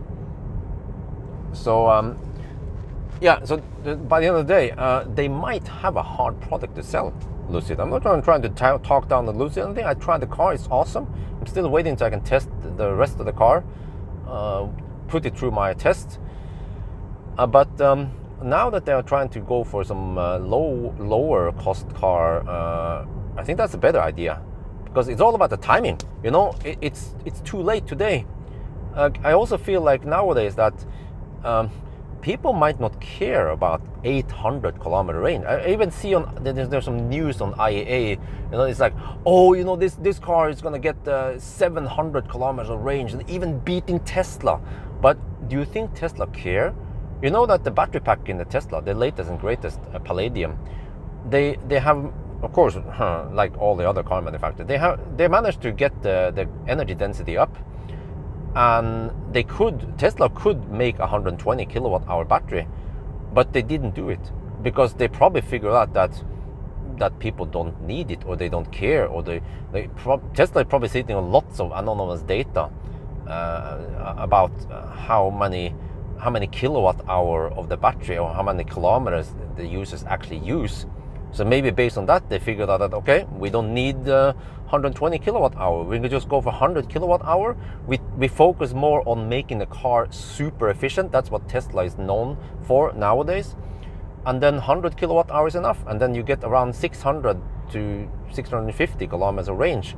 If you drive it like I do now in these kind of roads, you might even go over 700 kilometers. I don't remember what I did in the Sunday driving.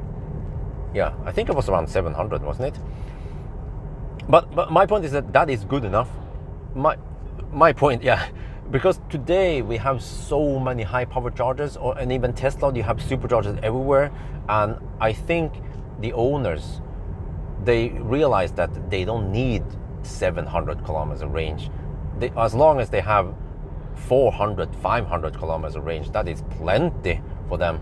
As long as the car charges fast, they don't have to spend forever waiting at the charging station. And as long as there's enough charging stations, then no problem. You know, that's my my claim. Yeah. So someone else also mentioned that Lucid, they don't have octoval, they don't have heat pump. Yeah, that's also a point. But yeah. So back to the whole Lucid. Yeah. Maybe it's a good idea for them to not focus so much on the range. Maybe this is also a hint to other car manufacturers. But it seems like nowadays, if you want to get the news, if you want to create a hype, what kind of it's just like the megapixel race, right? You want to create a hype about a new product. Well, what should you do? Oh, this new product has heat scavenging. It has 8-way valve. You know, people will be like, huh? The what? Right? But if you say, oh, this new BMW is going to have 750 kilometers of range, people are like, wow.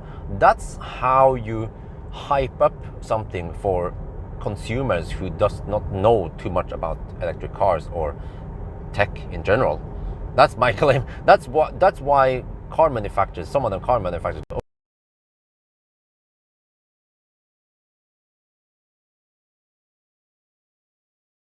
kilowatt hour, like in the EQE. Well, because they needed to hype up about something. They had the hyper screen, and they had the awesome range and the big battery. Because if they put something modest in there, and if they had just a regular screen, then Mercedes wouldn't have anything to hype up about, except for that. Oh, it's like some kind of S-Class electric. Okay, fine. But when it comes to Lucid again, yeah, maybe they should go for a different approach. Go for a lower cost, higher volume car, and that's the way for them to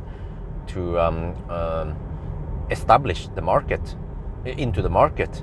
But then that led me to think about why. But Tesla, well, okay. So when it comes to Lucid's case here, it's just the problem is that they start a little bit late compared to Tesla, for example. If Lucid started 10 years ago, yeah, then Lucid Air would be quite awesome, and they could have gotten the momentum back then, right? So what if Tesla didn't exist then? How would the car industry look like then? There would be then we will have all these awesome electric cars like the EQS, like the BMW i7, the i4, like, you know, like Polestar, you know. Well, wait a minute, but we don't really know how it would have been, right? Some people claim that it's because of Tesla that so many car manufacturers nowadays go electric. So what could have happened if we would, you know, jump into the DeLorean and then dial back to 2005 and then I don't know, abduct Elon Musk or some shit like that, you know, make sure that Tesla would never develop back then. What would probably happen is that in 2023, the car manufacturer, they will still be on fossil platform. There will be no motivation to go to fossil, and then, you know, hydrogen might actually have won the battle. You know, battle between the VHS and Beta. You know that VHS won, even though it was the inferior technology.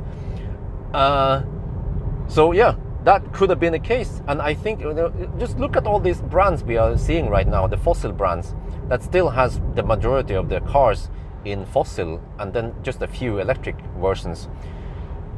Like, why would they have a motivation to go for electric car? Because they are milking the consumers for fossil cars, for repairs, for services, for whatever, right?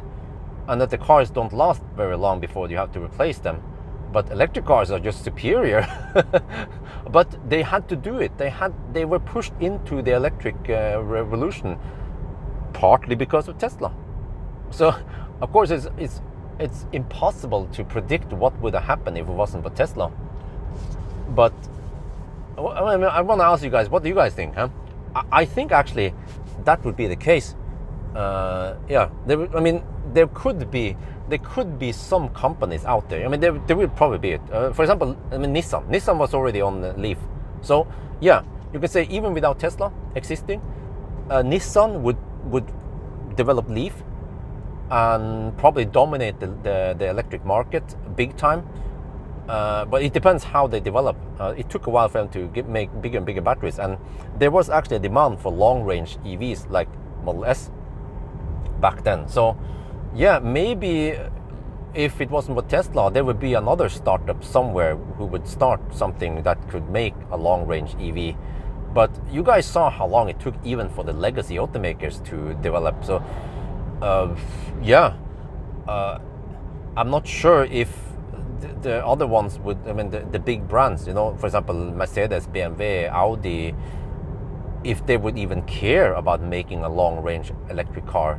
Why would they, right? Why would they, as long as they can milk the fossil industry? And especially if hydrogen ban, the freaking hydrogen train would join with Toyota, yeah, and if they started getting momentum, and then maybe other car manufacturers would also jump on it. Honda was on the case. I mean, even BMW was on the hydrogen wagon for a bit until they gave up. But yeah, I mean, I actually think that hydrogen would have worked if they managed to get something going in 2010 or whatever, right?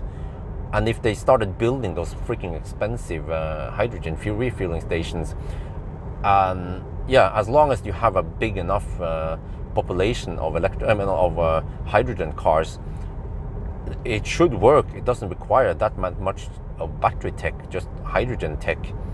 But it would still be a pretty bad deal for economy, because hydrogen, you are literally just introducing another way of fuel, and it's still very cumbersome.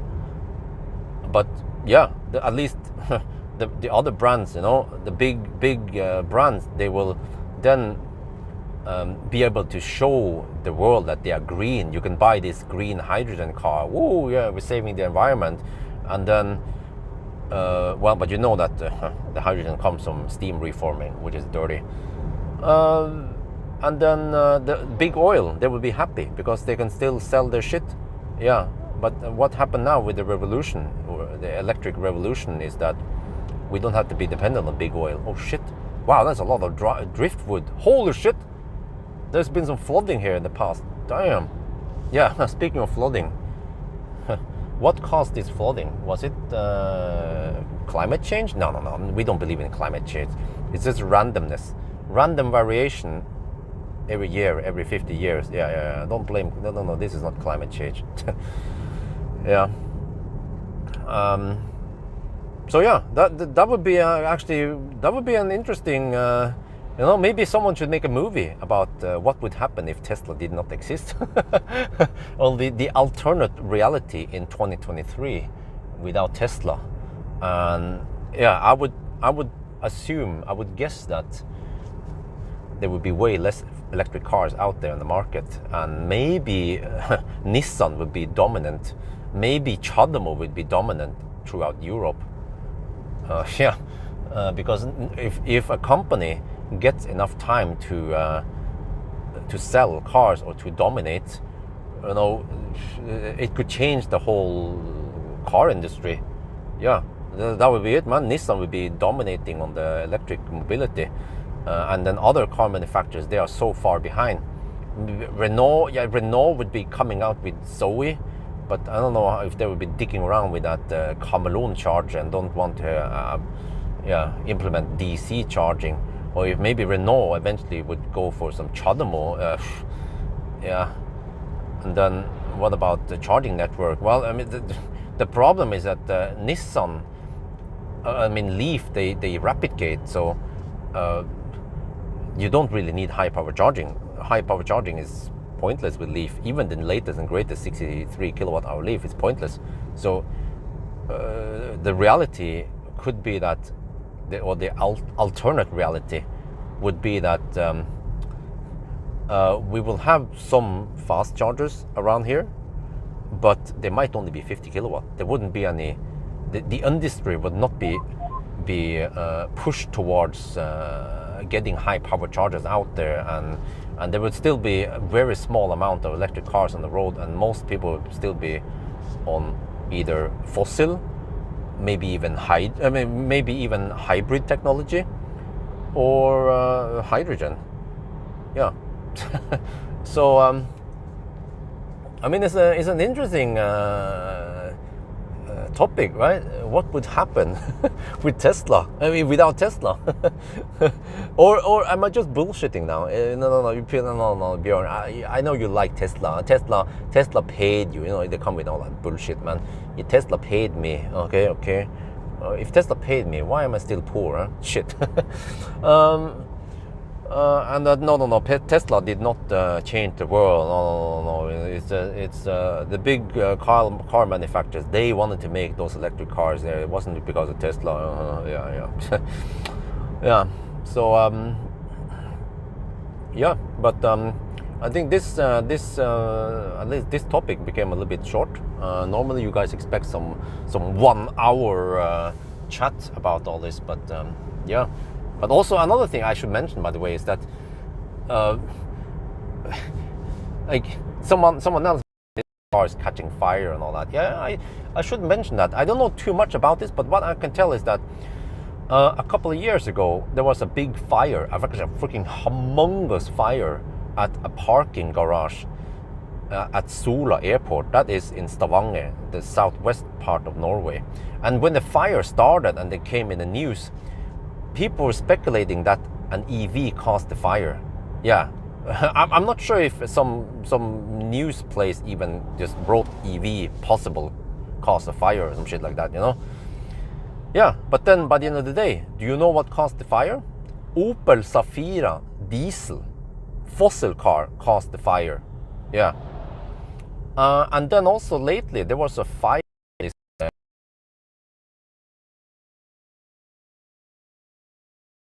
with some electric cars and some fossil cars. Oh, blame the electric cars for fire. Yeah. No, by the end of the day, it was not the electric cars that caused the fire. It was, again, fossil cars. Because let me remind you that fossil cars have something called gasoline, highly flammable liquid. Electric cars, they will eventually ignite if you push them, but it actually takes a lot more. The myth has been killed long times ago now, that some people try to make it look like electric cars are more fire hazard, but no. Fossil cars, they catch fire all the time. They have way higher probability to catch fire. But even today, people are fighting against this. I mean, I can understand big oil, you know, going against the electric cars because they see it as threat. Yeah, fair and square. But I still wonder why some petrol heads, fossil car lovers, still want to talk down on electric cars. Because think about this: what is your gain? Why do you have anything against it? It's against the stream, man. It's kjerringa mot strømmen, literally. You can't fight it. People are changing to electric cars. Maybe your neighbor, your co-worker, your friend is getting an electric car more and more. Then what? Then what are you gonna say, huh? Right? So it's better just to embrace the technology, embrace the future, and stop fighting something that is impossible to fight. So yeah. Oh yeah, we should also mention that one. Yeah, well, very good thing. Normally I don't pay attention to the live stream chat because it tends to throw me off focus. But someone also mentioned that if Tesla didn't exist, there wouldn't be superchargers. And without superchargers, now you know Tesla. Yeah, but great news, by the way. In Norway, Tesla opened up all the superchargers for the public. Even Cleavage is now open for all the other brands. Oh yeah, nice. It will be one of the superchargers close to my home. The new home, yeah. And actually, you know what? When I think about this, I wonder if Ionity was established many years ago because of an answer to Tesla supercharger. You know, the big car manufacturers have been existing for decades, almost centuries, some of them. They wouldn't sit around getting schooled by a small company like Tesla dominating the charging network in Europe. So that's why they were like, 9, we will niche, see this, we're gonna make Ionity. Yeah, that's what they did. So you can say Well, I don't know. Was it because of Tesla that Ionity was formed? I think so, partly because of that. Some people might deny it, no, say no, it has nothing to do with Tesla, but I think actually Tesla did a lot of things, or they cause a lot of things, good things, fortunately for us, for the EV mobility, but also for the environment. By the end of the day, why is Tesla doing this? Is for the environment. They want to try to save the planet and make a difference. So interesting indeed, the whole supercharger network. Yeah, okay, but I mentioned that they opened up the whole network in Norway except for 5 locations. I don't know which one they are, but yeah. So that's pretty awesome, man, that Tesla, they can do that. So, and I can also mention another thing, since we are talking about Tesla. I didn't want to be a Tesla only topic, but some people also ask me, well, maybe Björn, you can mention that. No, where was it again? Tesla. Oh shit! Now I forgot about it. Sorry. There was there's so much stuff going on. I had to do this on the fly. Some people ask me, but what about future of Tesla? How is it going to be? Are they still going to make cars, or will there be a charging network instead? No, I think that they will still make awesome cars. They have so awesome alien technology, Tesla, and they are so far ahead some other competitors. You know, you won't believe me. I know. I will just take that shit. People, you're Tesla, Björn, you know. But like this car I'm sitting in right now, the Citroën ë-C4X, you know, Tesla is way ahead of the Citroën in terms of EV technology. Yeah, and also in terms of production, car production. But people don't like me saying this, but that's just how it is. I just said it, okay, and then you can just say what you want. But Tesla, they already have great products out there. Yeah, they kick ass for the Lord, yeah, whether you like it or not. But they also just happen to provide a great supercharger network for the public. So that is a nice bonus. It benefits everyone. Yeah. So like it or not, but another thing I will point out, by the way, is that so what would the EV what would the reality be, the alternate reality in 2023 be without Tesla? I actually think that if Tesla didn't exist, Europe would be way more dominated by Chinese car manufacturers, Chinese EV manufacturers, because they seem to have the drive for it, man. They like BYD, NIO, like XPeng. But you can also say, but they were established because they wanted to compete against Tesla. Especially in China, I've seen this over and over again. Chinese brands, they tend to be very Tesla competitive. I think it was XPeng and also NIO. You know, they would even bring a Tesla over to a NIO event or a Tesla or XPeng event. I don't remember how this. Don't arrest me on it. But something like this, you know. Maybe I got the story wrong, but it was some of the Chinese companies.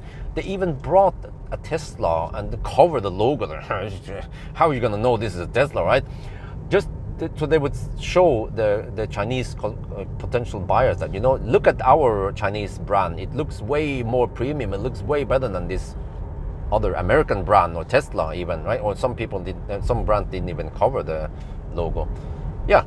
So you see, if Tesla is then the benchmark, it means that Tesla must have achieved something. They must really have they must have done something so that other car manufacturers are struggling to reach that point, to catch up with Tesla and to beat them, right?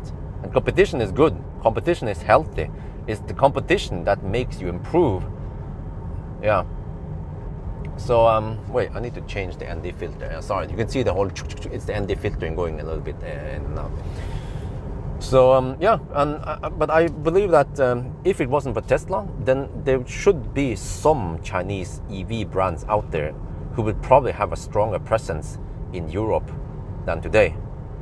Yeah, it's impossible for me to say which brand, but possibly maybe, you know, BYD or BYD is quite big, right? Some of the government owned brands out there. Oh, I wonder if all of them are. Yeah. So for example, this car I'm sitting in right now, the ë-C4X. I mean, it's a nice car. It has good okay range. But the competitor, direct competitor today's reality in the real world is that the Model 3 is a really strong competitor, a big threat to this car, because it has very similar space, maybe slightly smaller, but it's more flexible. It has frunk and all that, Model 3. But Model 3, Standard Range Plus, has a bigger battery, charges faster, better efficiency. It's actually built on a pure EV platform. It costs about the same, and it has like way more equipment. Like when you look at the equipment, you get, you know, autopilot, motorized liftgate, 2 wireless charging pads. This one has some kind of look like a wireless charging pad, but it's not. I think it's not enabled. You have to buy that extra. Yeah, an auto steer here. No, there's no auto steer here. So this is just an example that, you see, instead of buying this car, you can actually buy a Tesla, and it would be a better deal. So, yeah, this is the reality, that because Tesla exists, then the other brands are actually struggling a bit. But I wouldn't say that, you know, Tesla has the world dominance, you know, yeah, buy Tesla, use my referral code. No. I actually, by the way, my referral code seems to have been exhausted now. I can't get more referrals today. Supposedly I can only get 12 referrals per year, which is not that much. It's a bummer how Tesla set that limit, man. But yeah, so I'm actually not making anything from Tesla. I mean, Tesla, they are even freaking slow responding to me. I'm still waiting for the Model X Plaid press car, and also the BYD battery in the Model Y rear-wheel drive. For all we know, I might get that car from Marcus before Tesla manages to get out the finger and find the car for me. So I'm just saying that, yeah, I mean, I know Tesla. I own Tesla. I know what they are good. I mean, the strength of Tesla, and I praise Tesla because they actually make damn good cars. Yeah, but of course, sometimes, yeah, shit happens with Tesla, but that also happens with other cars. For example, you know, like when what was it again? There was a sunroof or some shit that fell. And now recent news. There's some wheel cap that fell off a Cybertruck, and it's like all over the news. Like every time there's something negative about Tesla, big oil. Well, I know, maybe not big oil, but media always want to blow up that shit because it gives them click. Eventually the seat. Yeah, okay, yeah. Yeah, Highland. I forgot Highland. Yeah, people mention Highland. But so you say, yeah. So that, yeah, when shit like that happens, yeah, then that's like it's all over the news, right? When something bad happens with Tesla. But why is nobody talking about the door handle that always breaks on the classic Ioniq? Why is nobody talking about the panorama roof that tends to leak a lot in the fat e-tron?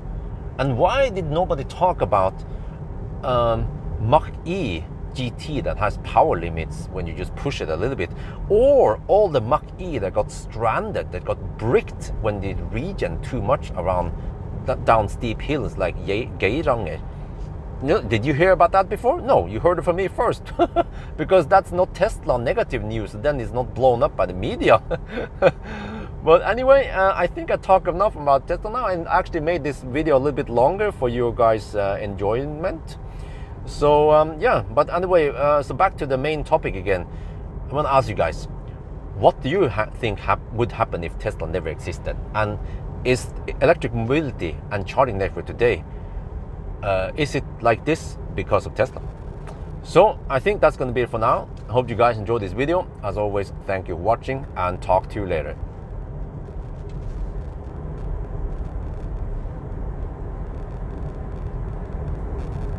I don't have time for that shit, man. But how are we cooking now? Oh, consumption 117 watt-hour per kilometer. Ooh, wow. I first expected 120 watt-hour per kilometer, but we are still going downhill, so we might end up with around 115 watt-hour per kilometer. Let me calculate then.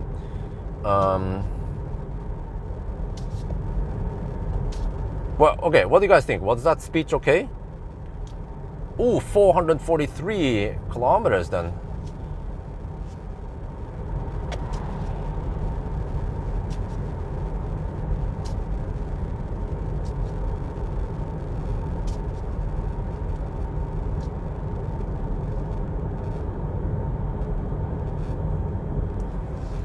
Okay, sorry, I didn't read the chat while I was rambling because I don't want to lose focus. I tend to read something and then I comment about it, and then I forget what I was supposed to say, and it ruins the whole flow. Good run. No, but it's an interesting topic because, yeah, because I always wonder, yeah, what would happen if Tesla never existed? I was about to say if we went back in time and killed Elon, but that would sound too grotesque, so I would just say we abduct him instead. Oh, yeah. And I also want to just trigger people's, trigger people's keyboards and try to get a good discussion about this. But I think many of the things I said was true. For example, that Tesla is so far ahead. Like, many people don't know this. The tech that Tesla has. Actually, Lucid was also pretty far ahead, but I feel like Lucid, they are still behind Tesla in something. They do some things pretty awesome, but Tesla just has the advantage after so many years. They've been in the game for so many years.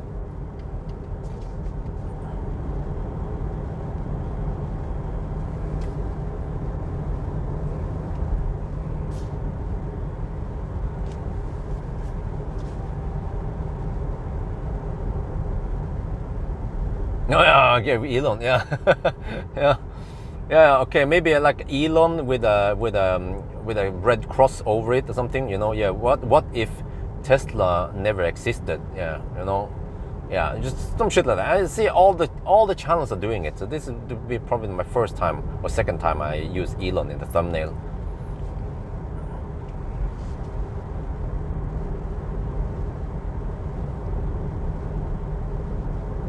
Yeah, but I still wonder what do you guys think? Which brand would dominate? I know Nissan had something going on. They would be spreading the leaves, literally, all over the place. They would sell lots of leaves. I mean, they did sell lots of leaf, and then eventually Volkswagen would come up with e-Golf. But then back then Tesla was establishing when e-Golf came out. But I wonder if other brands would have any motivation, or like I think back then. Roadster was so rare and so low volume that the car manufacturer didn't feel threatened by it. It was probably once Model S started gaining popularity that the other brands were like, "Scheiße, we have to do something." Yeah.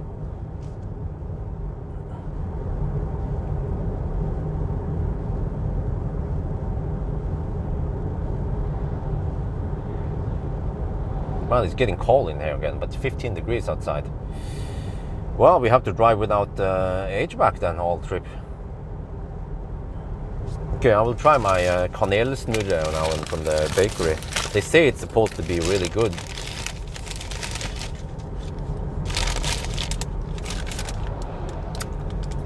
Or at least I don't say it, but they have hints that it should be really good.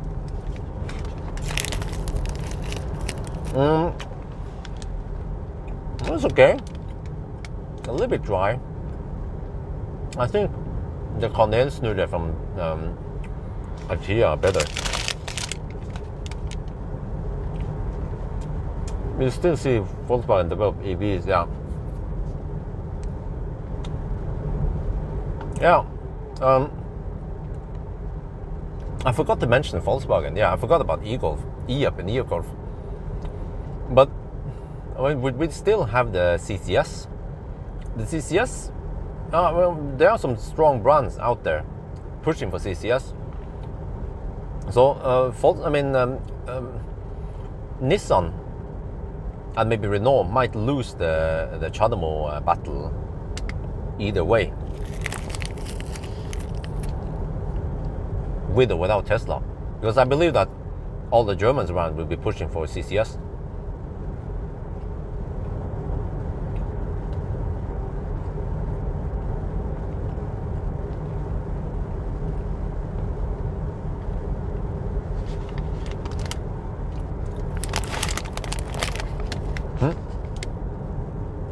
What do you mean? You mean Taycans don't have heat pump? No, they have heat pump. What do you say?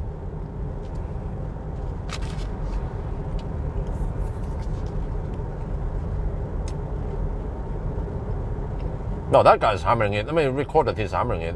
Wham! Must deliver the goods.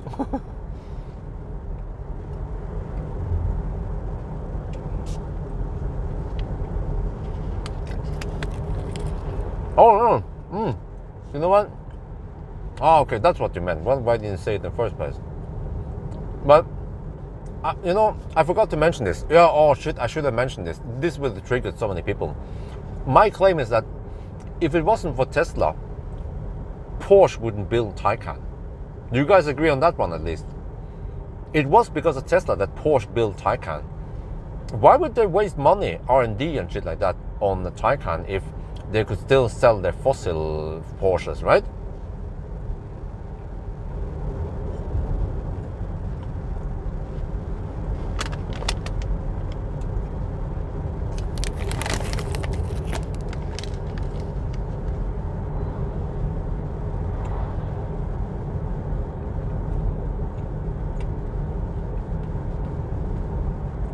Interesting. The car now estimates that I will run out of juice. Yeah, it keeps pushing the limit. Now it says I will run out of juice right before Hønefoss.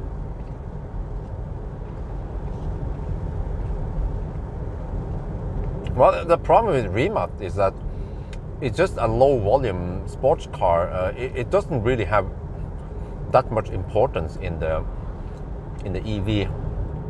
Right? For me, even this car is more important than the Rimac.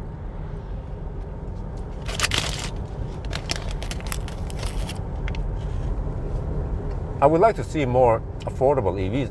Okay, it doesn't have to be like super affordable, you know.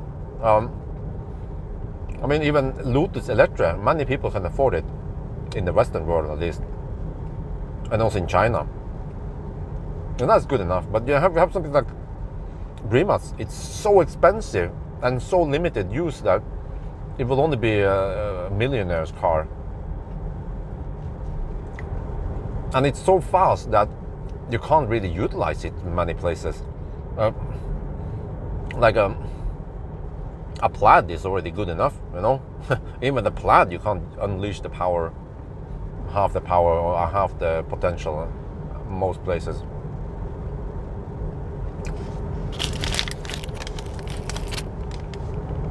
Now, I actually suspect that if BMW did not get pushed by Tesla, they would still have some dorky i3. The i3 would probably be there anyway, as like the only EV they would offer, right? And then they would jump on the hydrogen wagon. I think even nowadays they're still on some kind of hydrogen dead end. And why are they even wasting money on it? Yeah. So I touched into hydrogen, so hopefully that sparks a lot of discussion on that video. Videos where I get lots of comments actually seems to be promoted on YouTube, the algorithm. Yeah. So actually this video I recorded now is good for the algorithm.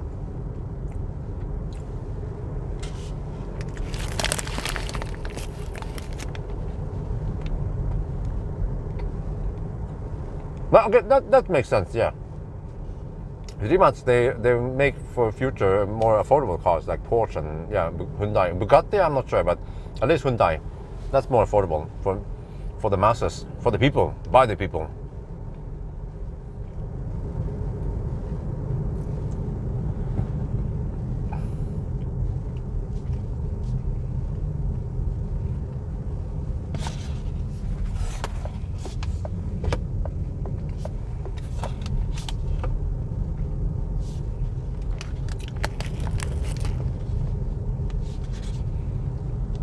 Welcome to Floor.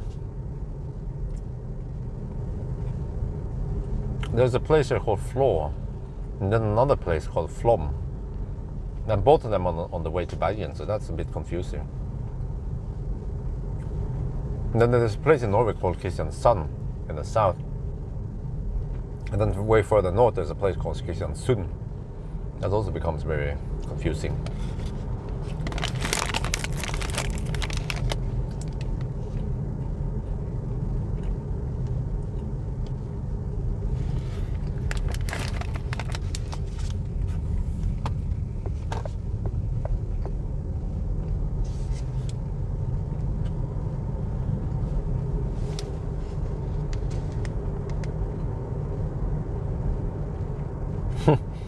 Yeah, car keys will still exist, but yeah.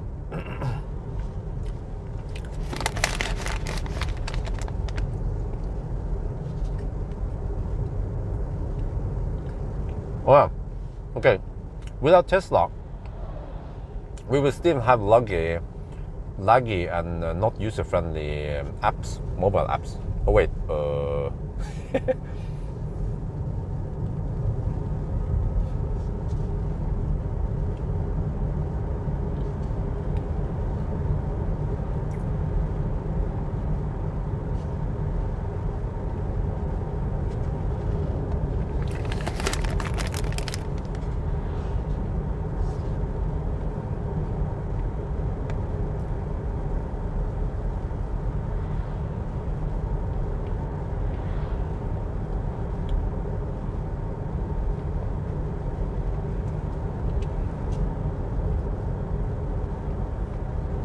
Yeah, I've seen some of the apps, and yeah,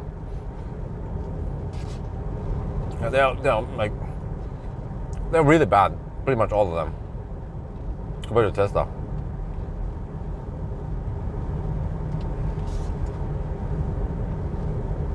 Very limited what you can do, and then very little feedback on stuff. You know, you start HVAC. What is it running? Huh? What is temperature? Inside, outside? Huh? Did you lock the car, or is it not locked? Or, huh?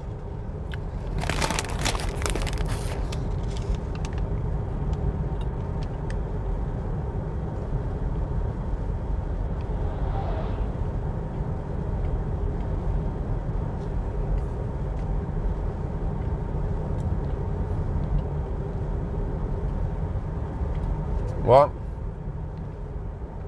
without Nikola Tesla, we wouldn't have the modern technology like we have today with electricity, AC, and I don't know, all the stuff that he invented.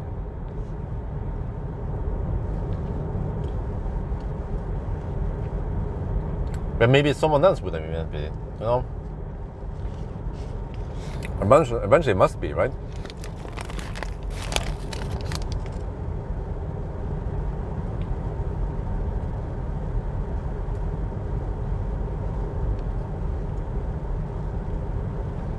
Now this is still a nice road to drive, especially in weekdays. They're very quiet.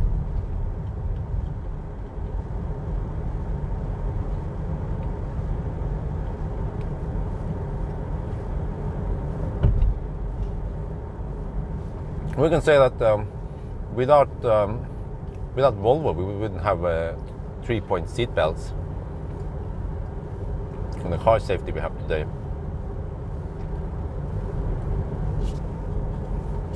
So every brand might contribute with something.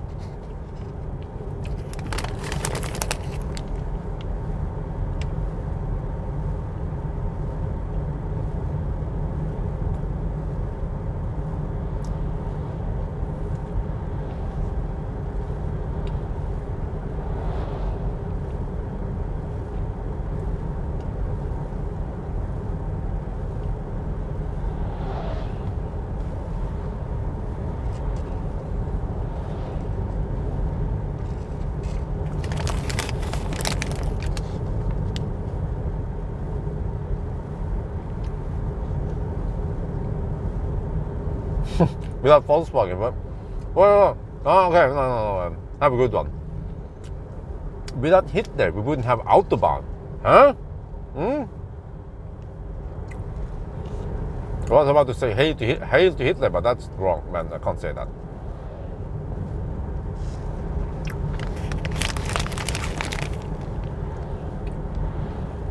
Without Norway, we wouldn't have Nisser, huh? You think about that before?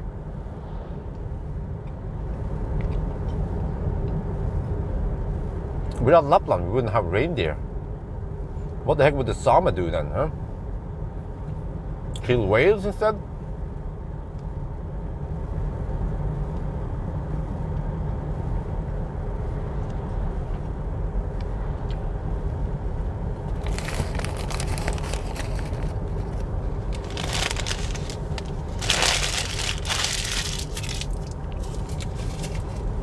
Yeah, that's right. 5 superchargers. And where are they, by the way? Without Carl Benz, we wouldn't still use horse and car. Yeah, exactly. Well, who invented electricity again?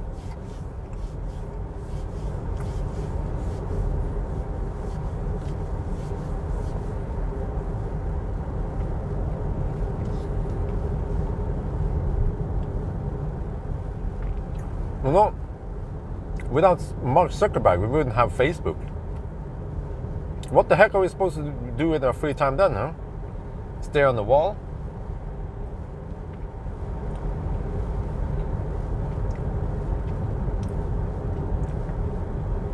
Or without internet, we wouldn't have spam.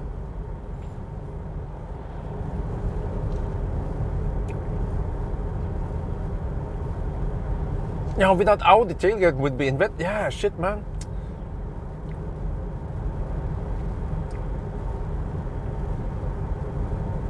And then,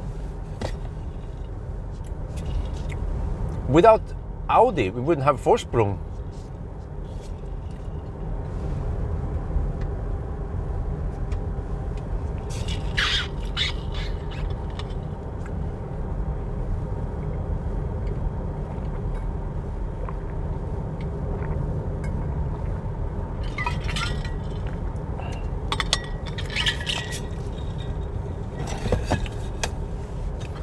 And then without Audi, we wouldn't have thirsty cars.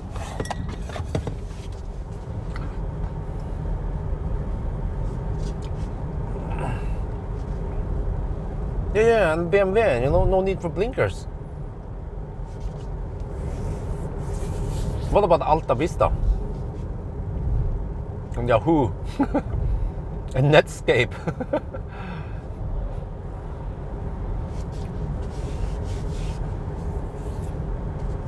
Wow, no wind over here. Nice. Yeah, you know what? If it wasn't for Dieselgate, we wouldn't have Rapidgate. Huh? Do you think about that before? It would be called something else at least. And without Rapidgate, there would be no Colgate.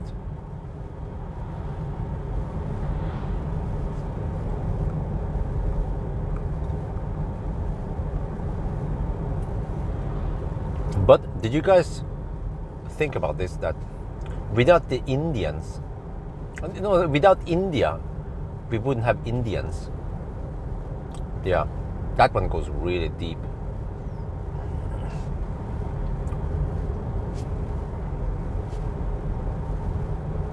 Wow, this is still a nice drive. Okay, I should try to make, yeah, I will, maybe around November, I will do some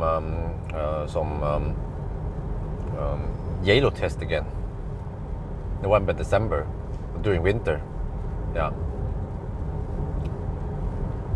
But I have to time it so that I leave home around evening and then come back in the midday-ish, right after Isabel goes to sleep. Rapid water.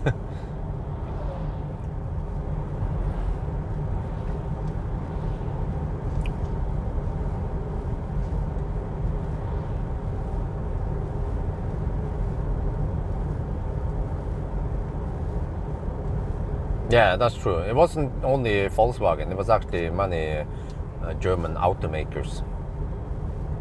The big scandal.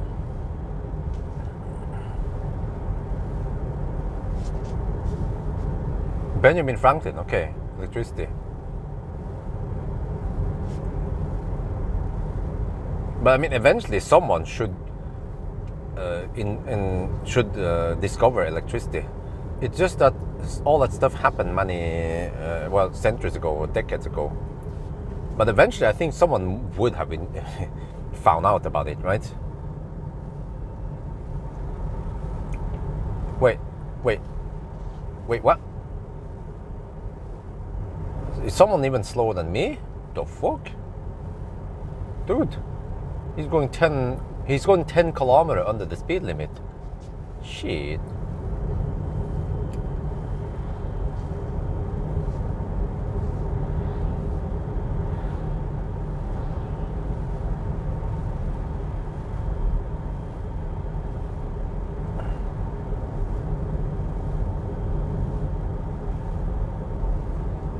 Did you guys? And also, without Italy, we wouldn't have pizza. And our lives would be so different if we didn't have pizza. The whole world would be different. And what about burgers? Wait. Where did burgers originate from? Because burger is probably one of the most common food across the world because it's so easy to eat. You can eat it without a plate and spoon or anything, and it's a piece of meat in the middle. Unless you go for something like Benham or hot dog, of course. Without the apple.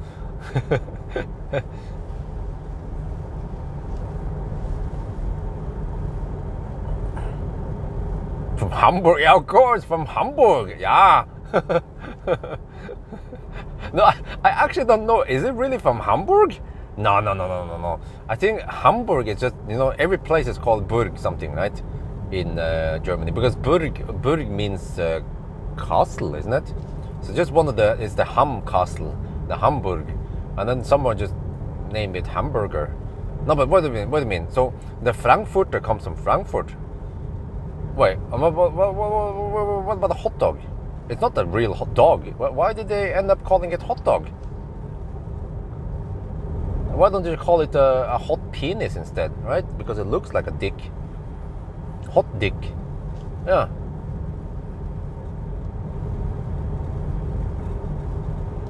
Maybe it's politically incorrect to call it hot dog in China. Maybe they don't call it hot dog over there.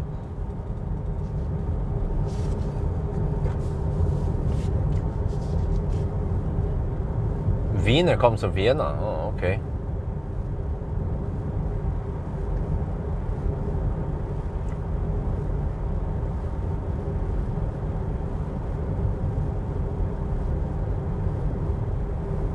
And without Germany, we wouldn't have Stau. Yeah. Let's not forget that one.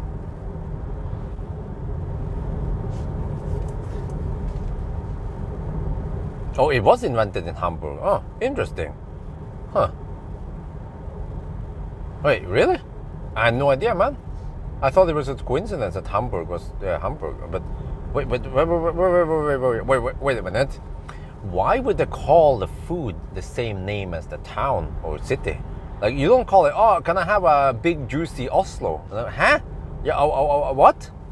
No, what about, oh man, I would just want to put a big Bangkok in my mouth. Like, huh? What? Yeah, a Bangkok. Oh, how about the double Bangkok?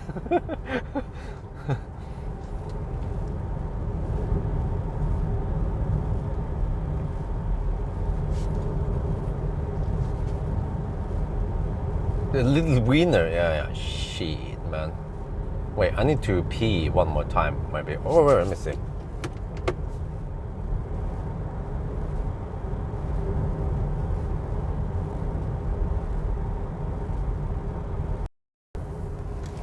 He's going quite slow, man. It's a freaking Honda Civic.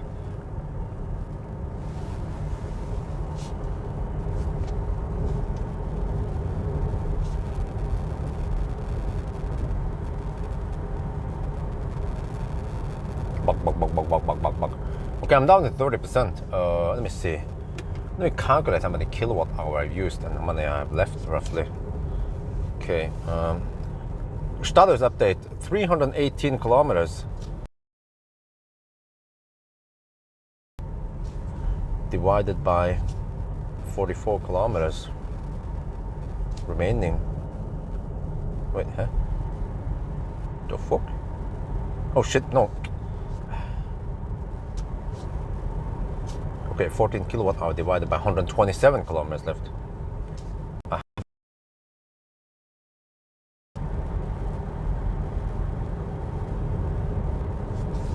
Okay, I think I need to overtake this slow poke. She's going too slow. I think it's a woman. Go. Hammer.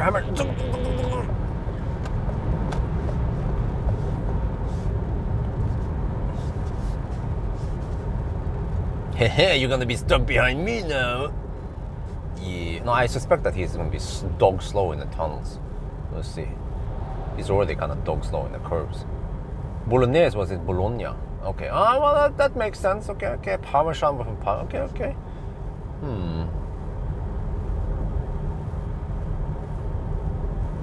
Oh, it was a dude. I don't know why he was driving so slow, man.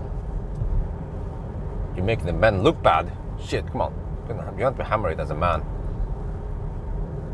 At least try to follow the speed limits, maybe. Oh, the French fries are actually French fried, yeah. But in Thailand, they are often called friend fries. Yeah.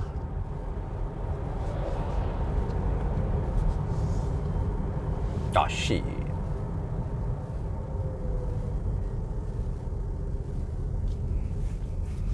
Wait, are they digging something here? Okay, I need to pee soon. I could stop at Sokna. Or I could keep going. Maybe, well, I could just hold it for Hakadal, maybe, if I can. Yeah, we'll see. Very little stop here. Stop here. What are they gonna fix? What? What's wrong with the road? Huh? Oh, that guy is gonna pull over. Okay. Wait. Oh, wait. Was it a landslide? No, they're fixing something here.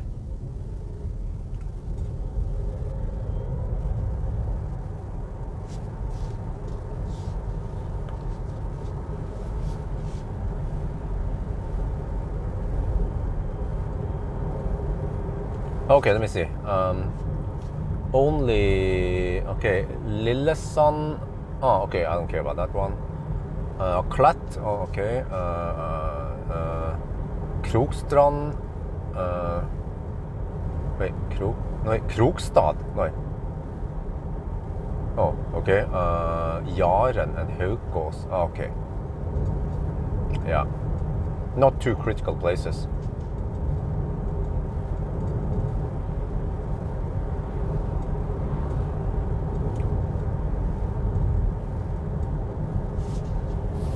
Okay, maybe I'll stop. I feel like I need to stop and pee one more time. Maybe I'll stop at Kiwi again. At Sokna.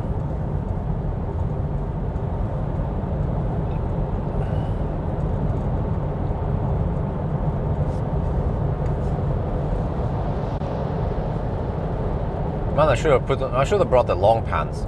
Always bring the long pants in case it gets colder than expected. Other supercharger nearby. Okay. Yeah, you have Arna, which should be open, right?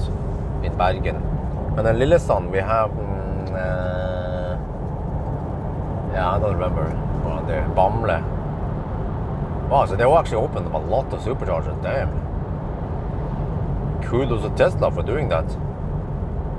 They must have given some, getting some nice sales. Lots of sessions they've sold ever since I started. ET5 Touring, yeah, eventually if I can get my hands on one. That's basically what it boils down to. Every time you ask me, are you gonna test this, are you gonna test that? Yes, as long as I can get my hands on them, then I'm allowed to test them. Any popular hyped up car, I will gain money on it and views and subscribers. So definitely want to test them. There's no popular car that I would skip for no reason.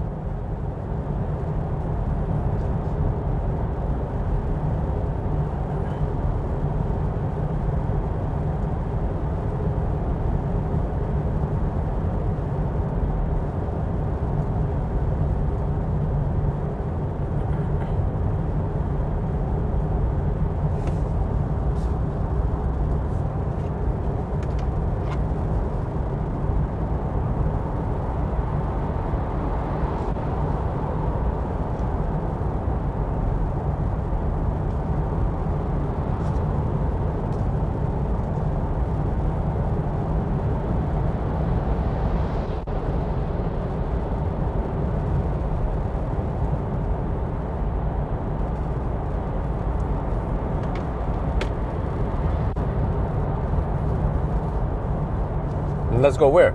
I don't have the car yet, so sorry, I can't go anywhere.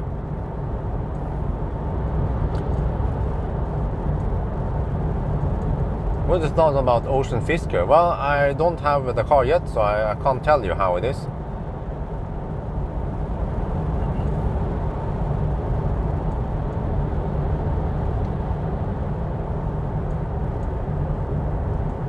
Arendal. Oh, there's a supercharger in Arendal now. Damn, I haven't paid attention, man. And Lyngdal. Yeah, but that's kind of far, man. Lyngdal.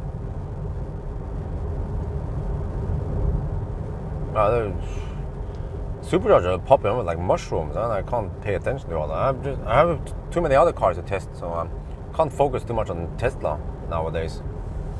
I mean, back then when I was driving. Get that. No, what the heck, woman? No, 9. Go away, French woman. Not sure how the heck the voice command activated, but yeah, especially before when I was traveling all over Norway, then it became very important for me to have all the superchargers available. I remember using a lot of CHAdeMO adapter with Optimus, but also with a little. I started using a little bit with Millennium Falcon, but yeah, CHAdeMO adapter came a bit late. But with Optimus, man, I used the CHAdeMO adapter a lot back then. And especially also because back then I had free charging on Fortum for the longest time. So for me, it didn't matter if I supercharge for free or if I charge for free at Fortum.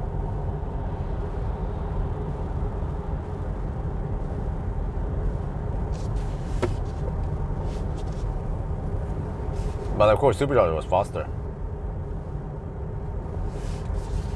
So I would typically top up to 90% at supercharger with the trailer, and then top up somewhere CHAdeMO. Yeah, just so I can get to the next supercharger.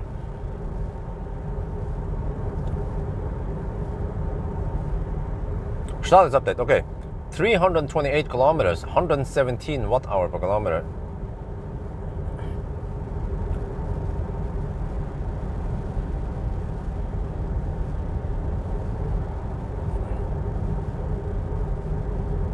I'm 27% left.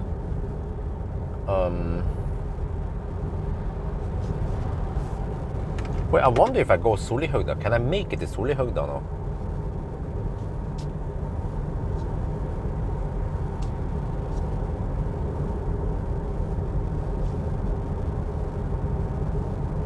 That's 99 kilometers away. Oh, but the challenge is getting past Solihøgda.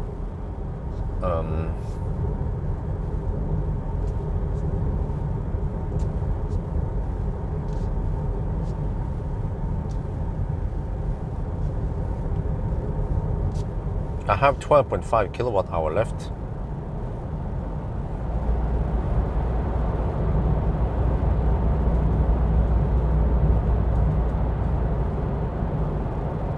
That should be good for around 100 kilometers, or maybe 110 kilometers. And then we are supposed to be 98 kilometers away. So if I can just get over Solihøgda, then I'm clear. If not, then I'm screwed. That's the scary part. But actually, the car wants me to wants me to take Roa route. 1 hour 42. Oh, you know, time-wise, it's just a small difference. 7 minutes slower, but then a little bit longer. So maybe I'll just go for Roa Hadeland route.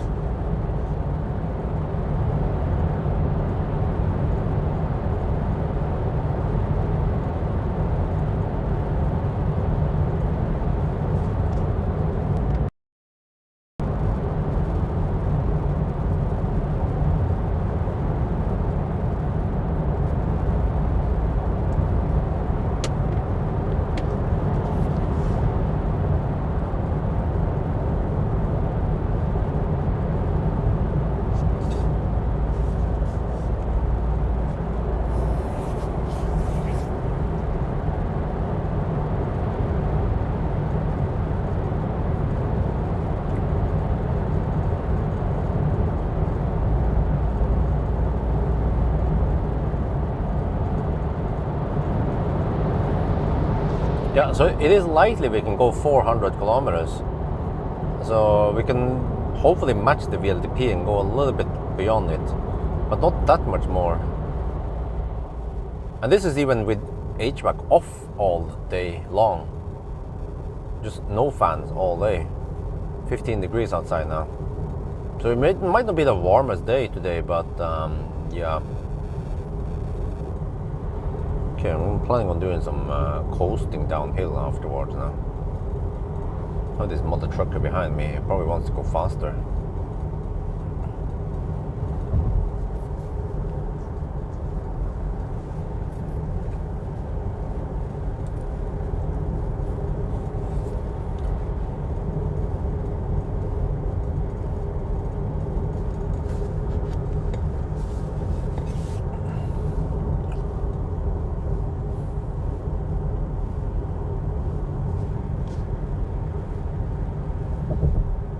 Well, we are in quite well-known places. What was it again? It was a 1,000 kilometer challenge for the for this car, I think it was, for the ë-C4X. I actually did not make any B-roll like I normally do. See how that goes. But the video still became long enough.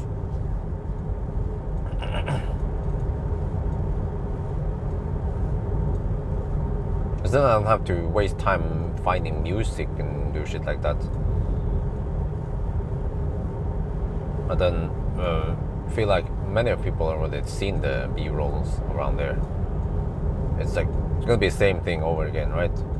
With the Valla Bridge, Göteborg, Valberg, Helsingborg.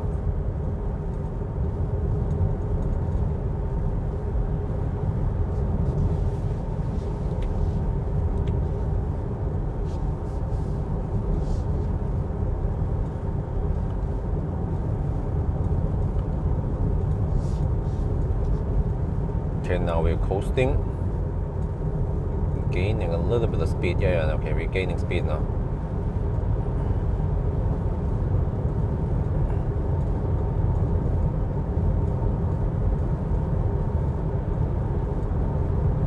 Wait, I wanted to pee, but I feel like I can hold it a little bit longer.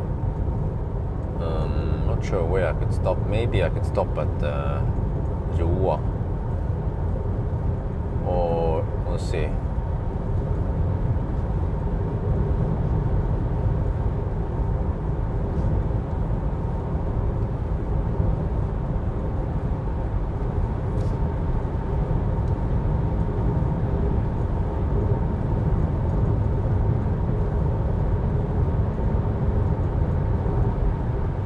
I just want to roll. Can I just naturally roll now and let it slow down? No, it seems like I need to regen. It seems to slow down a little bit too slow. Yeah, okay, I need to regen.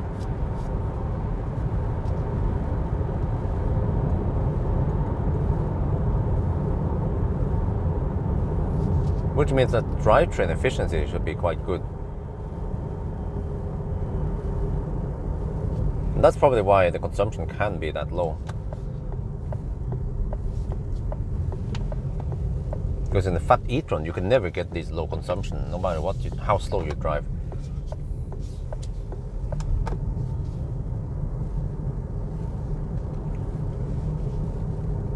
Yesterday's news, huh? Funding to build chart, huh? Is that a question?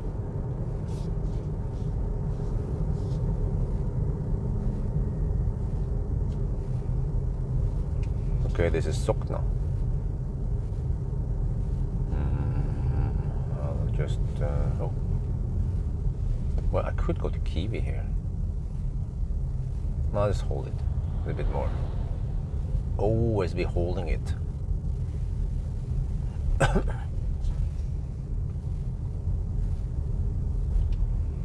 Let's see. Next possible stop would be yeah, Roa maybe. 25% left now.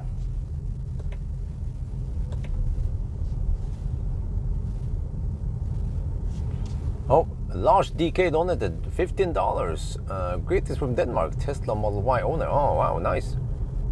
Thank you very much.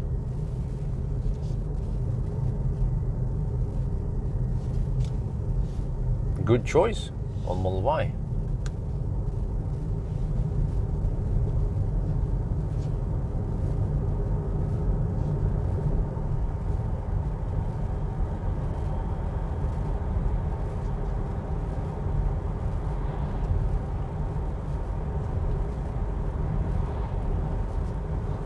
Well, it doesn't seem like laderstau is a problem still after Tesla opened up the superchargers, right? I mean, Tesla wouldn't dare to open almost all the superchargers if we would get laderstau. Unhappy Tesla owners, that is bad news for Tesla. So they must be quite confident that they can just open up like that. Maybe because Tesla has so good supercharger network in Norway.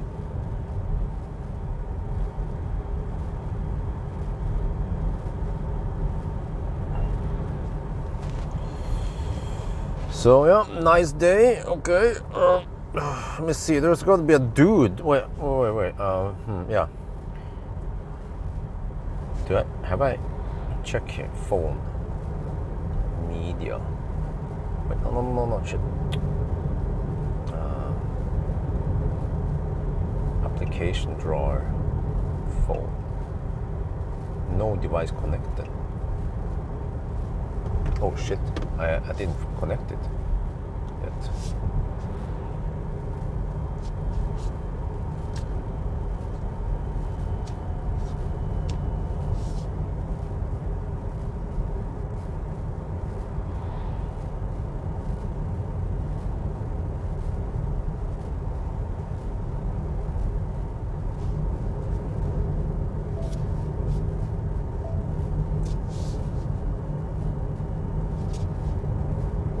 Okay, there.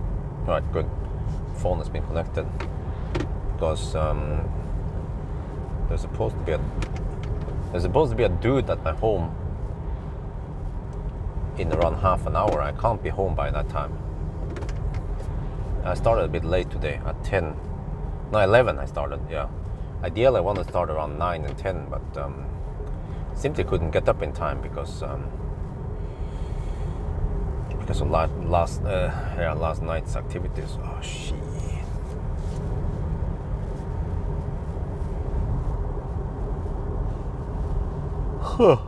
Yeah. So I'll be traveling here a little bit more often, I guess. But in the future I won't be taking Solihøgda. That's a detour for me. So I have to drive from Jessheim via Gardermoen, Roa, that route, and then Geilo. So I will still do Geilo test during winter because people seem to like it. But I should try to wait for a snowy day for Geilo. That's where it matters.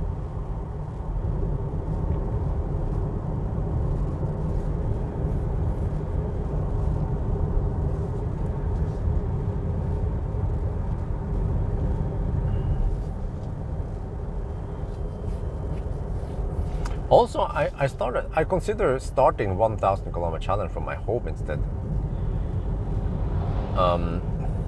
Because when you think about this, how realistic is it to start a 1,000 kilometer challenge right by the highway? Like, how many people live right by the highway, right? No one. So it would be more realistic if I start from home and then, okay, it takes a couple of minutes.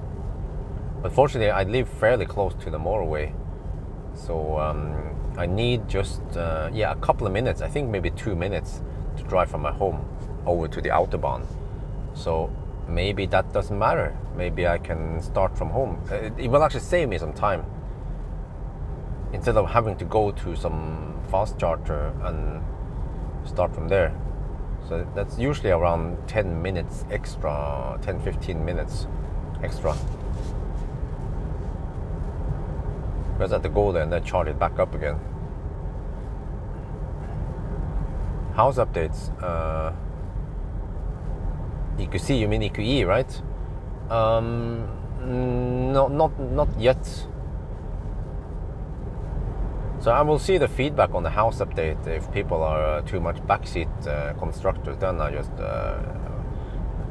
will not make any house update in a long time. But if people are behaving, then I'll consider some more.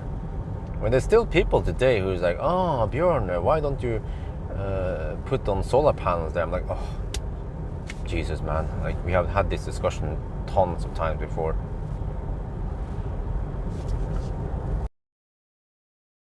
And the same, you know, oh, you should get a passive house and all that shit, you know.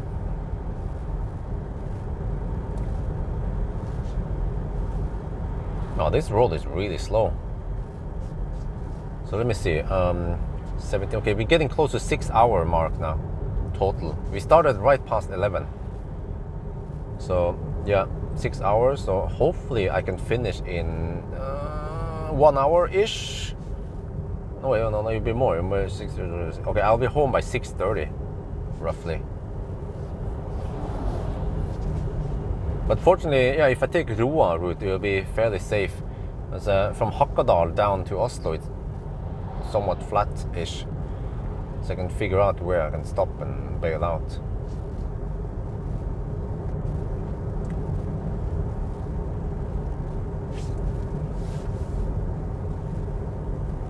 No, there's sun, but I don't really feel the heat in here because we get the sun in the back now.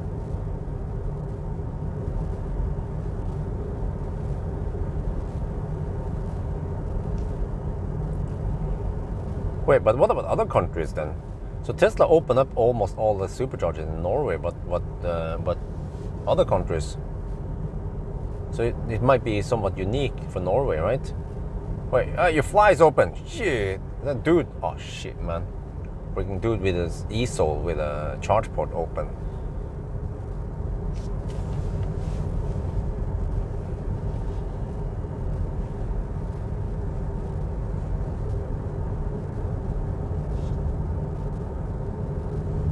Okay, how about I stop and pee somewhere where I can let the car sit in the sun, heat up a bit.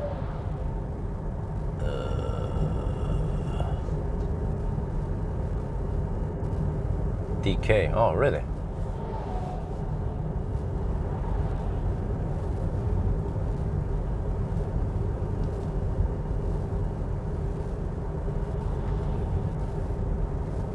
Well, the only place I see is Hakadal as the next possible one, right by the highway. I don't want to stop here at Shell because they don't allow. I mean, they only want paying customers to go to the toilet. So I semi-boycott those places. Whereas many times I'm actually buying something there, but sometimes I just want to pee. So let's see now. Yeah, I'll go via Hønefoss, Jevnaker, yeah, okay, I know. I will stop at Shell Roa. At the Kempower Shell Roa. That'll be a nice place to stop, and then that'll be the last stop before I go home. So a nice Sunday drive, as always. Oh, yeah. Good cornering. Oh, this boat. Well, yeah, I recorded a video yesterday about the Pascal boat. It's they call it like an air cushion boat technology. So it's interesting. It's an electric boat with whopping 120 kilowatt-hour battery and 150 horsepower outboard motor from Evoy. But they can just make it from anything, really. They are not using cutting-edge technology. They just combine existing stuff. But it's more like in the software that controls the stuff. But it's interesting because they have a 5 kilowatt fan in the front generating lift. So there's actually some inlets in the front. They suck in air in the front, and then the whole front of the car, of the boat, lifts up a little bit. And by doing that, they then reduce the friction greatly.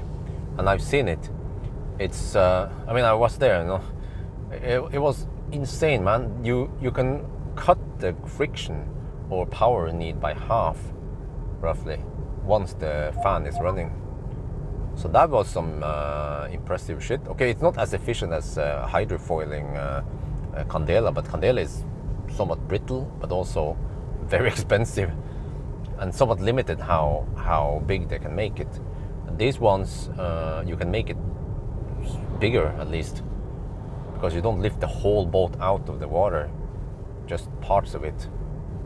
So yeah, it's interesting technology, and they say they're going to offer a 10-meter long boat, which is around 30-foot long boat. So the boat they will offer is going to be bigger, way bigger than this Candela C8. For it's somewhat high price, but if you want something fossil, it will also be similar price. So 120 kilowatt hour, you can actually go quite far. I don't remember exactly how far. I think it was 40 nautical miles, which is around over 50, almost 60 kilometers, 55 kilometers. No, wait, more. No, it was more like 70 kilometers, which is 2 hours of cruising. So yeah, but it was interesting because in order to plane the boat, you need roughly 100 kilowatt. Yeah, but then by running the fans and lift the boat, you invest 5 extra kilowatt, but then you reduce the power need from 100 kilowatt to only 50 kilowatt. So it was a huge gain. Realize that water has high friction. I mean, there's a reason why like water can stop bullet after a few meters. So yeah, if you can reduce the friction in water, then that's a big deal. But that then brings back to that fossil boats, they are highly inefficient if they don't use any of those similar technologies. But people don't care because the energy density in fossil is so high. But by the end of the day, you are then wasting more fuel money because of a bad technology on boats. So yeah, it's almost madness, man, that you're using so much fuel on the boats just for it to plane and go fast. But then of course, who would like to just cruise at 5 knots? Right, that's too slow again.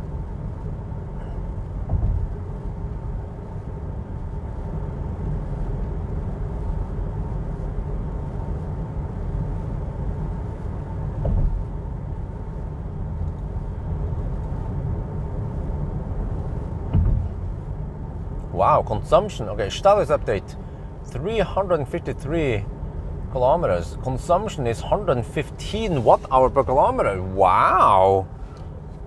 This is some impressive shit. Okay, let me record some video here.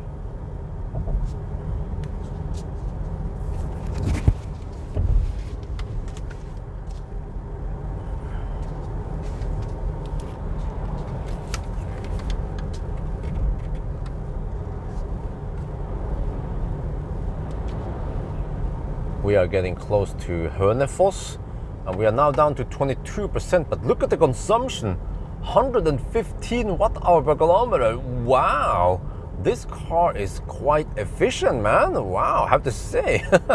Impressive.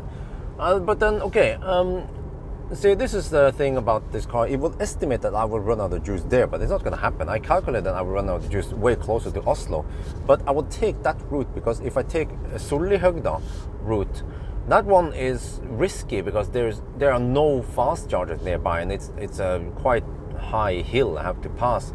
So I will stay in the lowlands and stay in the path with fast chargers. So yeah, I have to drive a little bit longer distance, but okay, we will see. It seems like we should be able to go more than 400 kilometers. The VLTP was 416 or 18, I don't remember. So let's see if we can at least beat VLTP then.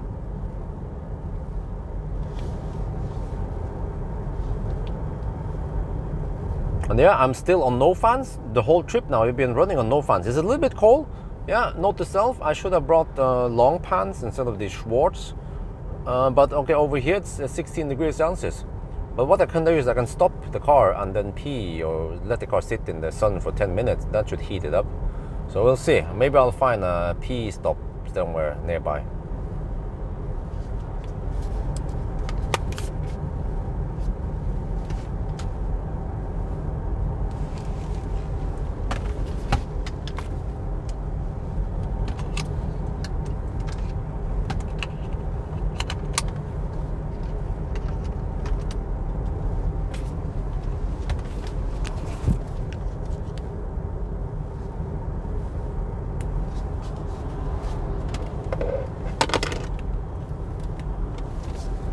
Okay, I'm not sure where I'm supposed to stop and pee, but no, you're supposed to be Roa. Okay, no, yeah, in a while, in about 25 minutes maybe.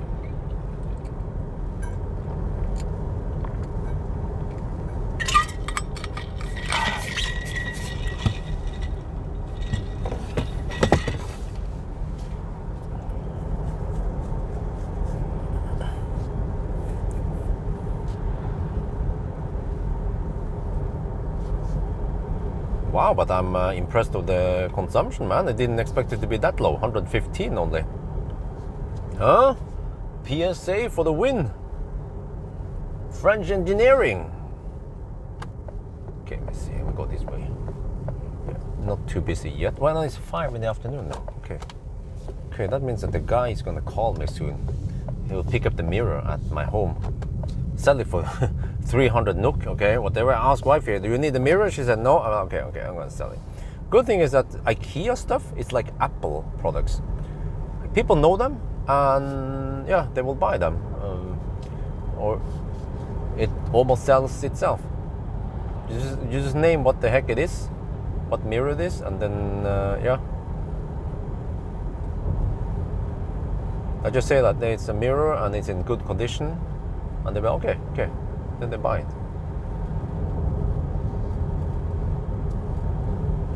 Let's get rid of stuff before I move. Man, if I have time, I will try to prepare for the moving so we can move out as soon as possible.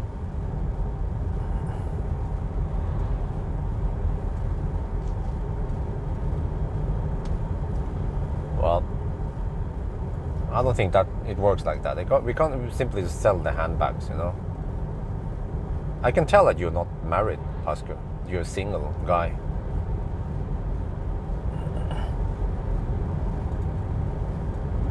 Or if you're married, then your marriage is not going that well.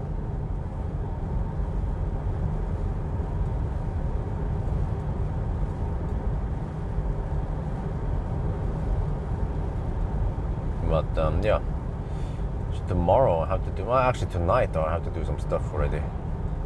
Yeah. Driving impression and then headlight test. Well, that's a big load.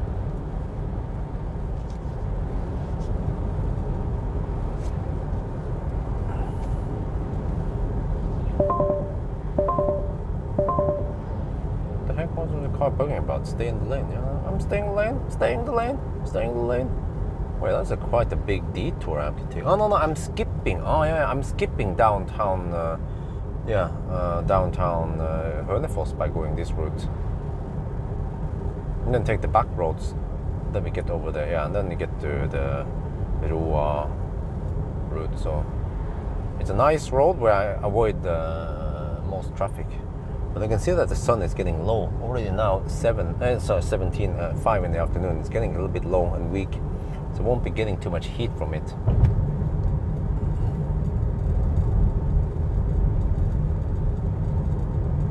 Wait, where is the exit again? It's coming up, right? Soon. Oh.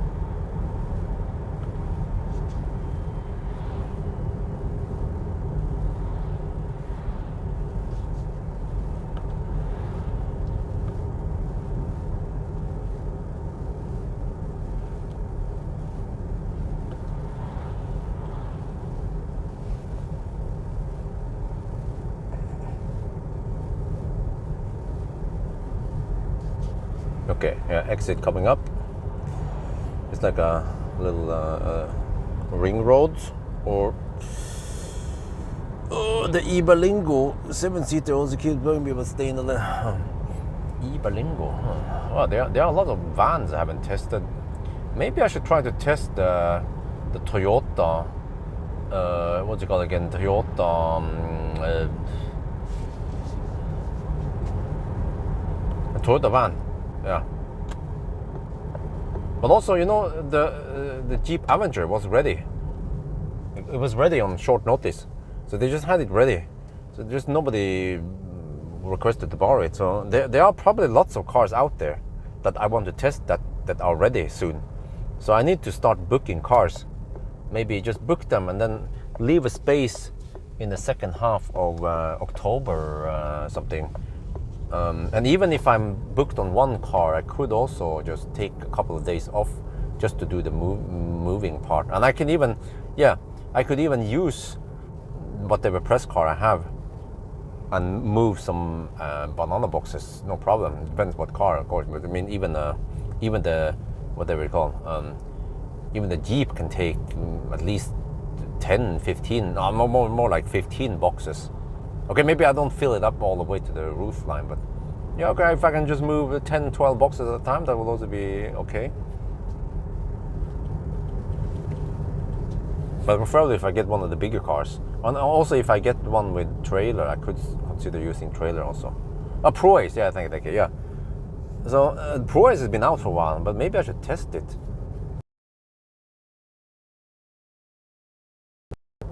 Right, so yeah, but you know, it would be funny if the Pro-Ace was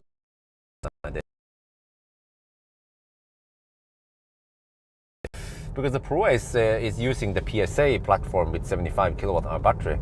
I actually never tried the PSA cars on a 1,000 kilometer. I mean, I never tried the PSA vans. Yeah, the ë-Berlingo. Oh, there it is. My Wi-Fi. Hello?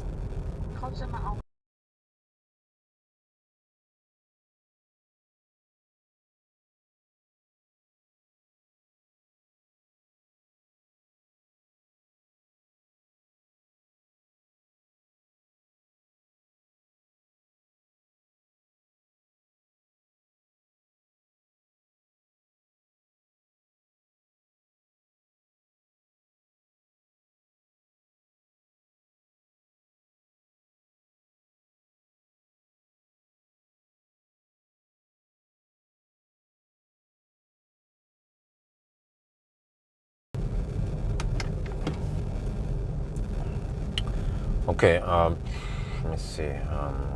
Yeah, the dude with the mirror. Wait.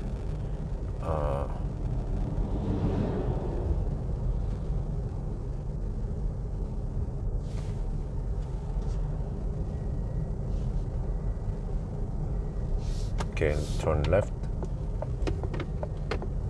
Yeah, so you see, I actually drive a quite big loop around. Around Hønefoss, to skip Hønefoss, which is good.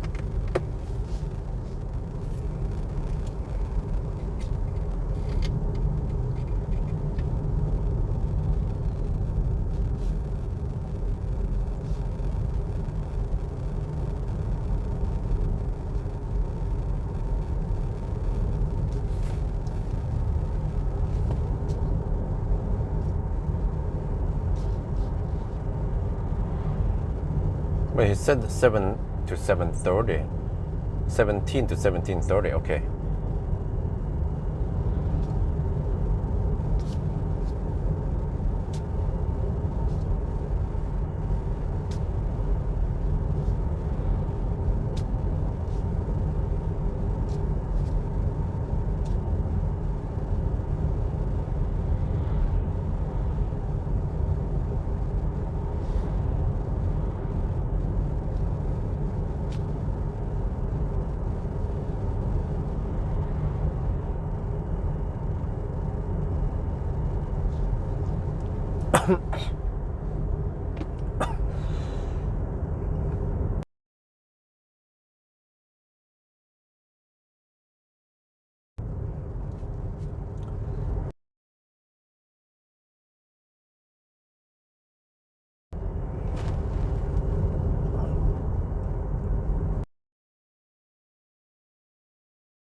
Well,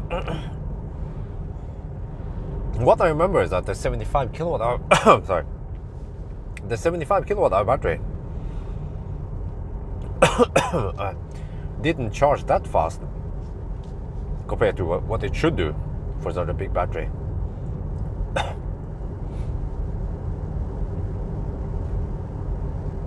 Going down to 19%.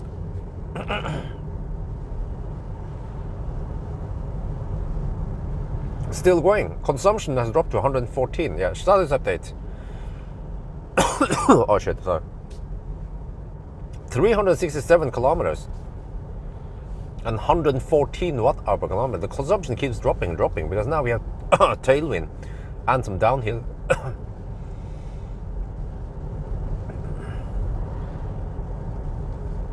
Wow, this is very impressive, man.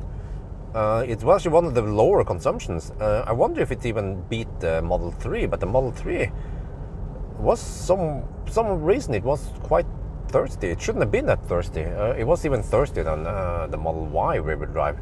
Maybe I should retest Model 3. Yeah, I mean the Model 3 is still a very popular car, so a retest should give me okay view counts. There was something weird about that car I tested with Marcus. Maybe I went on a bad route, or maybe the tires were bad. Yeah, some kind of Minerva tires. Should at least use the car manufacturer's tires, right?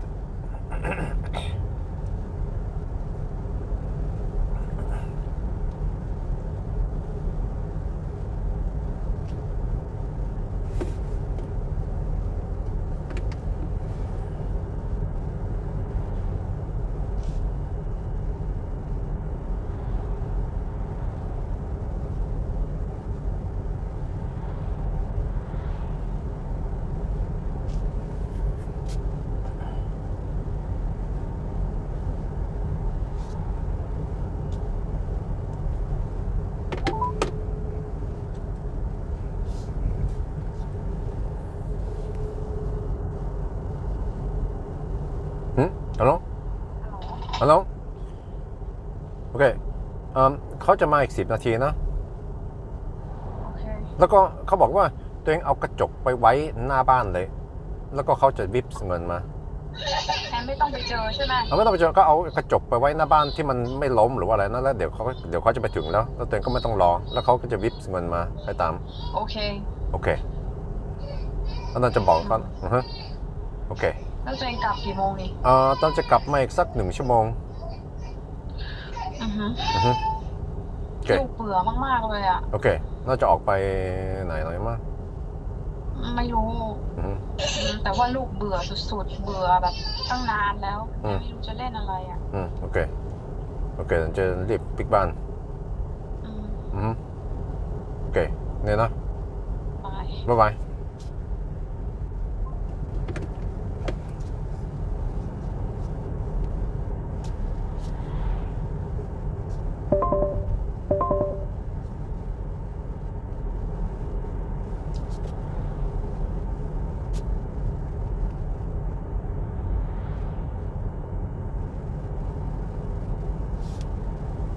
Yeah, I told wifey to put the mirror outside. I mean, it's just a 30 euro mirror, and it's in Norway. So who's gonna steal it now? And the dude is supposed to arrive in 10 minutes, or probably less than 10 minutes. So yeah, that's how we sell shit in Norway. I just have to get rid of some more stuff. Okay, now we get to the fast lane over here, and I'm not sure if I should go Schnell or not. I might just make a little sin and go a little bit slow poke. It's a 90 zone.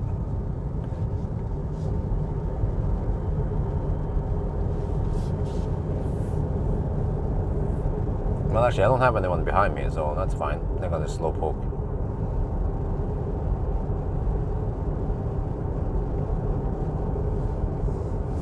Man, I like this new route, and actually I'll be driving it a lot from Jessheim, so yeah, I appreciate that they have a good highway here.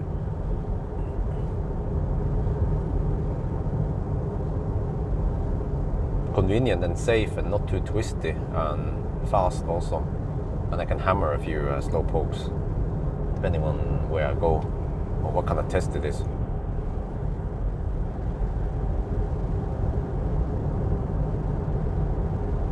Okay, 17% left, right, consumption 115, yeah, I'm just getting close now.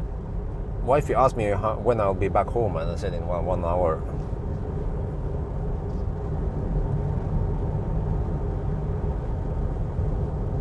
Possibly less than that. I just need to top up a little bit at the gas station and then go pee, and then I can just go home. But then I need to do my wrap up somewhere. But it doesn't have to be that long when I think about it. Just talk for a little bit and then show the table and then mention that this car is quite efficient. Despite being, I mean, it wasn't that warm outside even. So yeah, I get the impression that the PSA drivetrain is efficient.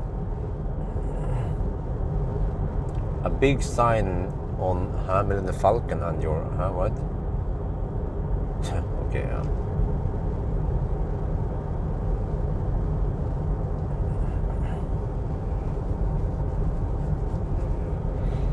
Oh, but I have some work to do. I need to look through the list and contact. I need to make a spreadsheet. Yeah, I think I already did that. I made a spreadsheet of all the possible cars I can borrow or that people request.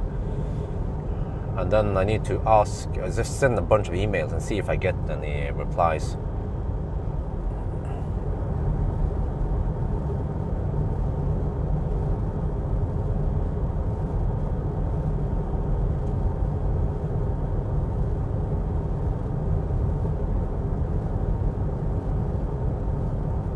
Oh shit, maybe I should pull over here or no, whatever, let's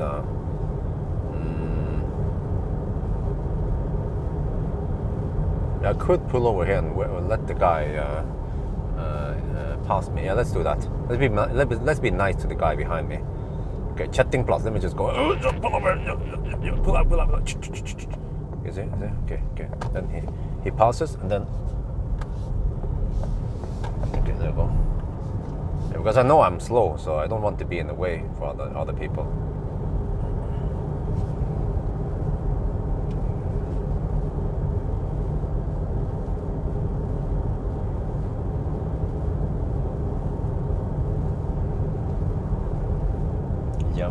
Yeah, that's a lot faster than before, man. I can see Jevnaker down there to the left.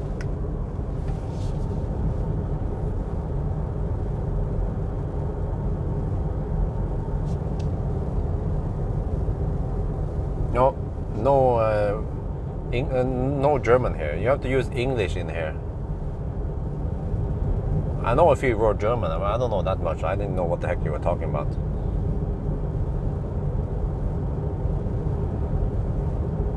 Nicht Deutsch Sprache here, something. Yeah, okay. I don't know if you understood that.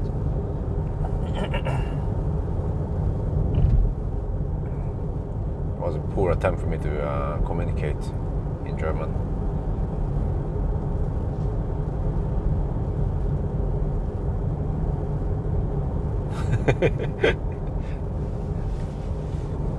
Okay, let me see. If I can just park in the sun at the next stop. That'd be great. Yeah.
just came to see someone already asked whether ë-C4X is coming in a couple of days. I have one more video about the Mercedes, and then we start rolling out the ë-C4X videos. So it's good that I have a little bit of buffer here in case there are days when I'm a little bit busy. But now this is at least good timing wise now that I have time to edit edit these videos. So this video I'm recording today, I will edit it tonight. But actually,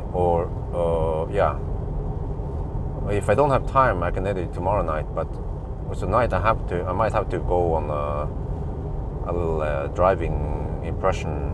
I'm not sure what I'm supposed to say. I think it will be the problem is that there are other alternatives out there, and this is a nice car, but for the price you also have other strong competitors like Tesla and ID3. But ID3 might be a little bit smaller, but also a very good car. And if you pay a little bit extra, you could even get the rear-wheel drive Polestar 2, but also a little bit cramped. But so I'm not sure if that one is a worthy competitor. But there are some of the Chinese cars here, like the problem is not that with this car, but is that it has other competitors or other alternatives.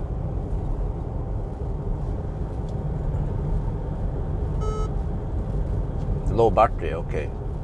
Are you gonna hammer it or what? Yeah, go. Plus you better hammer it, otherwise. Yeah, okay, there you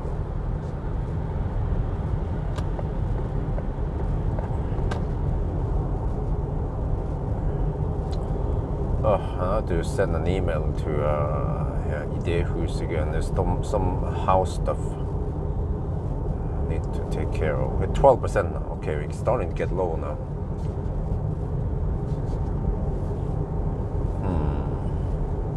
We have a lot of down coming. Okay, a lot of downhills. Okay, well, consumption went up again to 119 watt-hour per kilometer. We're on some of the hills now, some of the higher hills.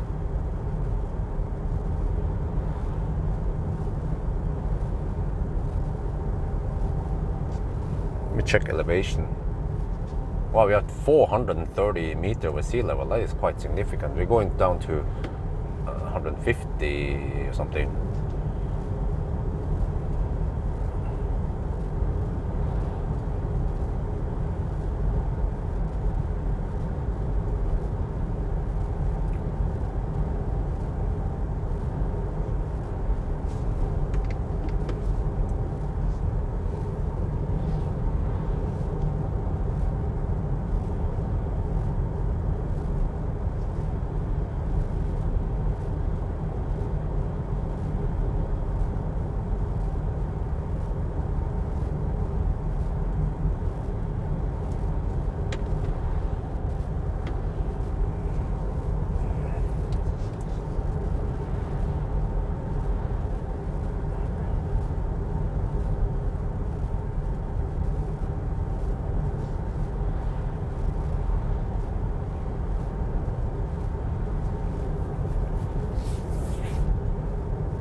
I have to check if I can make it to Hakadal.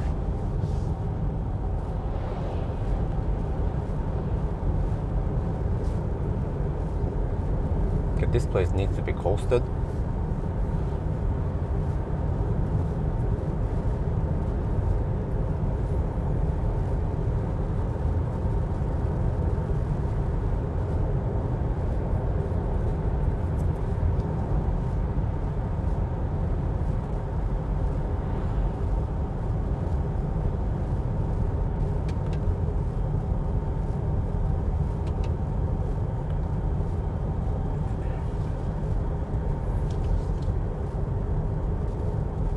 Order the X, okay? You have ë-C4, okay?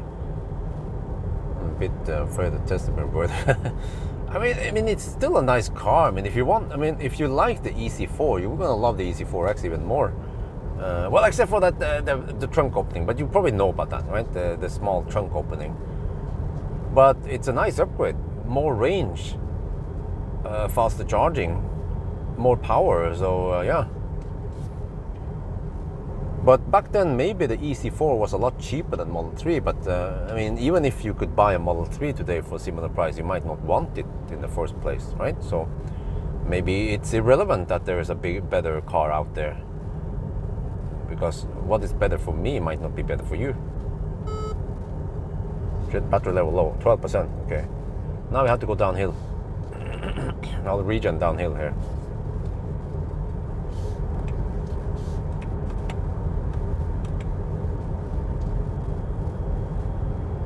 Okay, let's see. No, not into consumption.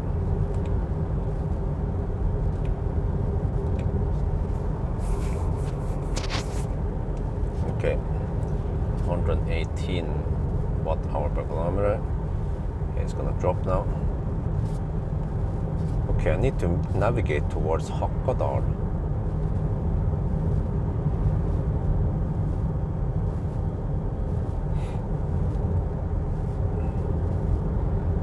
Well, actually, the car claims that I can only make it to Roa. No, I can make it to Hakadal. Pretty sure. Rotnes. What is it called again? And then Hakadal was right before. Åneby. Wait. What the heck is it called again? It's called the Hakadal. YX Hakadal. Okay, but I can't see the thing, right? Shit, man. YX Hakadal.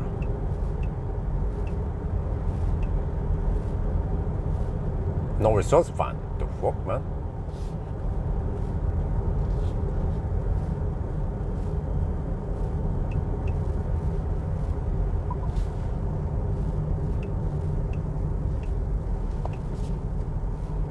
Why can't it find YX Hakadal? Grannskogen.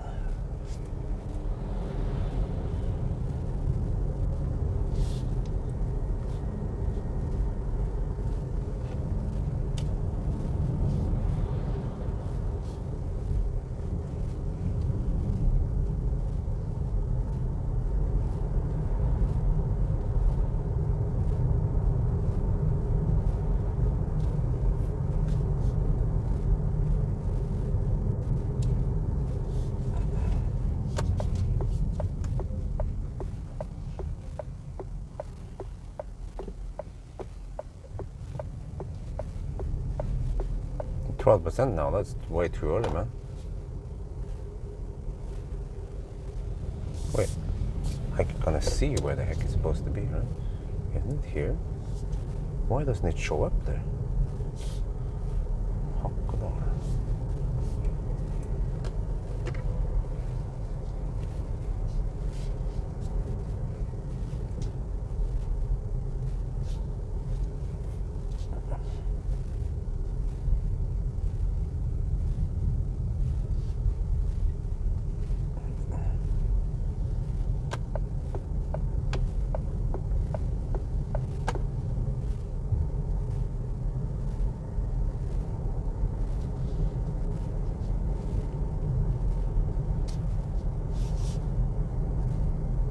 I could even bail out that Haraldstua. Wait, there's fast charger there. Report.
Okay, it's only 28 kilometers now.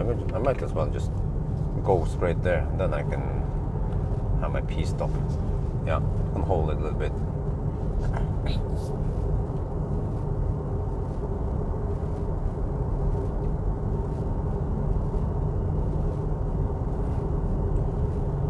Oh, okay, no faster, just slow charger, okay. Yeah, but the GOM claims 32 kilometers left. I mean, according to my calculation, we can make it there just fine. We could even go further than Hakadal. I might be able to go to Harestua, no, to Gjelleråsen even. I will see, but okay. So I plotted something that looks like Hakadal, YX Hakadal, 27 kilometers away. So if you go there, it'll be 420 something kilometers.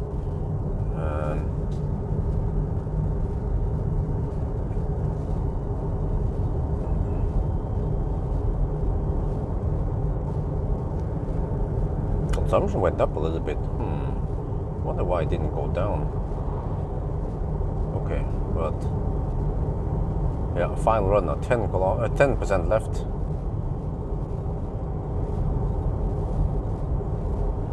Yeah, I know, now that I've done 0 mile test, I know how deep I can go and that it will crawl towards the end, but okay, we will of course avoid too much crawling.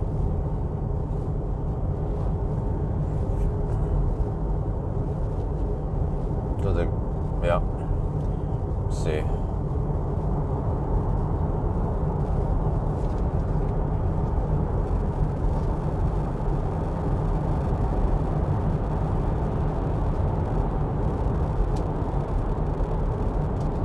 $394 kilometers now and 117 watt-hour per kilometer.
Okay, so it will actually take around 7 hours as I predicted.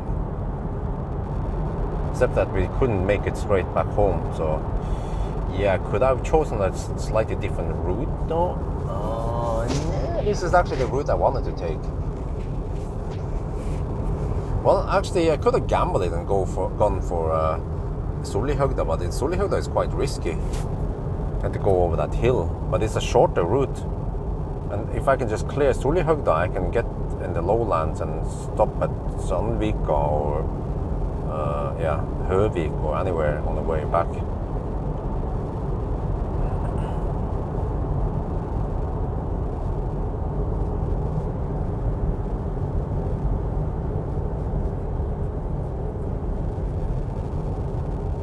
Okay, now the car says 26 kilometers of range left and I have 23 kilometers to go, but I estimate I have more like 40 kilometers of range left.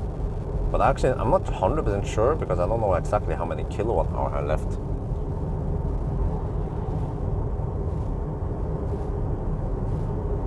But there's a slight downhill now. Yeah, we actually just go slight downhill all the way, so the consumption should be low.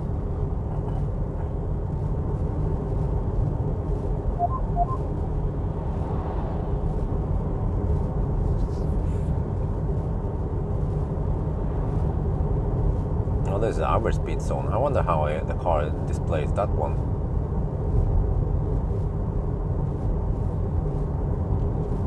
Okay, no, didn't do any. Wait, it actually shows me average speed. Wait, really? Let me check something here. If I slow down a bit. Oh, wait. If I speed up. Oh, nice. Okay, I need to film this. Like a monkey.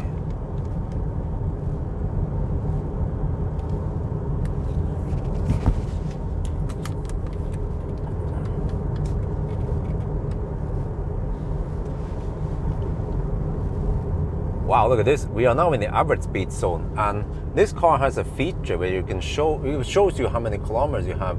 Wait, is that left or? Yeah, and you see that the average speed, if you slow down a little bit now, you will see that the average speed drops. 76, 75, and then if I speed up, okay, let's go faster. Schnell. Then it should go up.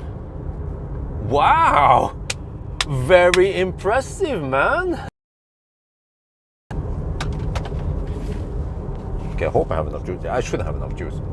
26 kilometers of range left, 20 kilometers to go to Hakadal. Well, I could go deep, but if I go deep, like Gjelleråsen deep, first of all I have to go over that elevation again, which is a bit risky. And then if I go deep, like 2% deep, I get some power limit.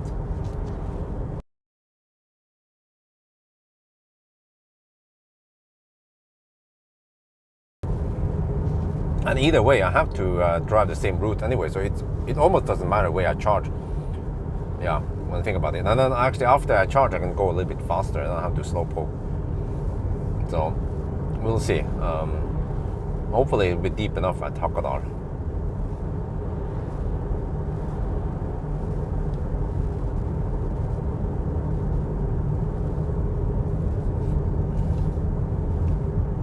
But wait, what happened to the low consumption? We had really low consumption earlier. It must be that we are on some highlands now then. Well, are we? Check elevation. Wow, we are 300 meters over sea level, really? That means that we should go down to around 200 eventually. So yeah, there is some potential energy I want to get back soon.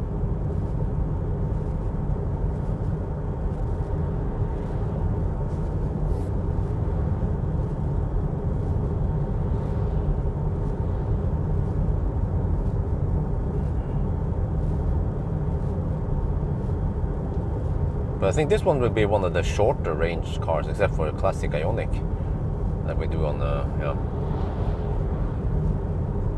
this test. Well, except for that, the fat e-tron also didn't drive that far, right? No battery. Okay, it keeps bugging me from time to time. 9% now. But we have to drive dog slow, and soon we'll come to 80 zone. So this is this is perfect for Sunday driving, man. We have to drive so slow.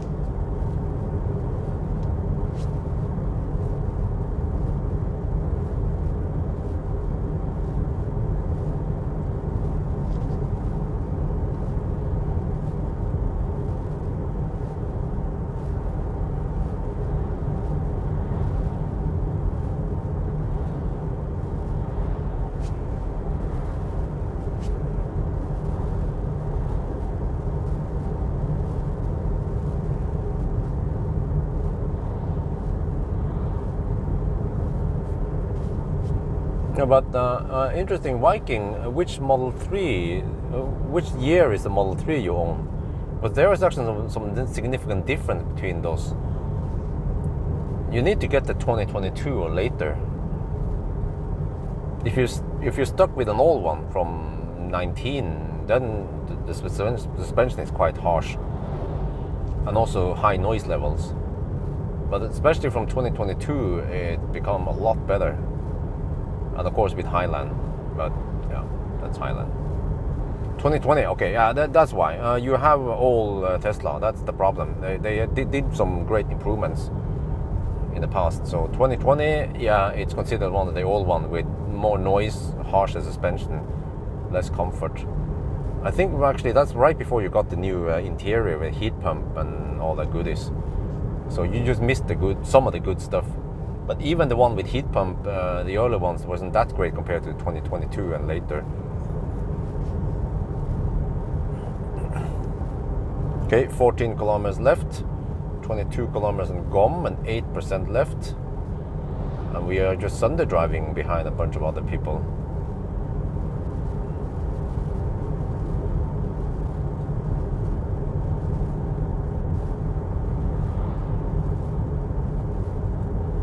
But the thing is that Viking, you have to remember that for people who will buy a new car, they will then compare this Citroën directly against 2023 Model 3 or Highland, and then it becomes actually a no-brainer in terms of price versus features versus performance versus features.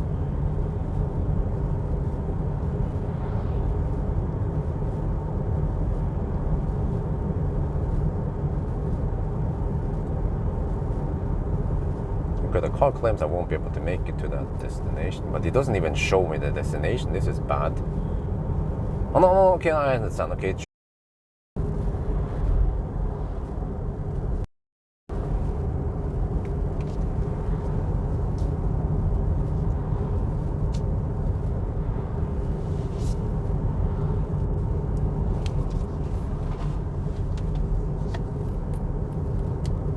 Well, some of these guys are going. Wait, are we back now? Are we back.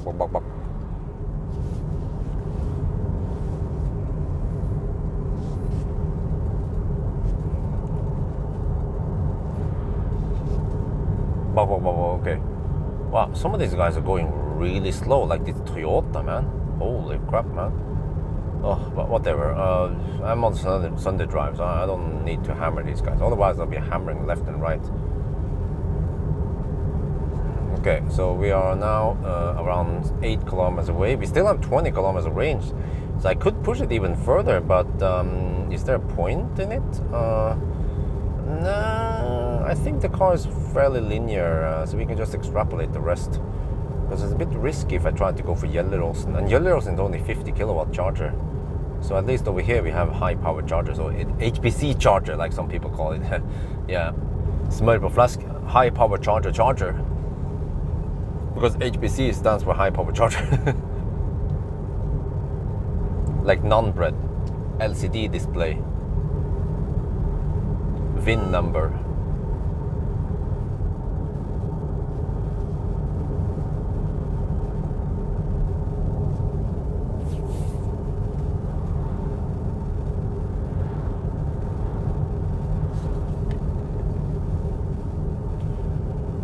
Okay. Well, at least I'm home not too late today. More about 6, so I can do some stuff. Yeah, I probably have to help wifey with baby stuff. Usually evening hours are kind of busy. There's some evening routine, needs to shower, and also today Isabel needs to take a bath. Wife is doing all that stuff. Wife is doing a great job taking care of Isabel. There's a lot of work that needs to be done. So I'm thinking loud that once I move over to Jessheim, I need to hire some. Yeah, we got just. I've been talking about this for a long time. Wife is, I don't know why, but she doesn't seem to want to talk too much about this. But I'm trying to nail down some times, figure out what is the best time and day. And okay, we probably want to avoid Sundays, but maybe at least Saturday, Monday to Saturday, if that's possible, or maybe at least, I don't know, Tuesday to Saturday, because I feel like Saturday is the one day when I need some assistance. But then when I might want to get that person around 2, let's say 3 to 7 in the afternoon, or not sure, or 4 to 8 even. I have to find a good time.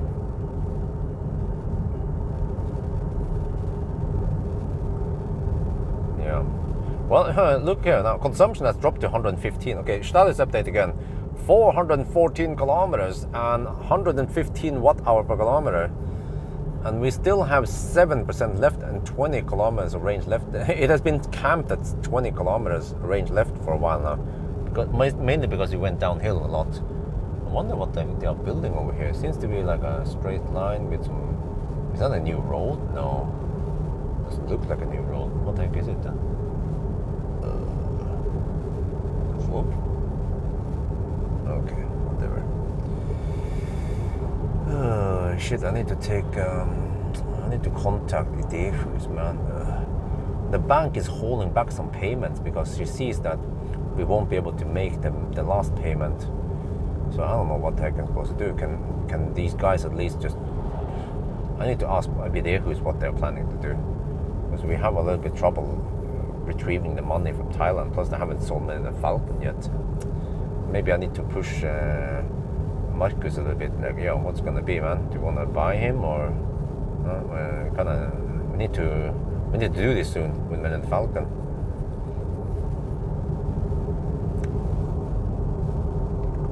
Estimated rate 447. Damn, man. Okay, wow. Can we really go that far? Huh? Damn.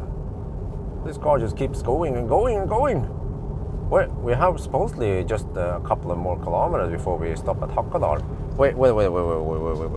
Can I make it to Gjelleråsen? Okay, new objective. Well, can I make it home? How far away from home are we then? Oh, 27 kilometers from home.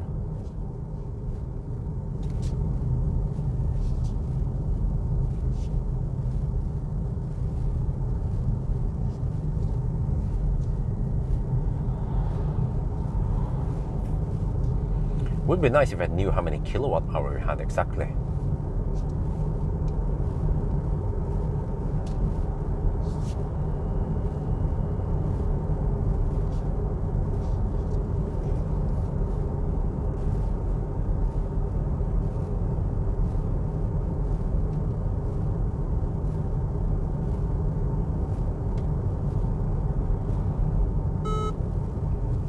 Keeps bugging me from time to time about low battery.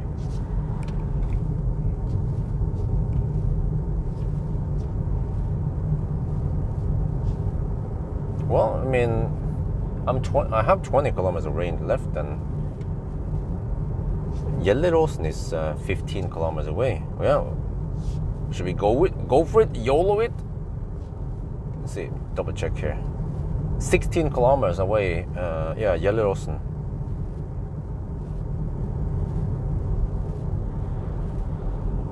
Well, I mean, the closer I can get to the house, the better. Well, the car keeps updating the range now, but it keeps changing all the time. I still have 7% left. I'm using almost no juice now, mostly just rolling down the hill.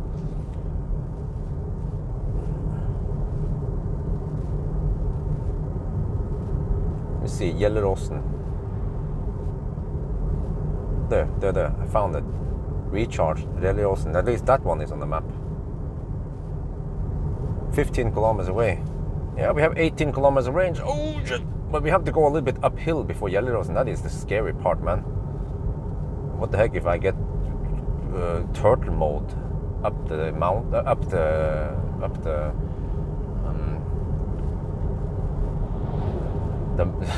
tunnel? I don't want to run out of juice in the middle of the tunnel over there. And this car actually stops right at 0. So, but I feel like it's still a little bit early to stop here. I have 7% left.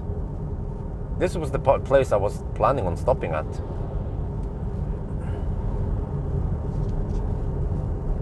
Of course, you're gonna work fine. You're not the one who will get stuck in the tunnel. Me. So, of course, you don't give a shit. You don't have a risk.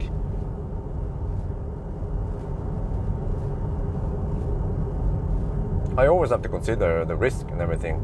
And if I have to, I'll probably stop at Hagan even. Yeah.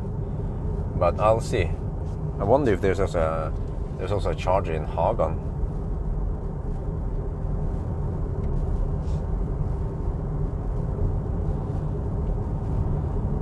Yeah, there is actually a Kiwi Hagan in case I, before the tunnel, if I see that this is not enough, I'll just bail out there.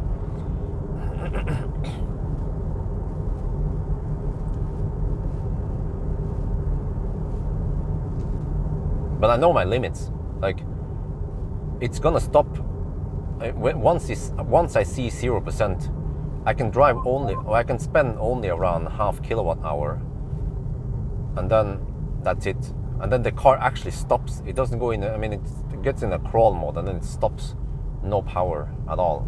It's not like Polestar where you can crawl quite a long time.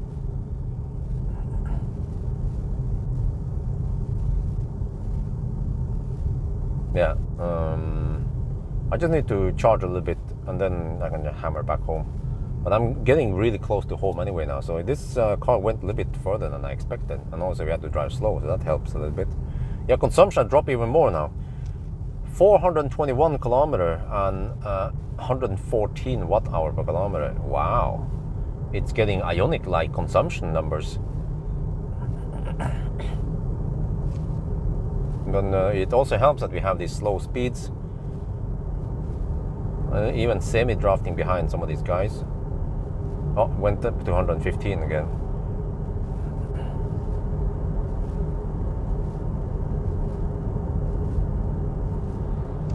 But fortunately, that hill, that tunnel doesn't have that high uphill from down there, from Rotnes to Gjelleråsen. So we just have to see now. 6% left still.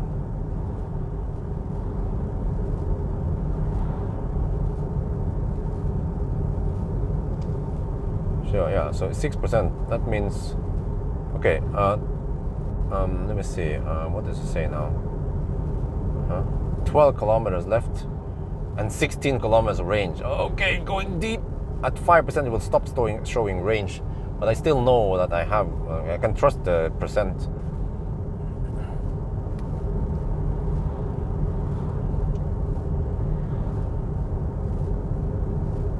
Yeah, we have to drive dog slow now anyway because of the traffic and the other Sunday drivers on the road. Yeah, Norwegian Sunday drivers are even slower than me as a Sunday driver. 6% left. Okay. Well, as long as I have around 3% left, then I think I should be fine. But it will actually go a little bit slow towards the end. Yeah, I will have some power limits. So it's a bit risky business towards the end.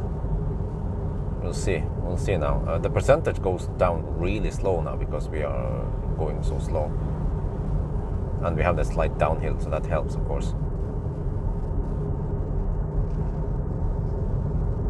But ideally, I want to go back home because there is a bit of downhill. We are losing on that. It's a slight disadvantage to run out of juice or to stop before home. You want to get as low as possible. I mean, elevation-wise, you want to go as low as possible before we stop.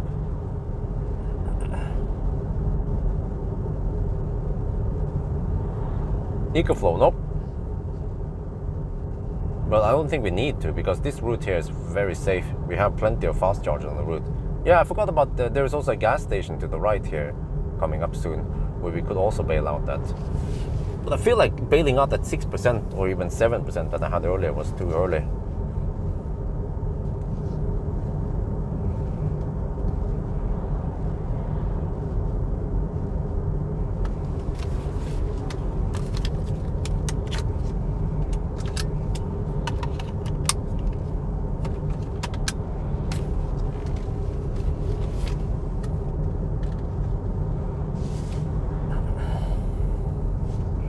People are driving so slow anyway. Just follow the traffic now. 6, okay. Oh, it's been 7 hours now. Okay, a little bit longer than yeah. If I didn't have that long as food break, it would probably be home earlier. But I think the food break was around half an hour, maybe 40 minutes. Didn't count exactly.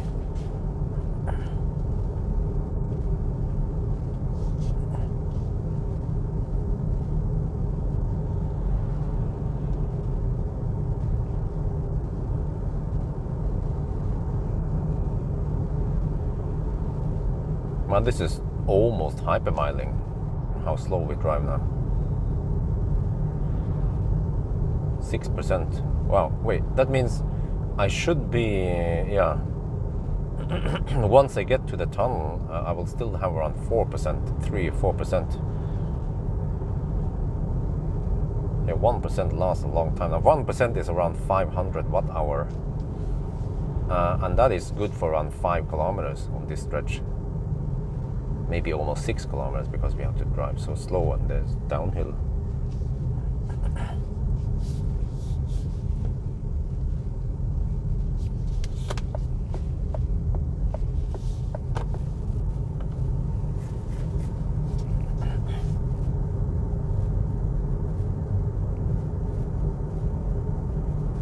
But then eventually there will be an 80 zone with a little bit of uphill there. I should wonder how much that would suck.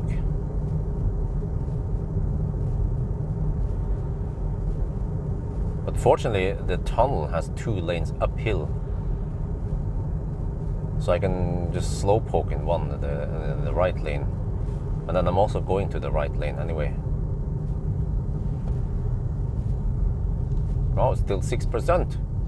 Wait, okay, this is the gas station coming up soon where they have, I think it was, no, it's hypercharger. So plenty of chargers to bail out that. Let's see, this one, recharge. No, I can see a 50 kilowatt charger at least. And then what else? Wait, okay, let's see. No, okay, no, it's just 50 kilowatt chargers, okay. But at least that's better than nothing. No, I did that. 2 50 kilowatt chargers and then 2 hyperchargers with double plugs. Plenty of, wow. Yeah, so this route is a good one. But eventually this will be irrelevant once I move over to Jessheim.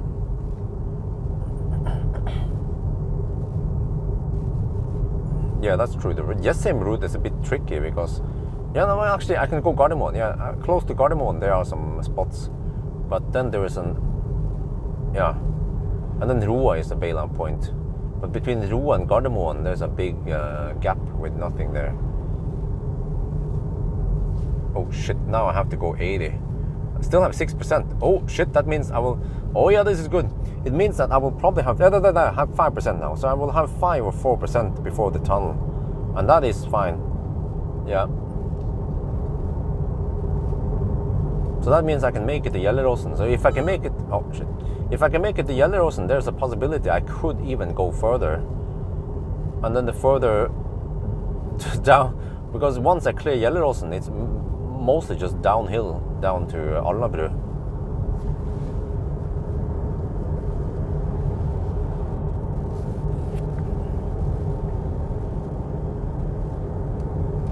Okay, status update. 428 kilometers. 114 watt hour per kilometer and 5% left. Oh, Daniel P donated the $15. When in doubt, go flat out. Always go deep. Oh shit. Well, we still have the same e-Soul guy here going dog slow. There's an e-Soul, there's a fat e-tron with virtual mirrors, and then there's a fossil Toyota driver. So this is the perfect recipe for slow pokes in the road going under the speed limit. And this is actually highly a realistic test. Yeah, Norwegians, they drive dog slow on these roads. Okay, let's see. Oh, there you go. Now I don't see range anymore. Yeah, 5%. We're gonna go uphill soon.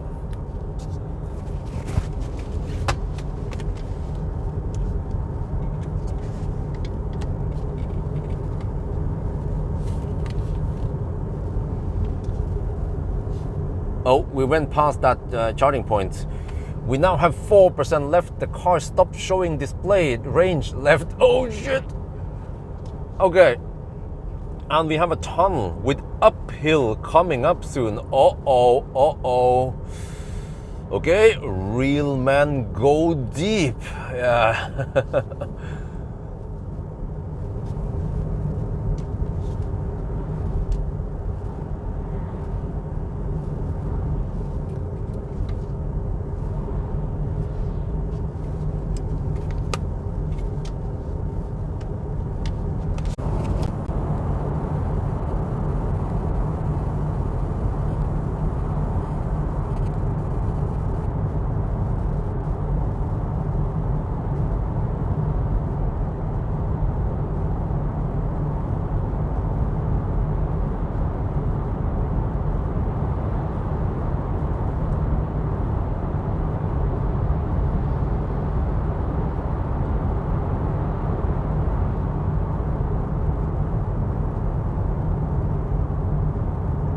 Here is the uphill, 4% left.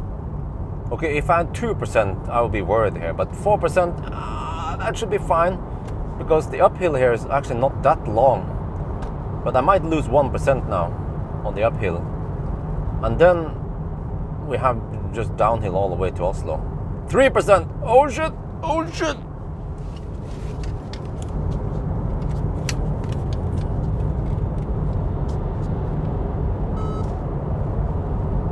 We're going up the hill. 4%, 3%. Ah! We're going deep. Oh shit. Oh, come on, come on, come on. Up the hill. Leroy Jenkins. 3%. Oh shit, I'm losing speed. I'm power limit. I can't maintain 70 kilometers per hour. Why is so high pitch? I don't know. Oh shit. Oh, get over there. Yeah, I couldn't maintain 70 kilometers per hour anymore. Oh shit. Oh, get in there. Yeah. 3%.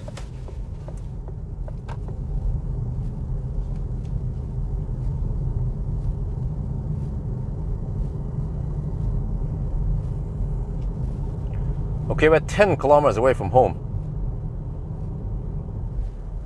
Should we YOLO it? Should we YOLO it? Oh, I just paused it. We're gonna YOLO it. 10 kilometers. Shit.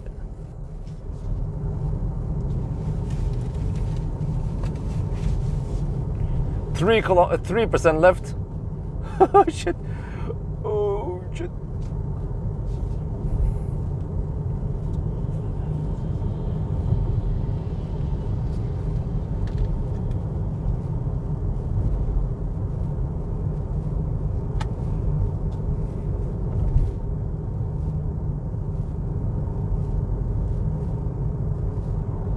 Holy shit balls, this guy is slow. Let me just get over here to the taxi lane, man. Tesla lane. I mean, yeah, that guy is super slow, man, this Kia boy here. Well, I think it's a woman. It's gotta be a woman.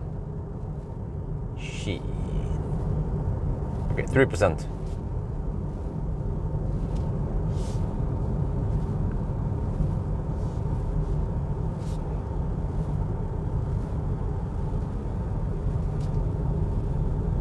He's an old man. Shit. Okay, let me see. Let me see if I have Alna Center nearby. Yeah, I have Alna Center here. He remembers it, that's good. Okay, get in there. We drive. 3% still. Oh shit. 8 kilometers left. There is some power limit here, but it can still maintain speed for now. If I have to, I can always, yeah, pull out in the bus lane. But okay, but I know we can drive it down to 0%.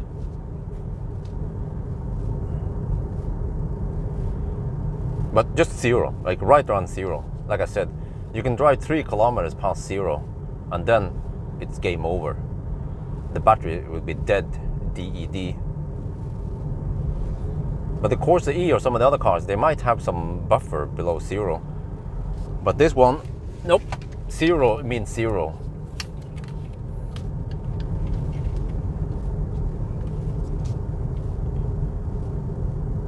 Okay, I decided to YOLO it. We are, what is this? 7 kilometers away from home now. And we still have 3% left. The car has some power limit, but the problem, and fortunately, we have to drive slow here anyway. It's only 60 zones, so shit, we gotta YOLO it, man. Okay, let's go for it. Straight home.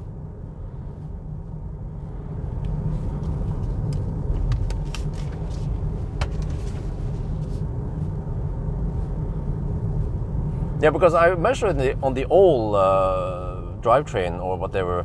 Like I measured, you know, earlier I got around 45 kilowatt hour from the 50 kilowatt hour battery, but then suddenly I was getting only around 41 kilowatt hour. So they must have increased the buffer, yeah, along with the update that speeded up charging. You see, I'm still, wow. Okay, status update, 436 kilometers, 114 watt hour per kilometer and 3% left.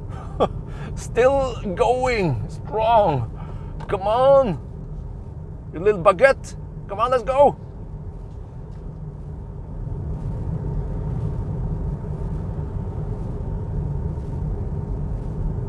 Yeah, fortunately I have to drive slow anyway, and then we have downhill, which is a bit safer.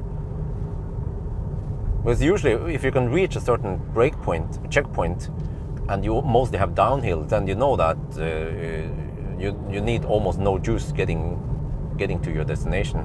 But if it's uphill, then that's a lot more insecurity whether you can make it or not.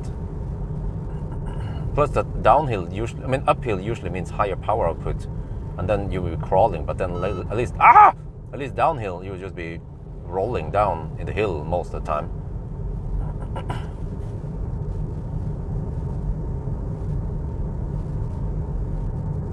But once we are here, there are plenty. There are chargers almost everywhere. So if the car suddenly drops to close to 0%, I can always just pull out and find a place to charge it. We're getting close to Kalbakken now. Wow, I did not expect the car to go this far. Wow, that efficiency, man. Look at that. 113 watt-hour per kilometer, huh? That's almost Ioniq-like consumption. Huh? Seems like the new drivetrain is more efficient than the old one. But I never tested the old drivetrain in this Sunday driving. Back then, the Sunday driving was not invented. Oh shit, 2% left! 2%!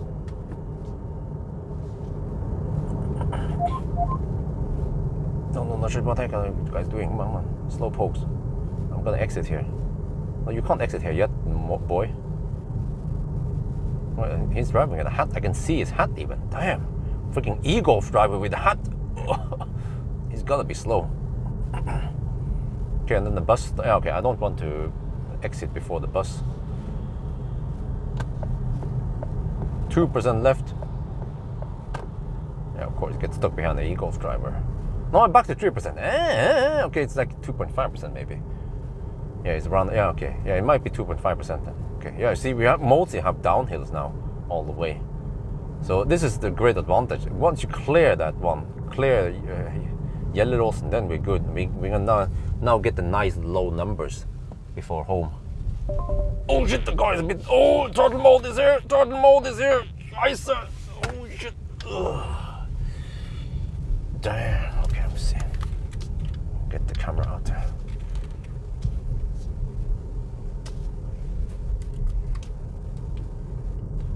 Uh-oh, we are now at Kalbakken and turtle mode has occurred.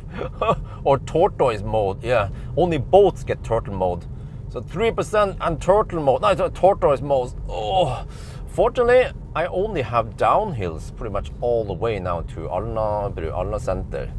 So this is a great advantage. Once you clear the hill, you can then go back to the starting point and get good numbers.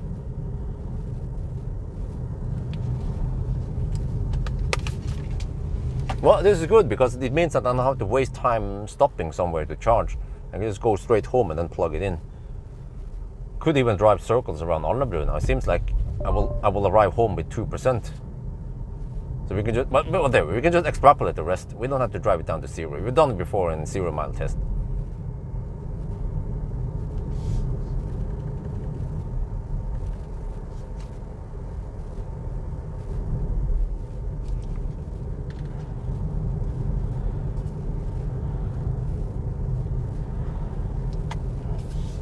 Oh, 3%.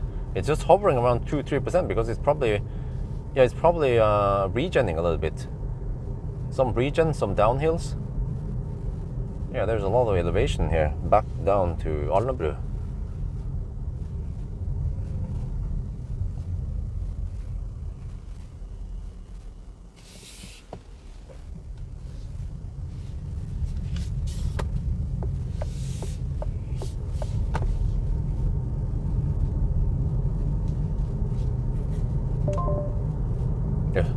Battery level critical, performance reduced, tortoise on. 3% left.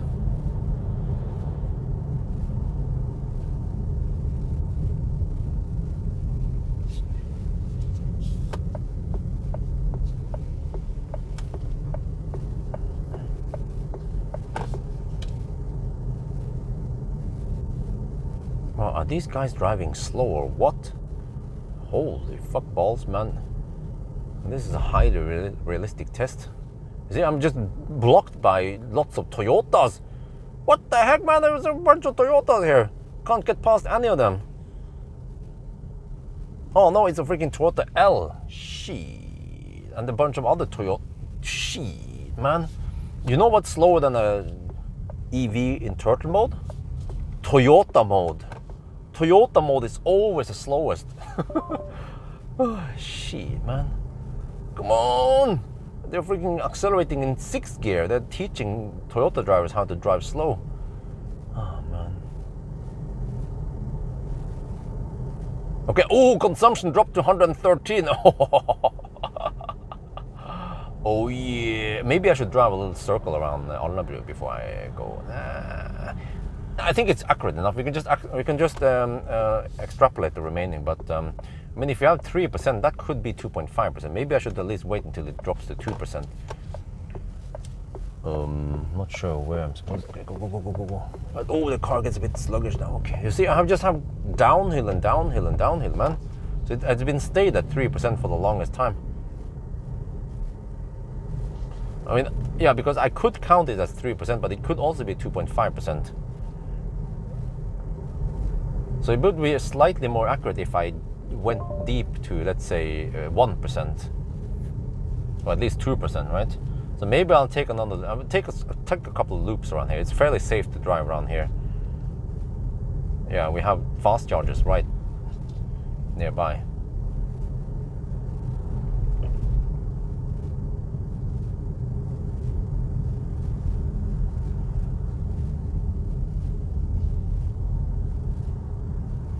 No, I've already done 0-mile test. There's no need for me to do it again.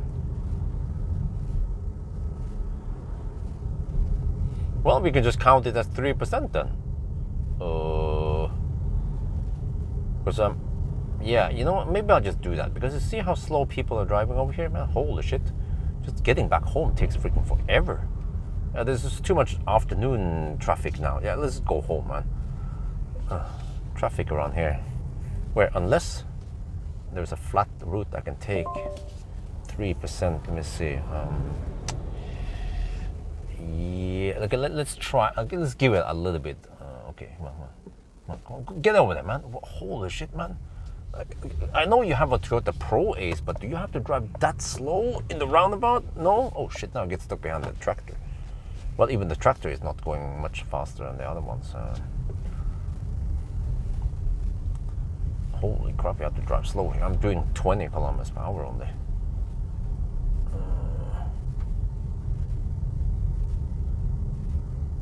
I was thinking about taking Østre Akervei and then go over at Haraldrud, yeah, take that little extra loop. That would have been faster. But maybe I would have hit some turtle, yeah, crawling. But we're still at 3%. Can we at least drive it down to 2%, maybe? But man, look at this. Like, this traffic, man. What's up with this traffic? Alnabru traffic. Ugh. I live here so long that I've gotten used to it, but... Okay, let's get over here. Okay, I'm gonna go towards Remen, yeah. That dude is, of course, in the freaking middle of the place. He's blocking the lane, you see here? He's blocking the lane, so I could exit. That is super annoying when people don't use when they don't place themselves correctly in the roundabouts. Yeah, I still have 3%. Okay, status update, 443 kilometers and 113 watt-hour per kilometer and 3%. Oh shit, I just happened to get behind the tractor all the way now. Can we just hammer it at least? The fuck? Okay, and this Toyota is not gonna hammer the tractor. And I don't know if I have enough power to hammer it. Well, actually, the tractor is going at decent speed. Well, actually, or is it? Kind of, barely. Okay, let's drive a little bit circle around here. Ole Devik's way.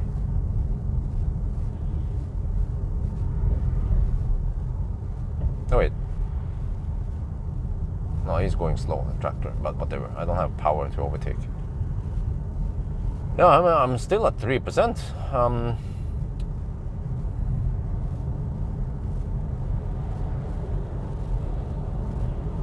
I mean, if I already spent 7 hours doing the test, then another 15 minutes extra shouldn't matter, right? And I think people want to see me go deep. It's like OnlyFans. They always want to see me go deep. If I don't go deep, then it wasn't worth it. Okay, let me get over here, man. I don't want to get stuck behind that tractor. Holy shit. Let's go a little bit faster at least. I've been hypermiling. Okay, let's go over here. At least I can cruise at 50 kilometers per hour here. Okay, where am I supposed to go now? Maybe I can go via Haugerud, but then that's going uphill, which is a bit scary. I prefer going on the flat. Oh shit! I don't know how much a sudden elevation change can suck.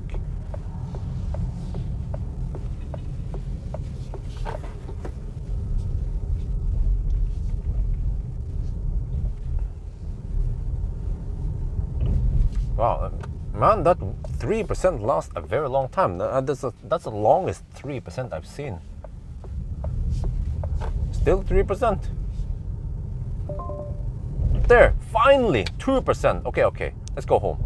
Yeah, so we should have 2% when we go home now. Okay.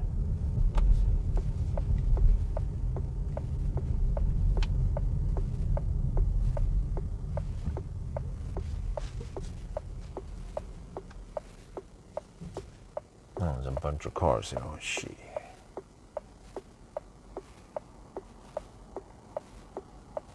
Go to Helsfyr? I don't feel like it.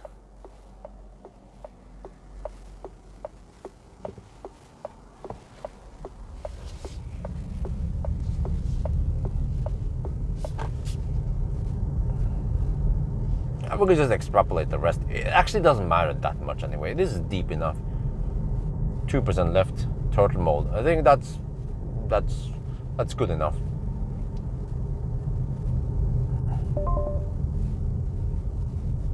So 2% should mean around 1 kilowatt hour left, and we can always just extrapolate the remaining. It doesn't have to be dead accurate anyway.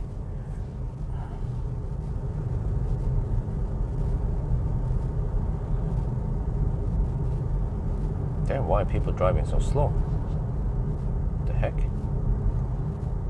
Oh, this guy's also slow poking. Man, there are so many Thunder drivers all over the place, man. Holy shit balls. Oh, he wants to exit there. Okay, good. Get out of there, man.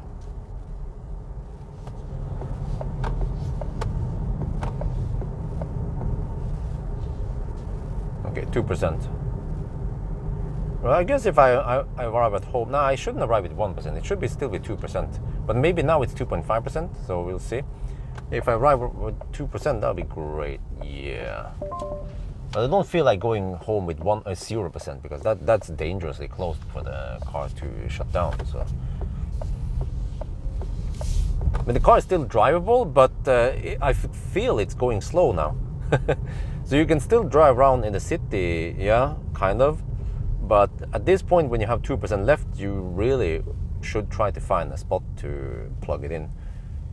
And then I have to do my car spotting video soon before it's too late, before I move away from this place. Okay, 2%. Yeah, let's bail out. Let's pull out now before it's too late.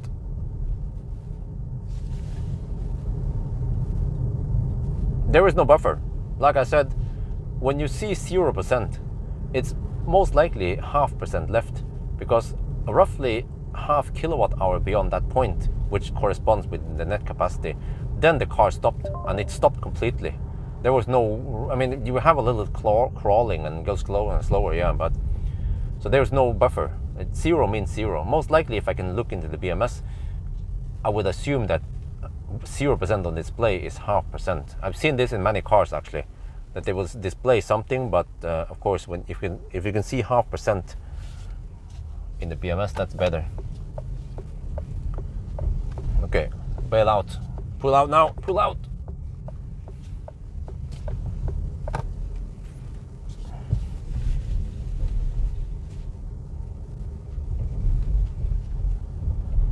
And then, yeah, I will be using the outside charging spot now because it's faster.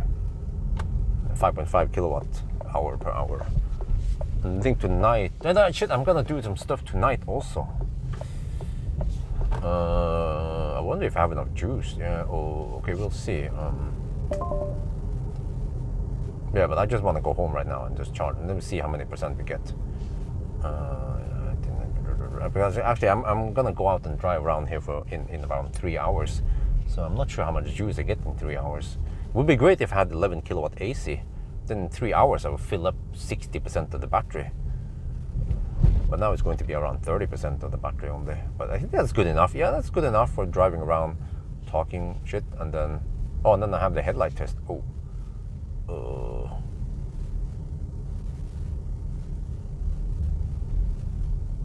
You go live then? Nope. Okay, 2%. Good enough, 2%. Yeah, okay. Let's get the final stats once we stop. Maybe I should just get the next tick also. Yeah, it says 446 now. Maybe we should drive a little bit to see 447, because it could be 446.9. You know, who knows? Does it drive a little bit extra? So maybe I see 447. Let's drive until I see 447.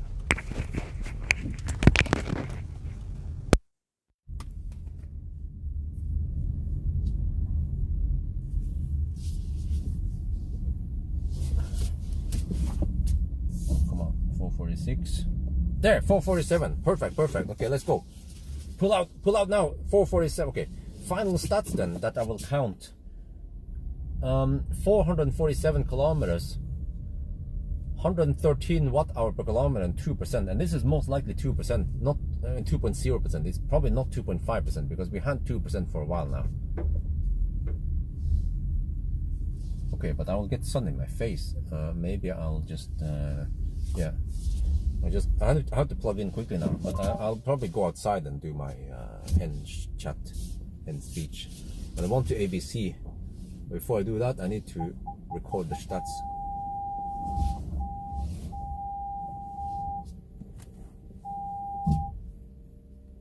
That's it. It actually went quite far. This little burger, man, this little baguette.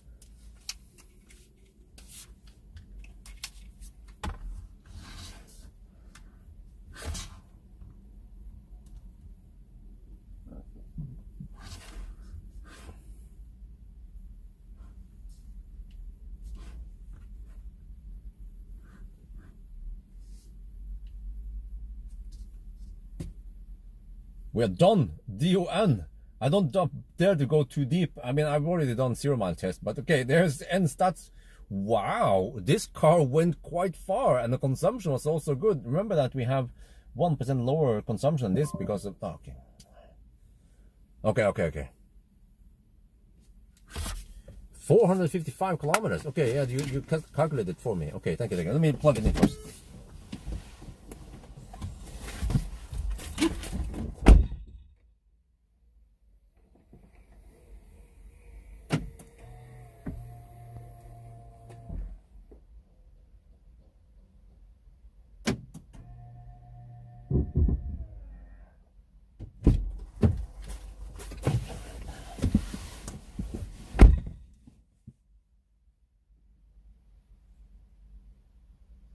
Okay, right, 445 kilometers and then 112 watt-hour per kilometer. Okay, let me compare that against other cars. Oh shit, I had to check power output at home so don't blow the main fuse.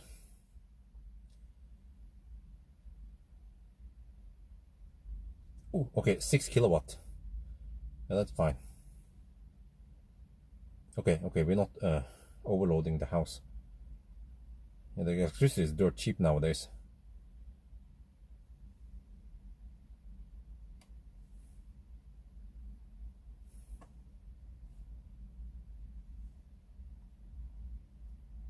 Okay, let me check against other cars. what is it again? 455 kilometers. Wow, not too bad. Wait, let me see. 455 kilometers. What cars are we beating here?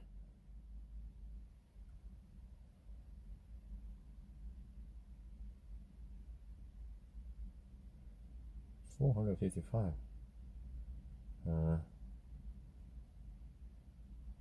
It's on the bottom somewhere. Well, we beat Volvo XC40, huh?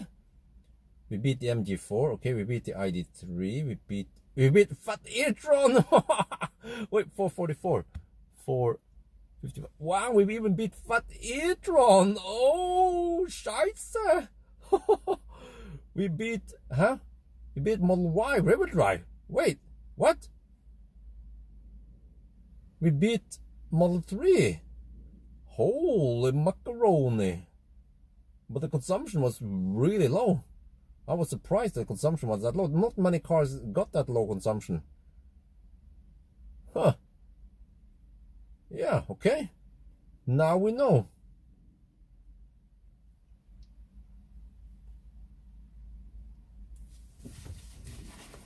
Okay, I'm gonna do it outside quickly. Wait, now the car. Yeah, the charging screen disappeared.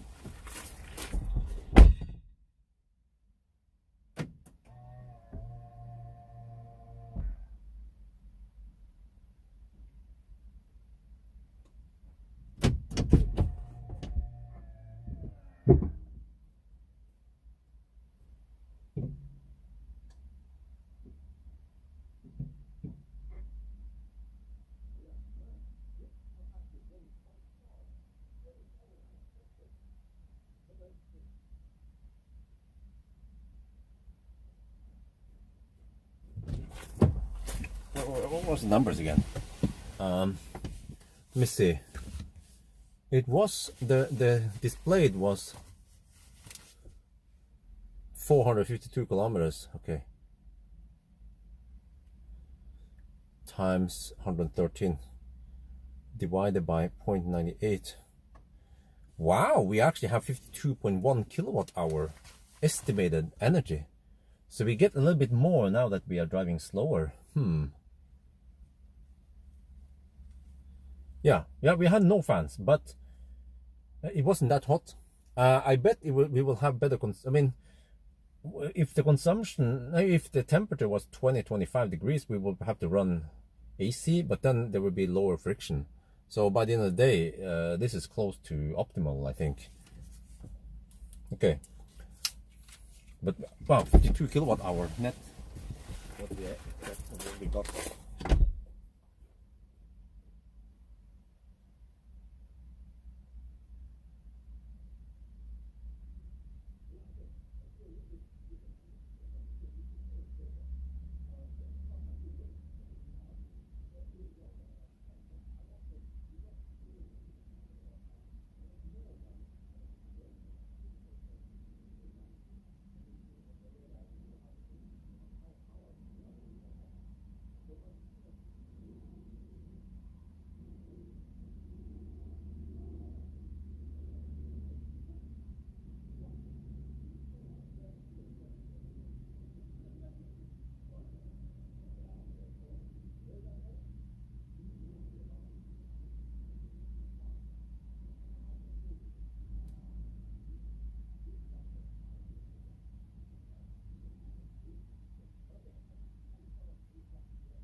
How the heck do I see how many percent I have now? I have to fire up the car maybe.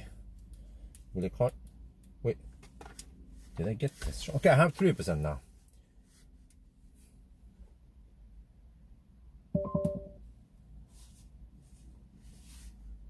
Wait, 465. Wait. Oh, okay.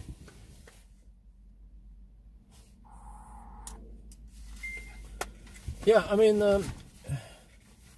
yeah, well, I didn't do the calculation correctly, maybe. So we have, it was 452.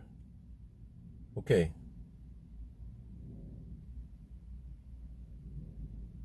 And the consumption was 112. Oh, the consumption was 111. No, the correct consumption, yeah. Yeah, the correct consumption was around 112. Okay. Yeah, that's actually 465 kilometers. Yeah, 465 kilometers of actual distance. What cars are we beating with 465? Now let me check again. 465. Wow, that is right on par with BYD Tang. Way bigger battery, and also Hongxi. Yeah, this car is beating a lot of cars with way bigger batteries, but thirsty, of course. Yeah, this is impressive stuff, man. PSA cars, the new drivetrain. Yeah, very impressive. Okay, I have 3% now.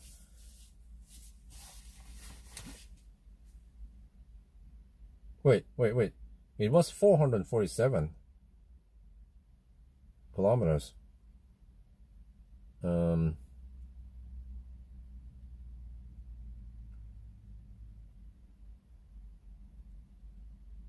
Yeah, no wait, I'm not sure. It should maybe be 460. I'm not sure how I'm gonna calculate this. We have 447 kilometers and multiply by 1.01, 451 kilometer. Yeah, okay, I'm not sure how we should calculate this, but it's roughly 460 kilometers of range. Okay, so I have all the numbers. I need to take a screenshot here for the tax deductions. There, okay, I'm done. Now I have to get the heck out of here. So let me pack my shit quickly. So yeah, thank you guys so much for joining me on live stream. I have to get inside the house. You know, I have daddy duties.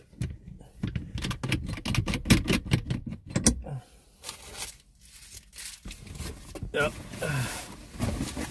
My shit. This one goes there. Yeah, I don't need this one tonight. Only need the main camera. I'm gonna take in the main camera anyway. So yeah, c'est magnifique. Oui, this is wonderful, man. The French Revolution. Yeah. I got sun in my face. That's nothing new. 3% battery now. If I can just get around, wait, I can calculate. Okay. I can do, well, okay, I can wait and I can do the stuff tonight after 10, for example. Now it's 7. In 3 hours. Oh shit, I only have 3 hours left. In 10, well, I can wait maybe until 11. Yeah, how about that? Yeah, okay, if I go 11. In 4 hours, 4 times 5 kilowatt hour, roughly 20 kilowatt hour divided by 51. Oh, 39. Oh, I will have 40%. Yeah, that should be enough. And then with 40%, what was it again?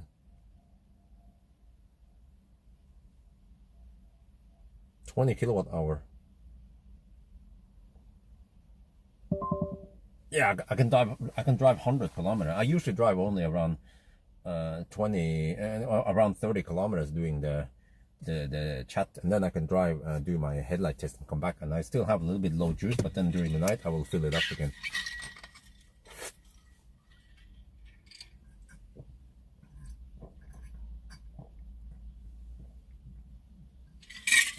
The weight is not that significant. Oh, we have 4% already. I think it boils down to that the drivetrain is quite efficient. Yeah, it seems to roll better. You know, it has efficient drivetrain, which helps. Okay, I have to quickly pack. I have so much stuff now. It's just a big mess with camera equipment all over the place. It's always like this in the cars, in the press cars I borrow. So I have to clean up. Each item has their own place to be. But yeah, so that's it. Impressive stuff, man. I didn't expect it to go 460 kilometers. Think about this, it even beat fat e-tron. Shit. And it beat a bunch of cars, it even beat Tesla. But how the heck did it beat Tesla? Wait, did it really beat Tesla? What? But the consumption was quite low. 460. Yeah.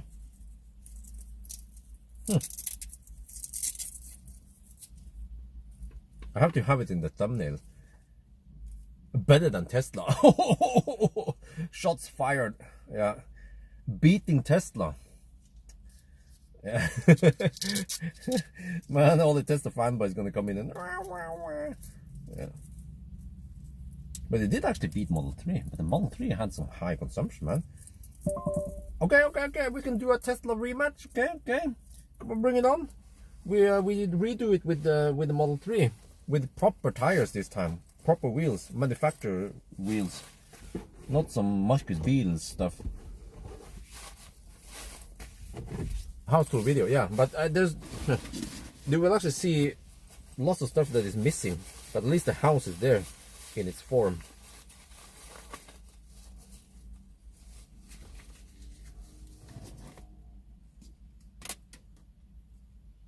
Yeah. Yeah, but wait, what? Huh? So why was the Tesla not that good? Well, you know what? The Model Y ended up in a bad place. The Model Y ended up at Tangen rather than coming home here.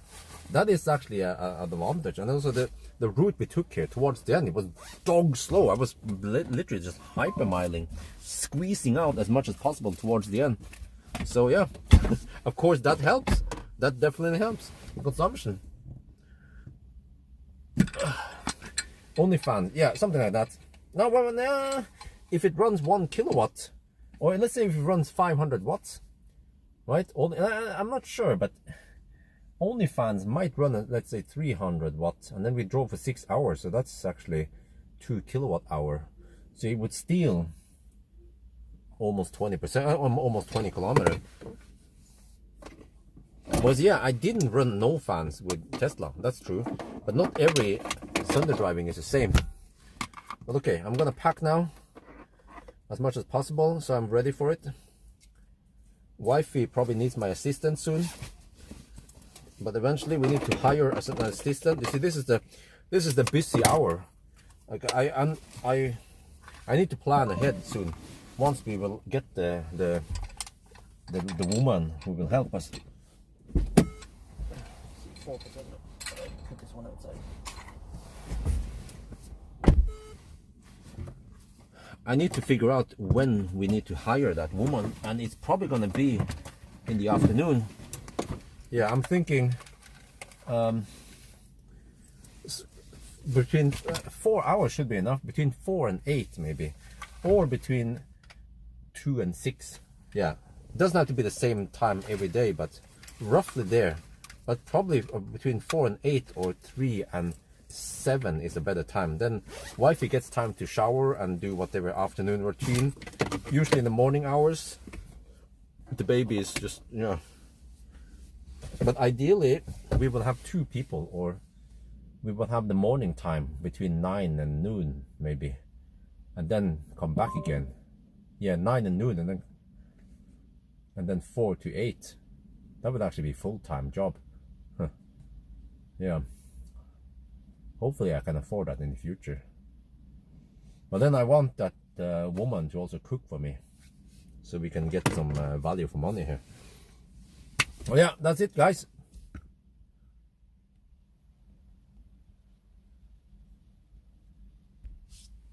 Thank you so much for joining me on this awesome live stream.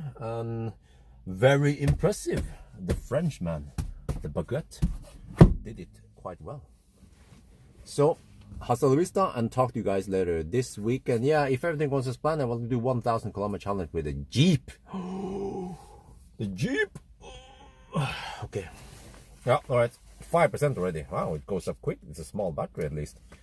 I'm actually getting around 10% per hour. Yeah, I get roughly 5 kilowatt after charging losses. So 10% per hour. Okay, it could be 20% power if I have 11 kilowatt AC. Okay, bye bye. Talk to you guys later.